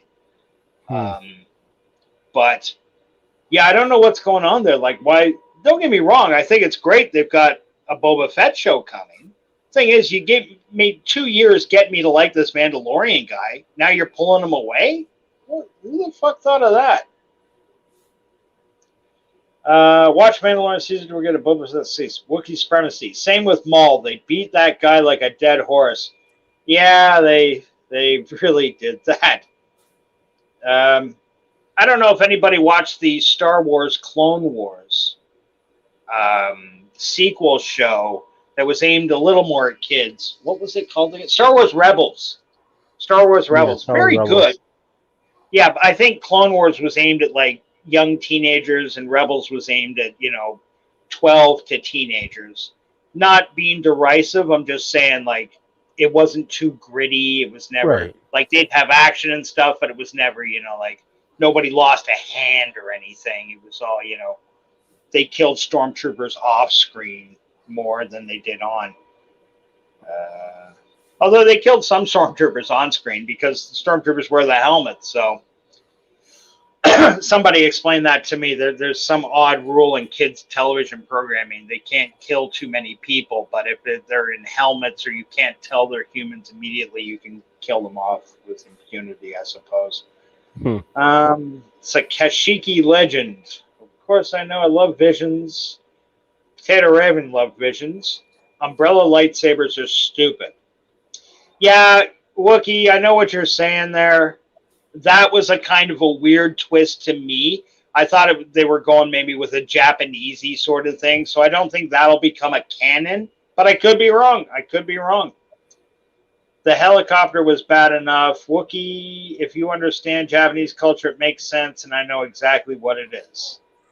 That jump in an anime movie wasn't the saber that held her. That jump is an anime move. It wasn't the saber that held her. Oh, sorry, Wookie and Potato are going off on a little discussion of their own. Wookie thinks Filoni's a dipshit, and Disney is cancer. Tell us what you really think there, Wookie. Don't hold back. I have No, to we're agree with getting a Wookie on that. Yeah. Yeah. You don't like Dave Filoni? Filoni, I'm not as hard on Filoni as Wookie is, but Disney being a cancer, yeah, I agree 100%. Yeah, it breaks my heart to see what Disney's become. Yeah. Because if you look back in the Disney catalog, there's a lot of beautiful things there. There really are. The Little Mermaid is a beautiful movie. The Lion King is a beautiful movie. Little Mermaid is actually my favorite animation from them. Is it? Yeah. Yes. Lovely, lovely tale. The original one, much like a lot of these Disney-fied things, they're the cleaned up version. Like apparently in the original Little Mermaid, like there's some fucking nasty shit that happens. Like the original Hans Christian Andersen book. I've never read it.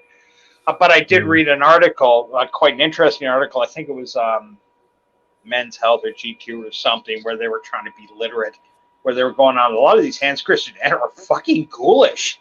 Like when you get down to it and really read the original stuff. Hansel and Gretel die and are consumed by a witch. They're like burned alive in an oven. Little Mermaid has, I think, an incestuous relationship that ends up with a shark or something. Again, these are just half memory, but just so much darker than Disney makes them.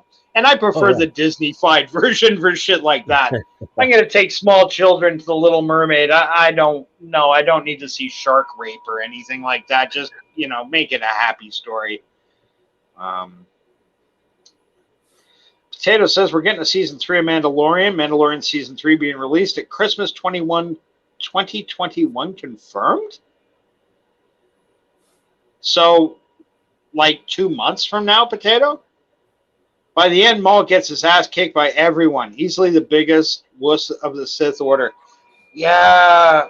Something about Darth Maul had the Wolverine and Worf curse put on him. Have you ever heard about that, Stone Cold? The Wolverine Worf curse? No. This is where lazy writers, to make the new character that they created look all badass. If it was in an X-Men comic, they'd have this new... It'd always be a lower-ranked pussy anywhere else, but in this episode, they have to make him look tough, so they have him beat up Wolverine. Okay. Oh, he beat up Wolverine. Oh, he must be a badass. Next one, Squirrel Girl is handing him his ass, but in this episode, they had to make him look tough, so they put... Same thing in Star Trek The Next Generation. Well, Squirrel Girl did beat Galactus. In the most contrived fucking way. But, yes, you're right. W. Yeah. Yeah, no arguments. I get your point. Yeah. So, just, and that's what I think they were starting to turn Maul into. Like, he's supposed to be this fucking legendary Sith badass. I was talking before about Star Wars Rebels. Near the end of that show, they had this episode. I'm sorry, I don't have it clear in my head. I saw it when it first came out, and I haven't seen it since. Obi-Wan Kenobi met up with Darth Maul on Tatooine at the end of this. And at this point, Darth Maul has got robot legs and presumably a robot asshole because Obi-Wan Kenobi cut that guy in half around his navel.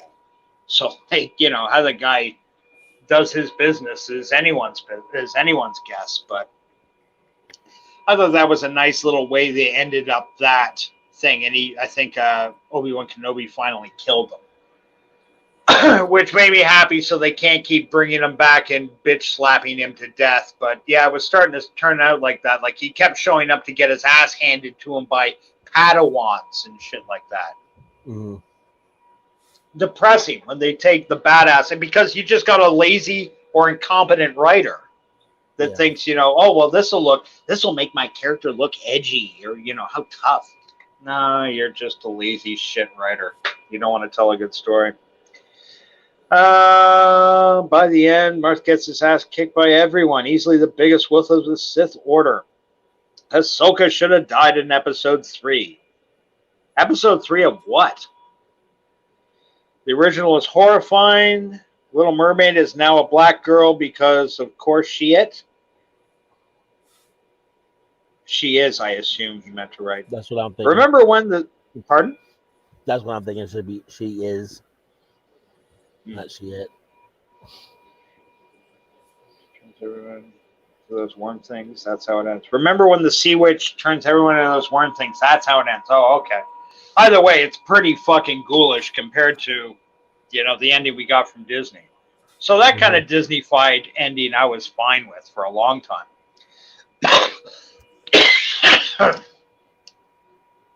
So yeah, I was talking to somebody, Revenge of the Sith, Ahsoka should have died then. Huh. Okay. I gotta be honest, Wookie, I'm not on the same page with you here. I quite like the Ahsoka Tano character. I thought she was one of the few bright spots to come out of Star Wars in the last few years as a new original creation.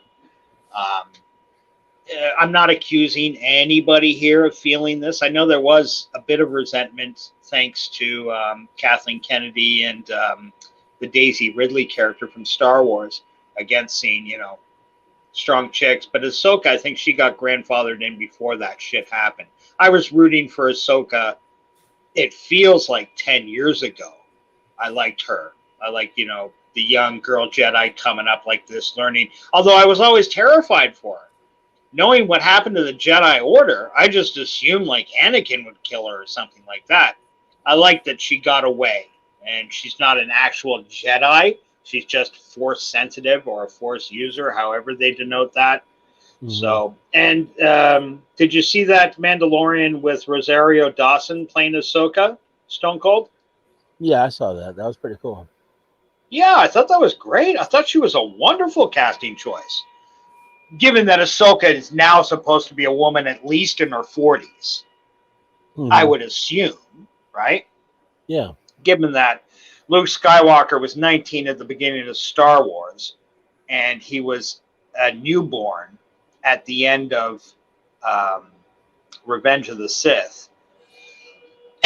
So, if Ahsoka was, say, 15 to 20 years old around Revenge of the Sith, then yeah, her age would be keeping. But with the makeup and those white lightsabers, I love the aesthetics. I love the imagery. I am holding out a lot of hope her show will be a good one.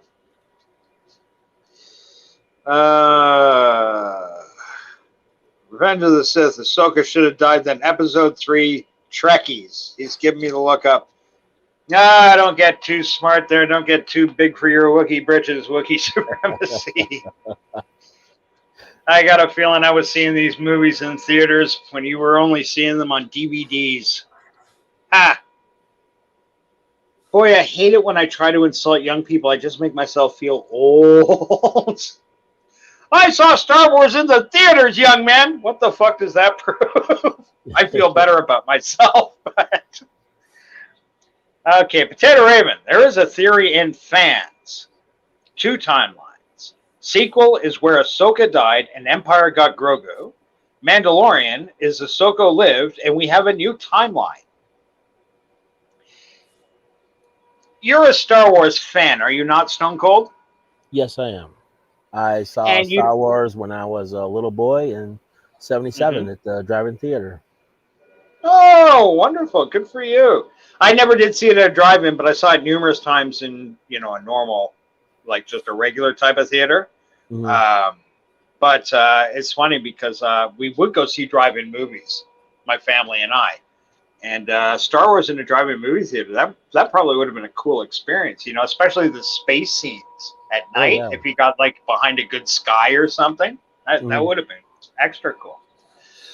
The reason I'm asking is because in Rebels, again, near the end of the season, near the end of the run, they apparently went to... no. I saw this episode, so I know what happened. They got into time travel for the first time in Star Wars' filmed history. I don't know enough about Legends to make that comment. I don't know if in the Legends series or even in the comics if Star Wars had time travel. It always seemed to be much more of a Star Trek trope. You know, Mhm. Star Trek was going back in time in the 60s. That was, you know, they did that a couple of times in the original TV show. But they did it in Star Wars Rebels, and they did it vis-a-vis some kind of Force Nexus Gateway hub sort of thing. I remember there's an archaeological site, and the young Jedi boy Ezra and I think Ahsoka, they went through this gateway in a rock, like just it looked like a painting on the side of a rock, but it was a gateway to this Jedi time nexus. And through this, you could take different doors off and go through different points in time. As there seem to be mostly Star Wars fans in the chat now, I'm going to ask, how do you guys feel about time travel? And whether you like it or hate it, would you be fine with it if they use time travel to correct anything in the sequel trilogy? Stone Cold, I'm asking you first, buddy. What do you think? Is time travel okay in Star Wars? Time travel, if it's done correctly, but the problem is hardly anybody ever does it correctly. They just use it as a MacGuffin to just do whatever they want to do. I mean, a lot of people reference Back to the Future and that they did it right, and I have to agree with that. And Star Trek Voyage Home, I liked how they did it. I mean, it wasn't, overly, this is a bad thing. It was, I liked the way they did it in the Star Trek. So, as far as the Rebels, I've heard about it. I honestly don't know much about how they do it, but I don't know. I'm not a big fan of retconning stuff just for the sake of retconning, and just, it's like right now it is what it is. So let's just move forward and try to make good stuff. Right. So you're not holding a grudge. You don't have that idea. And I'm not trying to hate on. I've moved past it. I mean, because I went and saw, because I am a huge Star Wars fan. I went and saw all three of the sequel trilogy in the theaters.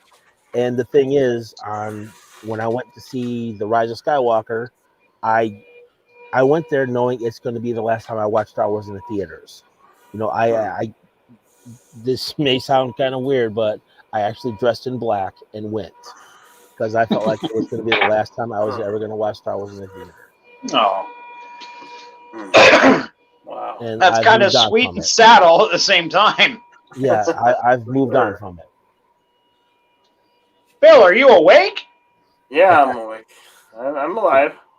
There's a pulse here. There's a pulse here. I didn't think you died, buddy. I thought you were dead asleep. But just quickly, boys, I want to say a quick hi to Mr. Grant Gregory joining us. I haven't seen him in a few days. Hello, Billy, Grant he said a Gregory. special hi to you. Hello, Grant Gregory. Just running back through the chats here, because the guys had a lot to say.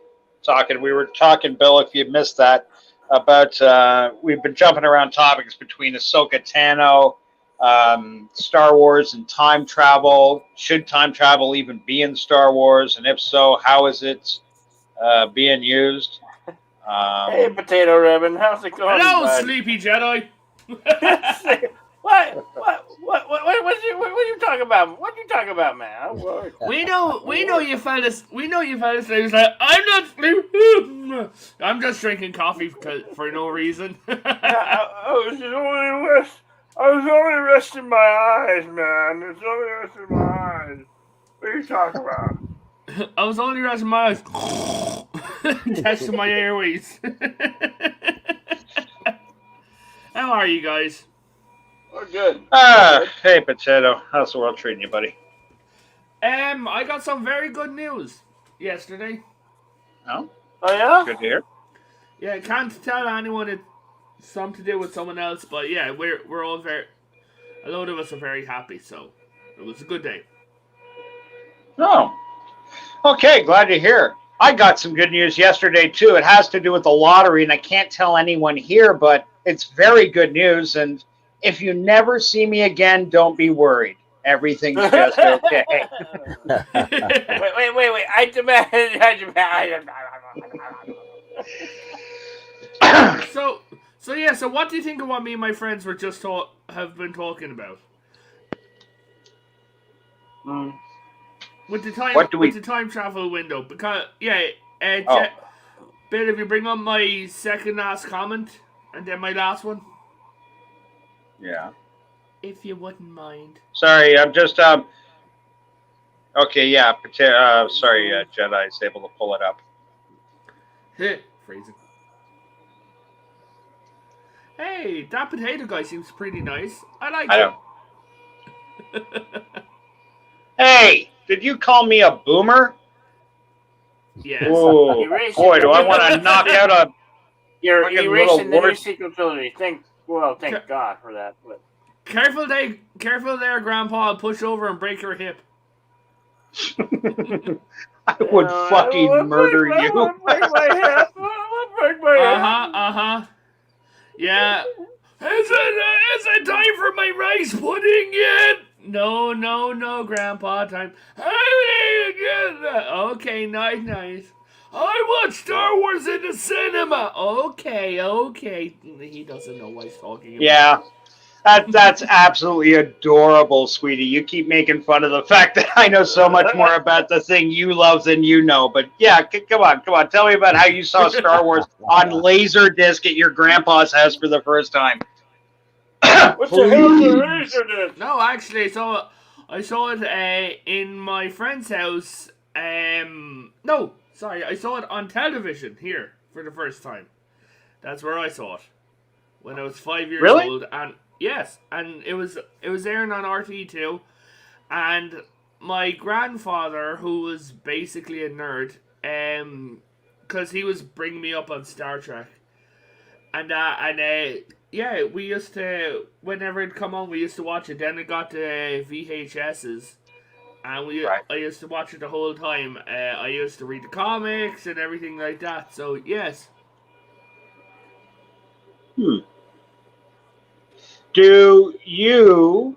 Have you ever, I think in the 90s, was it 97 that George Lucas re-released the original trilogy in the theaters? Yes, I've seen it. Did you ever get to see it like that? Yes. Oh, cool. Yeah. Because, Star Wars is one of those movies that really does play on the theater much better.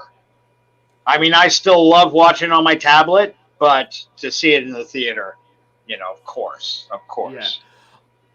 Of course. But I'm getting rid of about 700 DVDs just in the remodel. But the ones I'm keeping are the original DVDs of the Star Wars. Yeah. The what's hard to get is an original copy without the, what do they call it? Some YouTubers did it. They call it the despecialized edition. Really, what they were just trying to do is make the original again. Take out all the extra effects and just have the original. That's because Disney's refusing to release it on any form of medium. Right.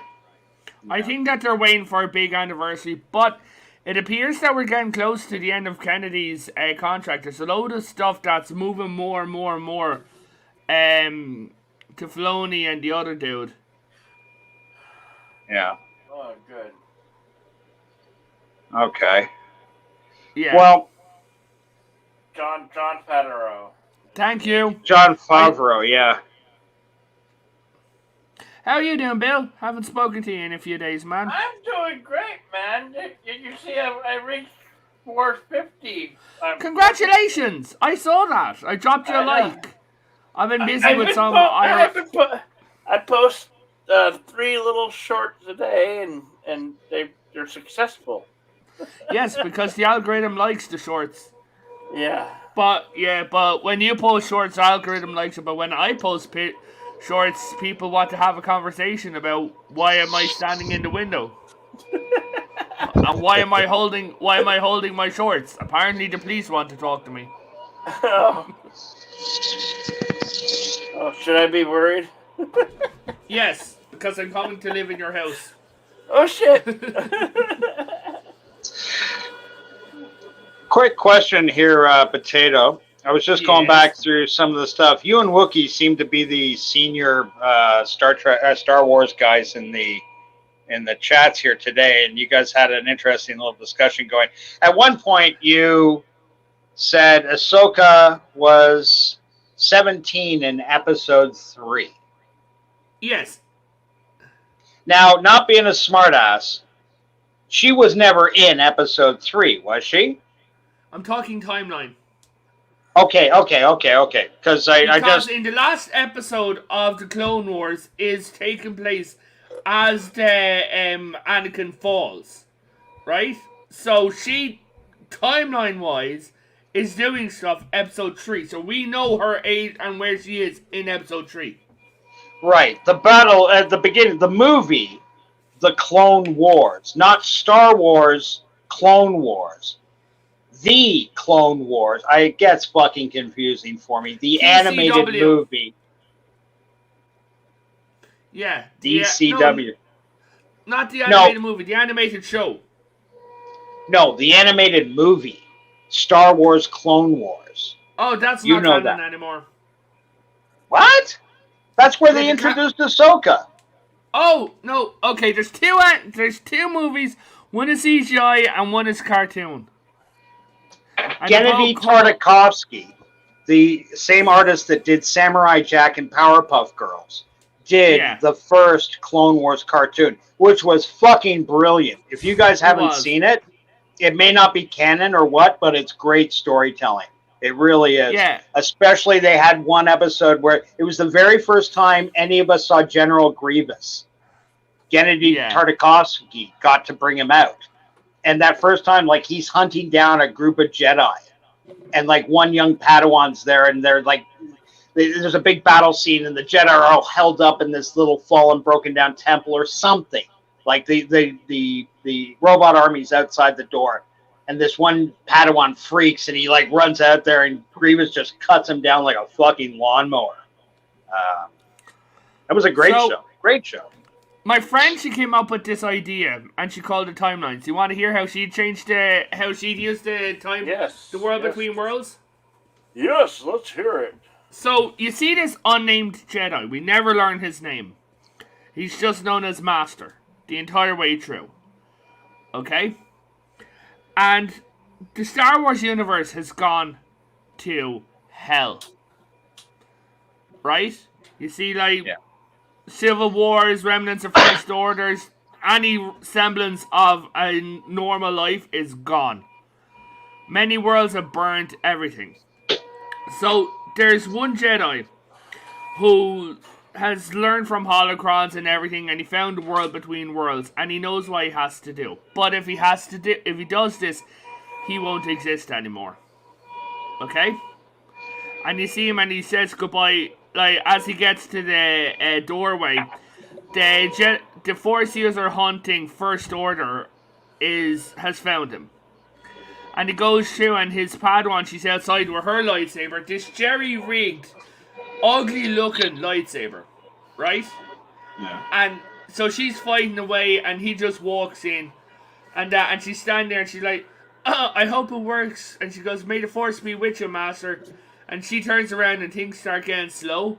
Then the First Order disappears. Then everyone disappears. Then she disappears. Then the doorway just vanishes. Then everything just goes and gone. Right? And you see her waking up in bed in a Jedi academy full of Jedis. Huh. Yeah. Wow. Okay, I'm sorry. Where was this from? Was this a book? I'm sorry, I missed the very beginning of what you were saying. My friend, she had an idea for it. Oh. Sorry, I thought you were telling me a story from Legends or something. Okay. No. She calls it timeline. This is what she do. She do it in a 30-minute special. Yeah. Oh, very cool. That's efficient.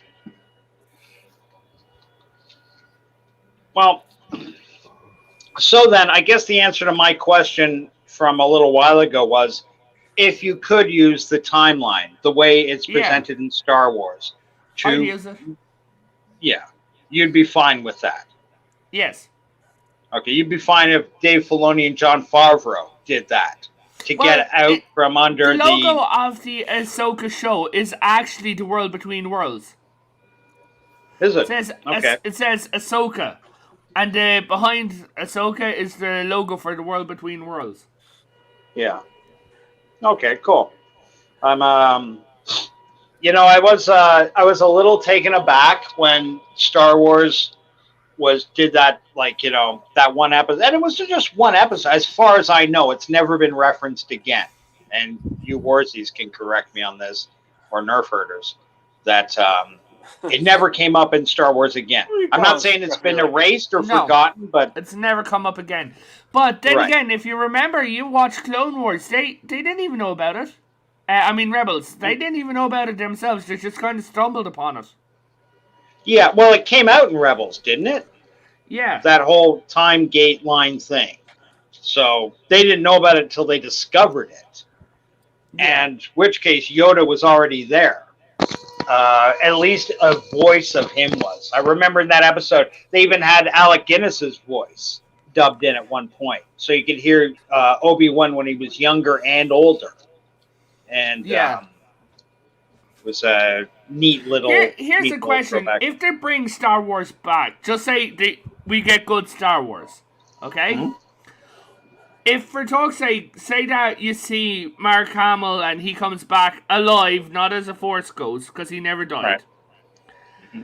And he's talking and you hear him and he looks up and he goes, Master, it's been a while. Camera pans around and you see Ewan McGregor. Well... That would be truly a miracle just to see Mark Hamill back, because I thought he said he's done. He's done with Luke Skywalker. And I don't blame him because of what Disney done. Wait. What word? What? Oh, Nerf herder. Scruffy looking Nerf herder. Come on, man. What are you talking about? Scruffy, I need to take my beard off today. Oh. I'm getting passport photos done, so I'll need to get it off. Why? I mean, do you not normally have a beard? No. Normally okay, then that makes sense. Yeah. Yeah. No, it's just for half a second I thought, holy shit, is this a new restriction now? Because I got quite the beard going. I got to go get passport photos taken myself. So no, so when I go to so when I leave my country and go to America, I won't have a beard. So if I had a beard in the passport, I look kind of... Yeah. So I have to go and get a haircut and be all made pretty and everything like that.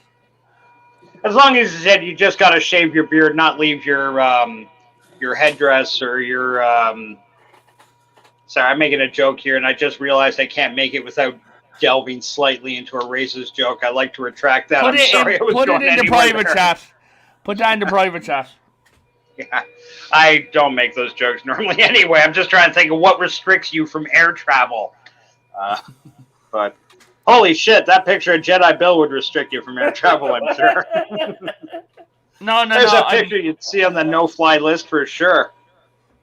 Just Jedi, it's there and it's like, sir, yes, we need to pull you off the plane. Why? Well, we're after getting a number of complaints about you. Oh, apparently you keep berating the girl across from you who's wearing an I Love Kylo Ren t-shirt. Stop. Sir, why did you throw coffee at her? Look at her shirt! Look at her shirt! Sir, do you know who that is? That's all you hear. Is there a name? Sorry, I didn't mean to interrupt. I was just going to ask, I forgot what the name for that, you know how celebrity couples happen? And when people were shipping that Kylo Ren and Daisy Ridley's character, what's her name? Oh, is that Raylo? Okay. Oh, shit. I thought it was... Oh, Raylo is his real name. Raylo. I get you. Okay.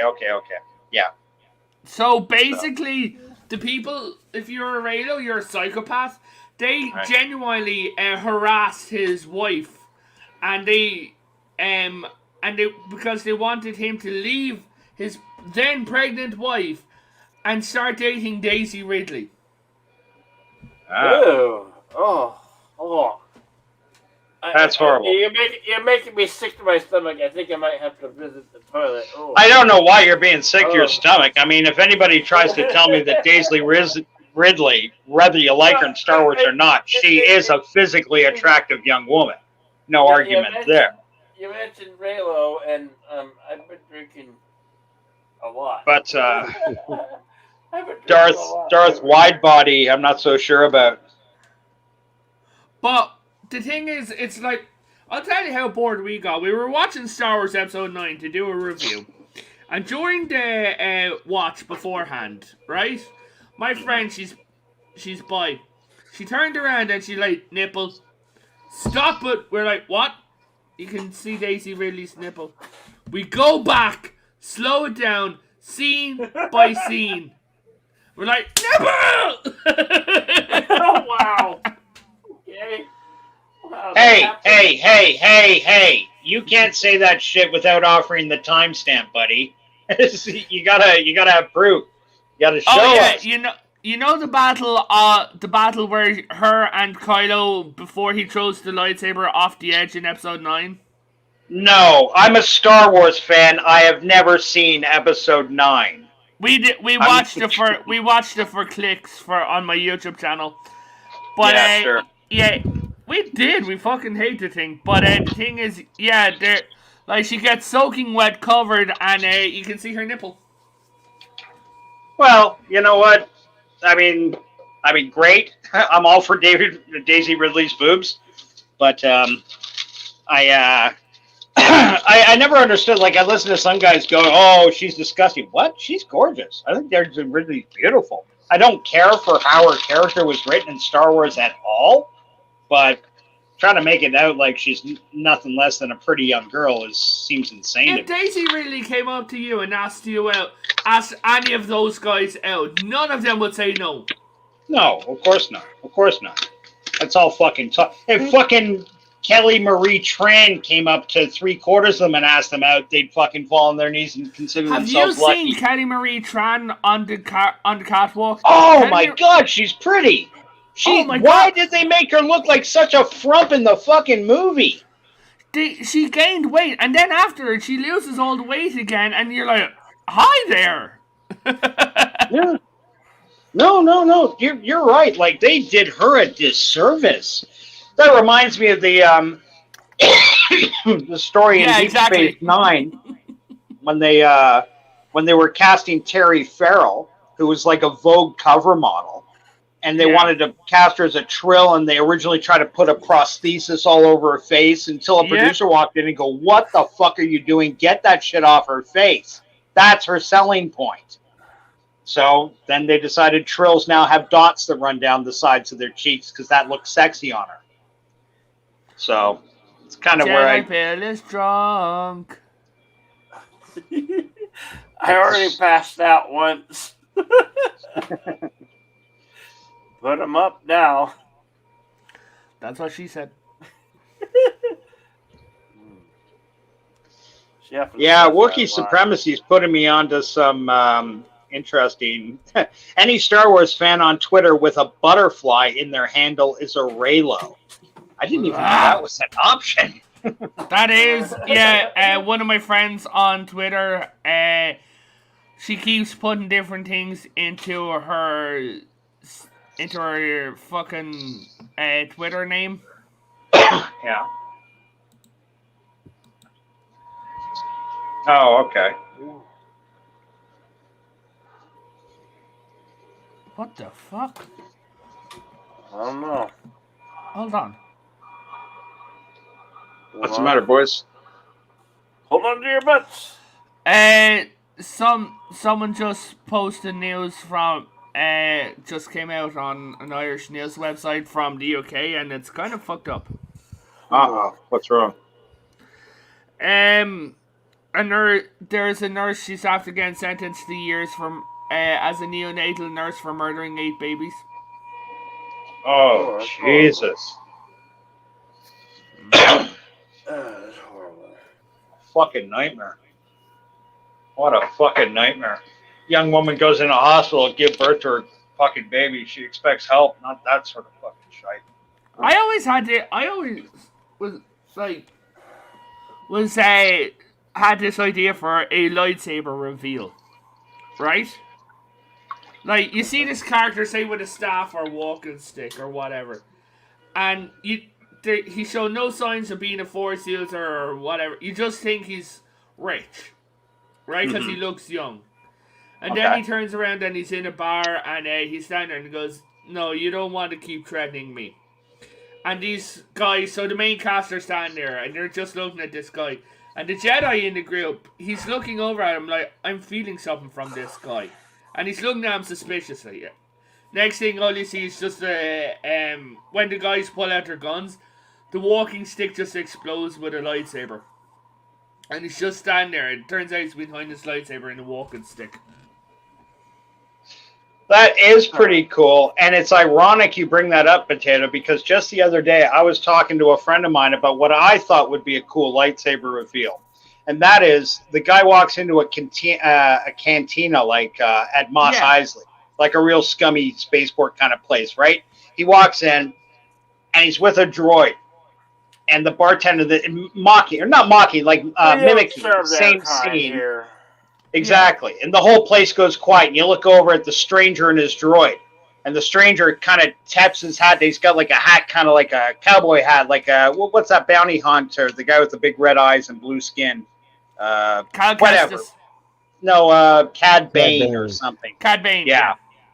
Kind of got like a Cad Bane hat. And he kind of looks up, right?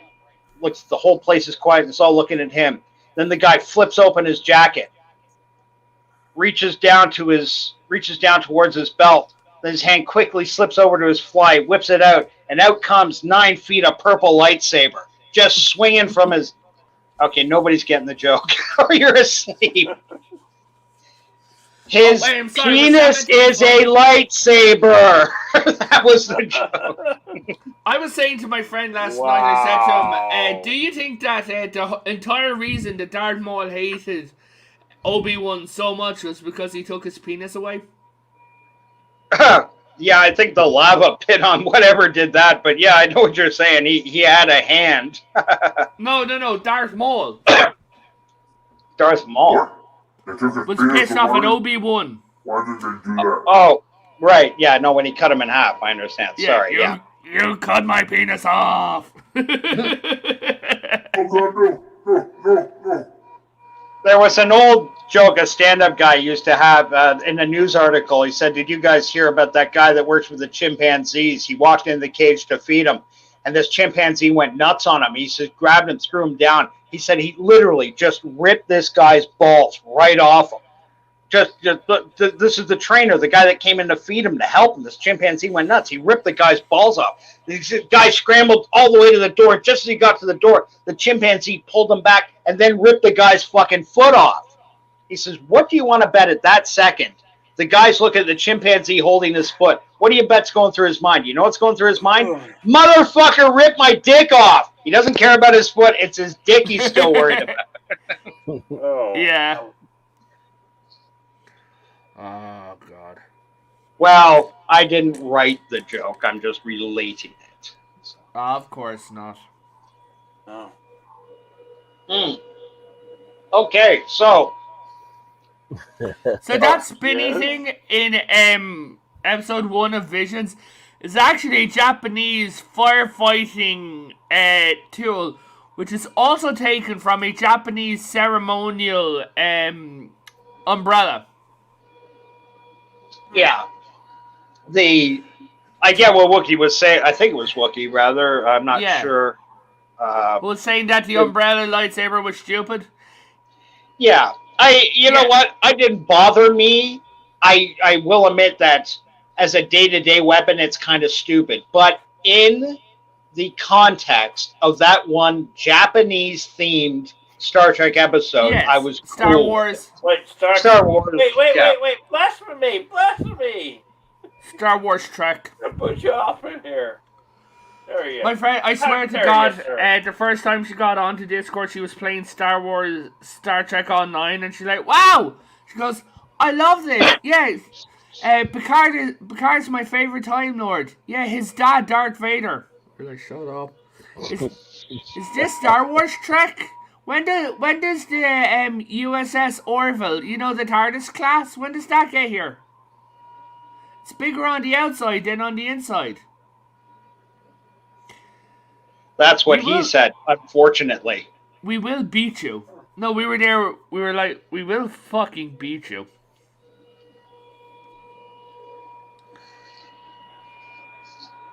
Well, sorry, I'm not going silent to you. I'm just smoking a skinny cigarette.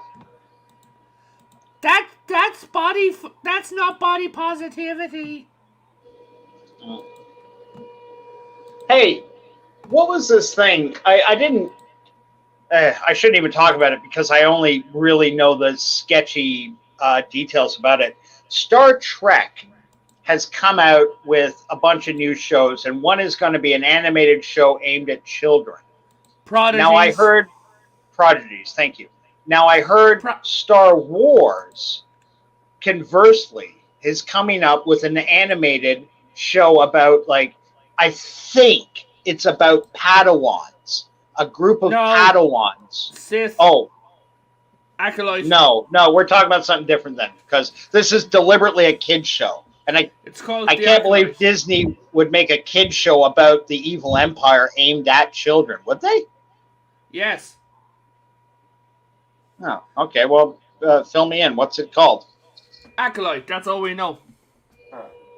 Yeah, I honestly, Potato, I'm not trying to argue you on something Star Wars, but I do think we're not connecting on the same page here. I've seen stills for this, and I haven't seen one. That was Squadrons that got cancelled.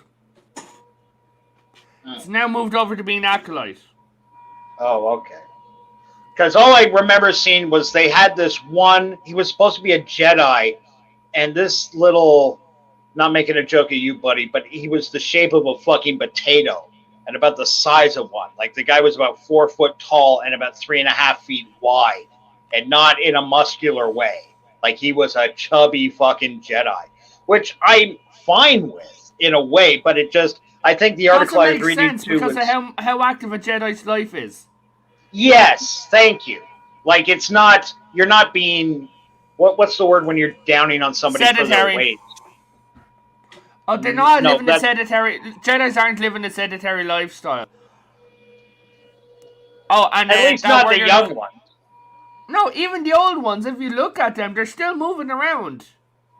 Oh, yeah, no, I'm just thinking about, like, people that are Jedis that are more scholastic than warrior. And there were some, as I understand, but you're right. As far as the movies go, you didn't really see a lot of overweight Jedi, did you? No. At least I don't recall. Like, unless the races are like huts or things like that. Like, sure. Even in Legends, the Force-using hut was ripped. Yeah, there was a Force-using hut. I forget his name, but in Legends, and he wasn't fat, and he was fucking terrifying. Yeah. Oh, okay. Well, like, yeah, you're right. Any creature that naturally carries weight would be exempt from that. But no, this was a human-looking character. He just looked like a chubby little guy. And I got nothing against overweight people. I'm not a slim guy myself. But to me, it's like having fat superheroes. Marvel Comics. Oh my god, there is a very fat superhero. Google Faith, the superhero. Just do it. Do it for me. I want to hear your reaction. Google her. I don't need to. I've seen the pictures. She's a fat little pink chubster that they sell, that she's overweight, They're pushing that like it's a positive thing. When in the 50s, in the Silver Age of comics, DC had the Legion of Superheroes, a group everybody here's probably heard of. But the original group was a real eclectic thing. And they had this one guy, I'm trying to remember his name. He was a fat motherfucker. But his ability was he could eat anything. They come up to a chain link fence, he could eat his way through. They came to a concrete wall, he could eat his way through. How this transferred to a caloric intake, I don't know. But that was his... No. I'm so sorry. because these comics came out 20 years before I was born, I'm going from memories of what I've read in like digests and shit. Yeah. No, the fat guy was a bouncy guy. That's right. Like he was a rubber ball. Oh, Okay. it's like, oh fuck, it sure wasn't the Blob in X-Men. No, the Blob, but the Blob is a different thing. He was a super villain. I'm not trying to split hairs. I'm just looking for an actual hero. Hold on, I'll Google him because this guy might be one of the lesser known ones. Yeah.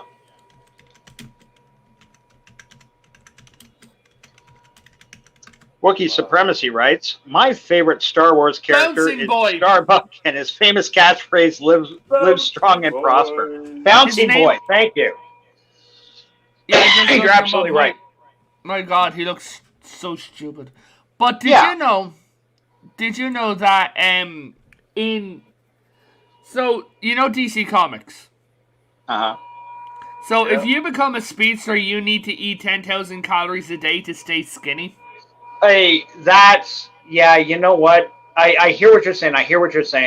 I'm a little older than that, and those rules didn't apply. This is shit new writers came up, like the Flash is going to die if he doesn't eat 50 pizzas a day or something.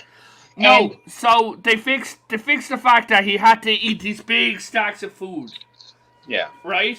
So basically what it is that somebody came up with these speedster bars. They're red bars with little lightning bolts on them, right? Yeah. Each one is 15,000 calories. Okay. Hold on. Yeah, so now they don't have to. You don't see him scoffing down like pizza anymore. You just see him. Even when they came out with that, though, and sorry to interrupt. This is just this honestly is a little pet peeve from me being a kid comic reader. As a kid, growing up in the 70s, really, that's when I was, a child. 70s and 80s. I'd go to the comic shops because I was a comic fan, and back those days, you can buy back issues of things and stuff. So I'd experiment. I'd randomly. Oh, Wookiee, you're out of here, buddy? 4 a.m., fucking pussy. It's almost 7 a.m. here. Have a good night. And Mr. Grant Gregory's back. Here. What time did you say it was, Jeremy? 7 a.m. In fact, 7 a.m. for you too? Yeah. Yeah, it's about time for me to go to bed.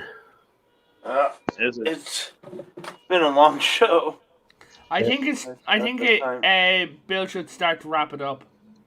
Yeah. Do you? This is the most people Bill's had all night long. I've been with him since 1 a.m.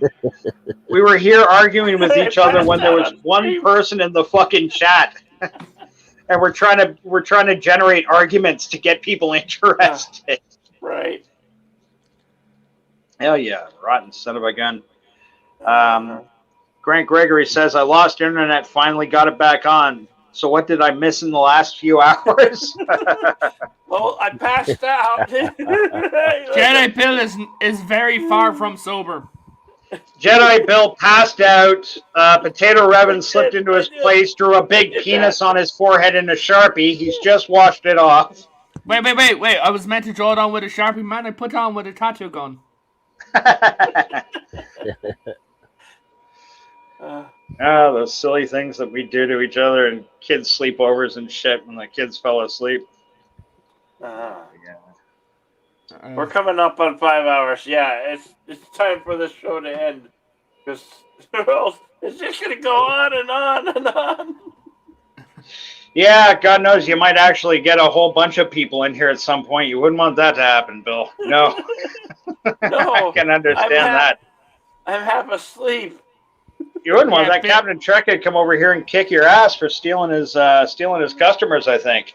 So it's probably wise to do as you say. Hit the sack now so no one can blame you.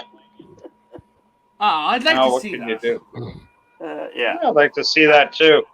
Potato, I stopped by your site the other day. What did I watch that I really enjoyed? I think I left you a message too. I haven't seen... yeah, you know what? Because I only had met you once before, and it was here on Jedi Bill's show. And I remember you told me that you do a show on the weekends. But I jotted it down actually when we were talking. I remembered about it the other day, so I was looking for the show, and I got the wrong day, but I ended up watching. You had a lovely. It was a short. It was about 10 minutes where you were explaining your love of Star Trek, which up until that point I didn't really know you had. You told me you liked Star Trek, but I just assumed it was in the Yeah. same way that people will say that to me just to be polite because I normally have son of a red shirt up there where people just assume I'm a Star Trek guy, and rightly so. Yeah, that was a lovely little video. I'm very sorry you lost your granddad so young, but I think it's absolutely magnificent you guys could bond on Star Wars. I love seeing videos like that. You deserve a lot more subscribers, brother. People that Thank putting you. I'm out up to positive 154 content. now. Up to 154. Oh my gosh, that's your. What was that? I was there the day before yesterday. It was 150. So No, 153. the day before yesterday? Hey, I'm at 156. 156. Awesome. Hey, mother. There you go, buddy. You're just clawing your way to the top. Yeah. Awesome balls. Thanks to anyone here for subscribing to me. Yeah, but so the guys on my channel used to be part of this other channel called the Common Man Cast. Oh yeah. Right? And it got too political. They weren't happy there, things like that. Then some stuff went down which I'm not going to get into. Right? Yeah. Between them. So the Common Man Cast ended up dying. So I had started streaming, and then they're like, okay, so let's go over to his channel. I started streaming, then I got really depressed because I lost person after person after person right in a row. I couldn't function because it felt like every time I turned on my phone, it's like, hey, this person's dead. So excuse me. I went. So I went off I was gone for a while. Then I came back, I was streaming, we reconfigured, I started getting guests on, things like that. Then in March my grandmother passed away, so I took about 2 weeks off from streaming from that, and now I'm back in tow. Mm-hmm. Yeah. So your shows, you put on 1 a week, 2 a week? How does that work? So we tried to put on 1 a week, but the thing is, it's like I'll explain to you after the show why. But I kind of have to. It depends on my panel because there's some of them working and there's some not going on with something else. Mm-hmm. And okay, so but I'm sorry. We try for 1 a week. Yes, 1 a week. Yeah. Is it consistently the same day? Like if we told everybody else? It's literally changed the dates because due to everyone's schedule, we physically cannot do a set day. Right. Yeah, because that's difficult when you've got other people that you're relying on that are necessary to the machine of what you're doing. But getting everybody together when you get kids, at our age, some guys have kids, some guys have work commitments, people travel, people have whatever. I'm putting this in private chat as to one big reason why. Okay. Yotam Darkstar. I gotta ask, Yotam, is that the shadow? Is your avatar the shadow? Yes, it is. Oh, it is. Okay, because that looked as a cool picture. Bill had it up for like half a second, or I wasn't facing the machine when he put it up. So Yotam Darkstar. Yeah, that is definitely the shadow, 100%. They always drew him with a real pointy nose, didn't they? Sorry, Potato, you were saying? Check private message and don't read it out. Oh, yeah. Okay. Private. Well, with that in mind, we're coming up on going in our 5th hours. Yeah. All things must come to an end. This has been a fun one. We got way off of Rock Talk, but it's been awesome. A great time. Thank you, Yotam Darkstar. Thank you, Darth Tater Tot Duck. And thank you, Stone Cold Jeremy and Potato Revan. Mr. Grant Gregory, thank you very much. Yeah, sorry we didn't hear more from Mr. Grant Gregory. Wookiee Supremacy. Wherever you are. So many. He went to sleep. So many. I can't remember. I have to go back. This is too much. Anyway, I appreciate each and every one of you. Stay tuned to this channel. Be awesome. Yes, Wash make your sure that hands. you're subscribed to here if you're not, because Jedi Bill puts in a lot of work, and people have been shitting on him on other channels. No, they haven't. They've been praising me. I mean, I'm doing. Oh quite no, well. I mean I've been shitting on you. Oh wait, no, that's in DMs. Well. Anyway, it's time to end this thing. Yes. We'll catch you all later. I'll leave you with that. Later. Jeremy, good to see you. Everyone, take care. Bye.